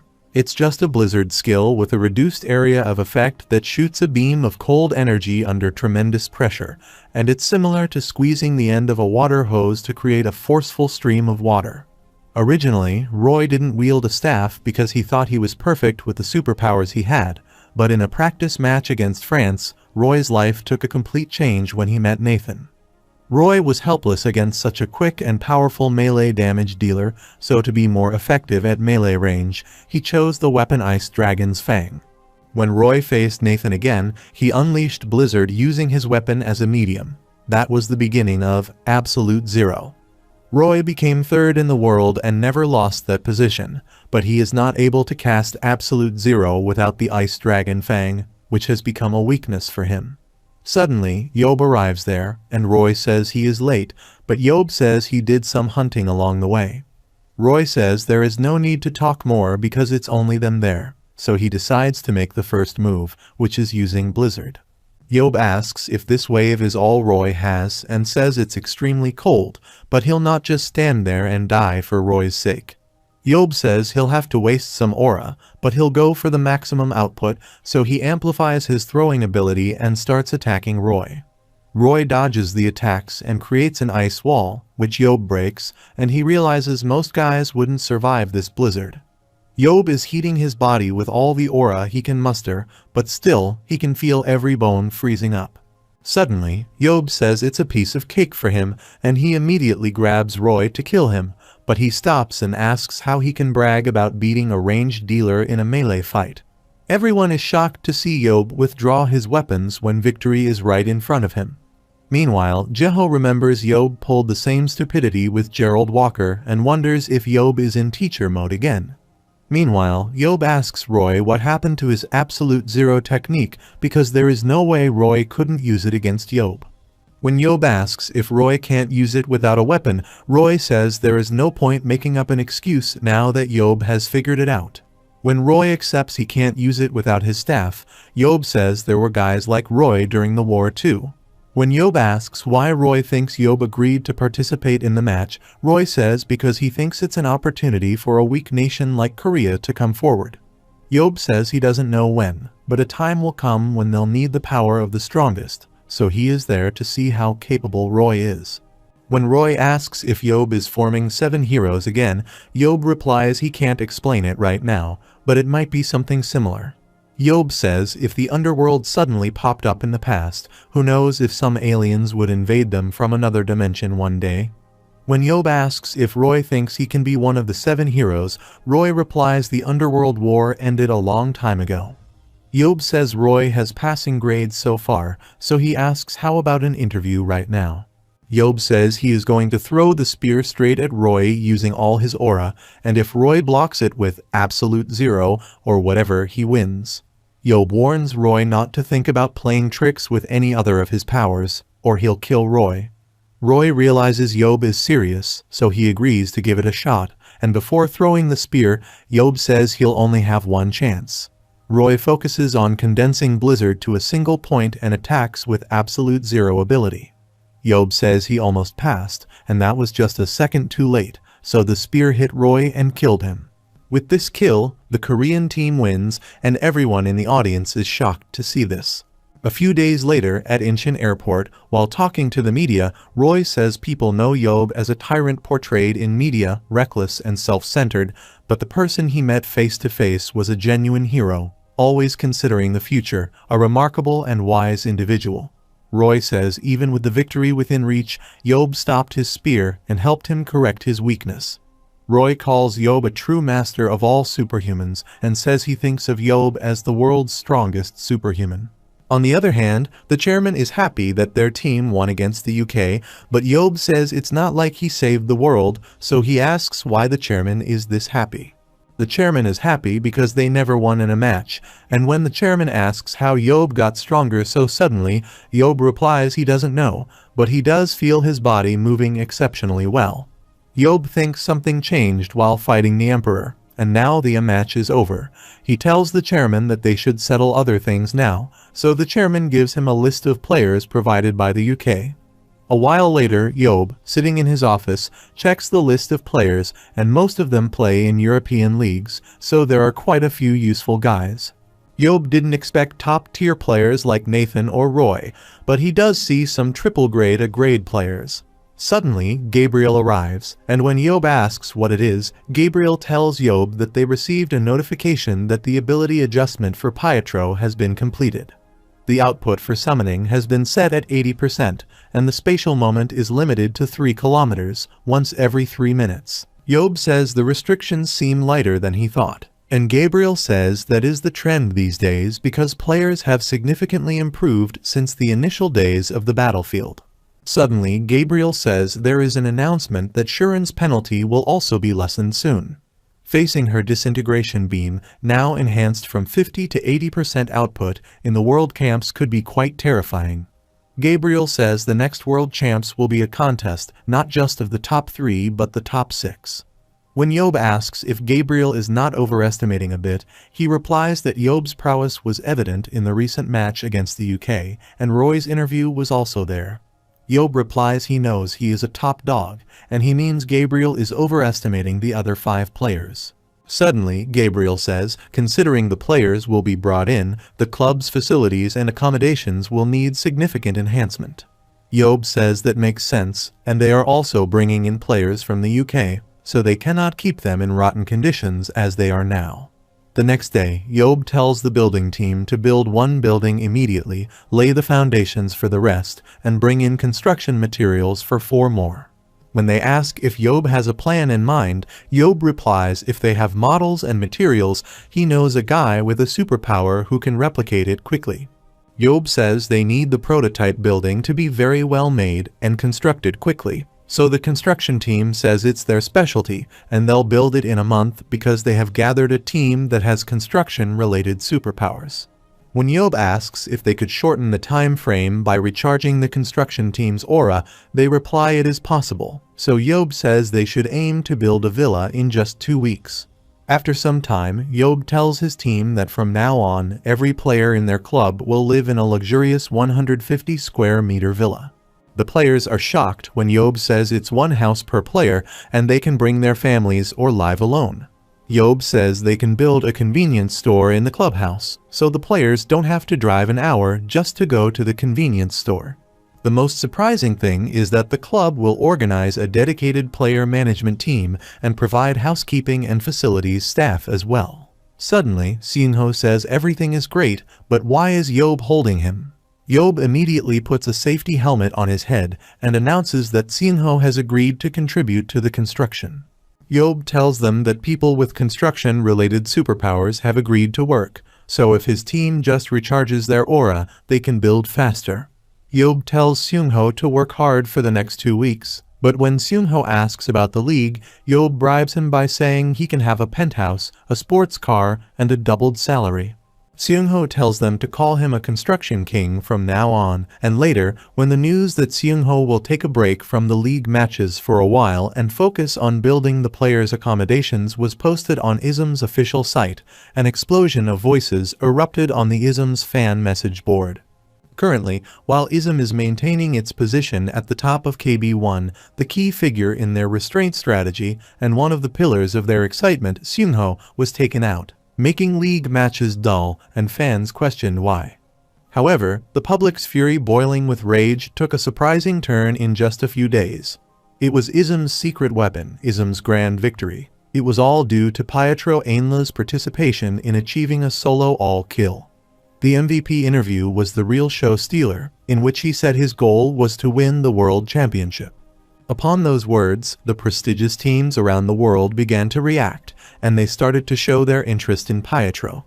A few days later, when Yeob asks the high priest why she threw away the phone he brought her, she replies that it's noisy and that if Yeob has a business, he should call Nayeon. When Yeob asks if she is close to Nayeon, the high priest replies that Nayeon is the only human she interacts with, excluding Yeob. High priest says a while ago, Italy contacted her, wanting her to join the national team. High priest says she told them she has a debt to Yeob, so she'll do as he says, but she tells Yeob if this annoyance continues, she'll quit everything and disappear. Yeob says if she neutralizes and joins the Korean national team, he'll take full responsibility, ensuring no hassles for her. A while later, Boeum is doing training when he gets startled to notice Yeob sitting behind him. When Yeob asks if something is wrong because he doesn't look good, he replies that Yeob knows. He has heard that he might be put on the transfer team, and Yeob says that is right. Boeum says at first he felt betrayed, but now he doesn't see a future for him in the starting lineup because everyone else is extremely talented.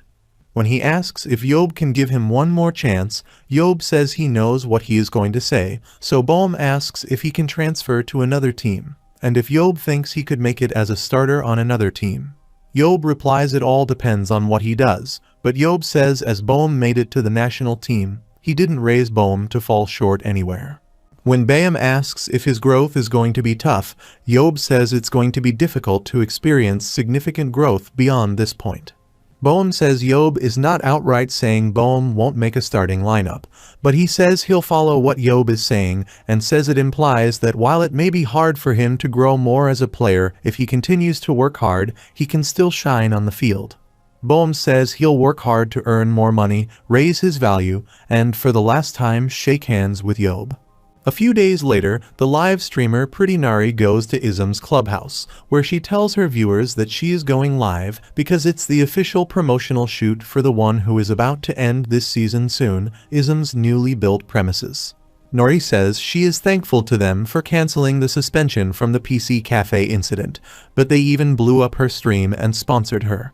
Nori tells her viewers that she'll give it her all to show them all of Ism. A few minutes later, she showed Jihoon and Jeonghwan to her viewers, and Jeonghwan said it was nice to meet her. Suddenly, Jihoon screams her name with excitement because he is a big fan and has been following her since she had 20 subscribers. When Nari says she remembers Jihoon's nickname as her subscriber, he excitedly faints, so Jeonghwan tells her to go in another direction if she wants to meet other players. The next place she visits is the players' dorms, which were completed yesterday, and she is surprised to see the grand dorms, which were completed in only 2 weeks. Suddenly, she saw Seunho tired, lying on the floor, but when she asked if he was okay, he immediately got up, remembering the things he'd get after completing the construction job, and ran away. Meanwhile, Sania arrives and asks Nari if she is okay, but Nari also sees Boeum and Jinsu behind Sania. When Nari asks if they are back from the grocery store and says it looks like a week's grocery, she replies it is and runs away because of shame, but Jinsu immediately tells the viewers that Samia doesn't eat that much for one meal. From there, Nari goes to the training ground, but when she opens the door, she gets a fire blow, and a player worriedly asks if she is okay. The player scolds Shim because it's dangerous and asks how he can launch an explosive projectile on a person. But Shim yells that this is what his job is, and it's her fault for not knocking and opening the door when it could be dangerous. Nari says Shim is right because she is at fault there. But suddenly, another player tells her not to worry because no matter what happens in the team, it's Shim's fault, and it's a special step taken by their boss. Their fellow players force Shim to apologize to Nari, which makes him furious, but he finally apologizes to her, and the viewers are shocked. After that, Nari goes to the rooftop where Pietro and Nayan are, but she wonders why these two are on the roof by themselves. Nari says she might be witnessing something huge and says she doesn't want to be a third wheeler, but suddenly Yeob arrives and asks what Nari is doing. Nari gets startled to see Yeob, but he asks why she is startled, to which she replies he scared her because he popped up behind her out of the blue. Yeob says if she is trying to film Pietro, she should give up because he hates anything annoying, so she won't hear anything nice from her. Suddenly, Yeob says if Nari is there, then it means she has seen most of the places, so he says she can leave. Yeob says buses and taxis don't come up there, so he'll drive her downtown, but she remembers she has not filmed Park yet. Yeob tells her that Park is not there. But when she asks where he is, Yeob takes her to a PC club where Park is. When Nari asks what Park is doing there, he replies that since he joined ISM after the incident, he helped at the PC club during the holidays. Park says he has a shameful past, but he would like to atone for it, even if it is only by a little bit. Park says he is sincerely reflecting on himself and trying to change, so they should keep watching him. After this, Nari says she is ending her live stream, but she tells Yeob to say some words before ending.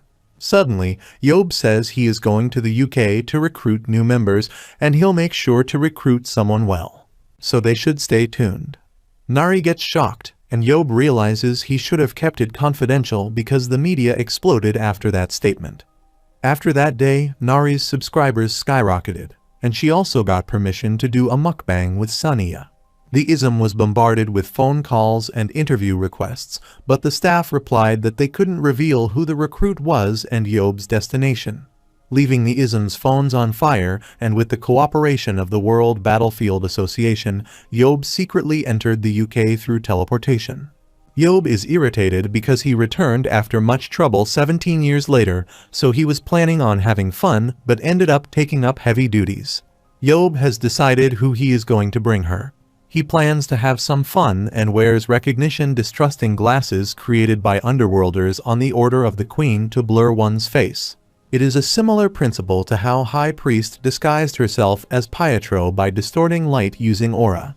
Yeob, while roaming around, is amazed that modern civilization is so amazing because the UK has developed so much. Yeob sees they built new buildings and changed the whole atmosphere.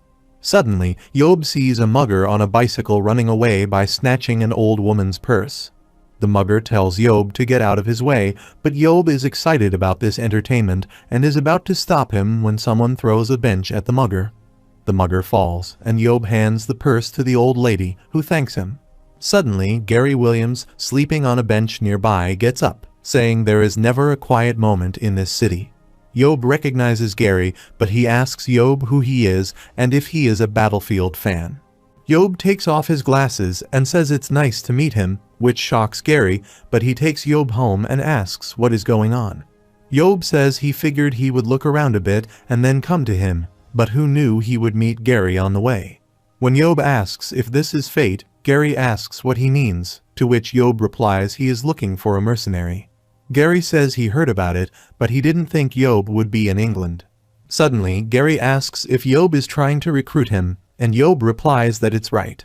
When Yeob says he heard Gary has never been to a world championship, Gary furiously asks if Yeob is taking him for an easy guy to call up to Korea because he is not a world champion. Yeob tells Gary to listen before he gets worked up and says Gary has spent 18 years in the biggest leagues in the US, France, and the UK.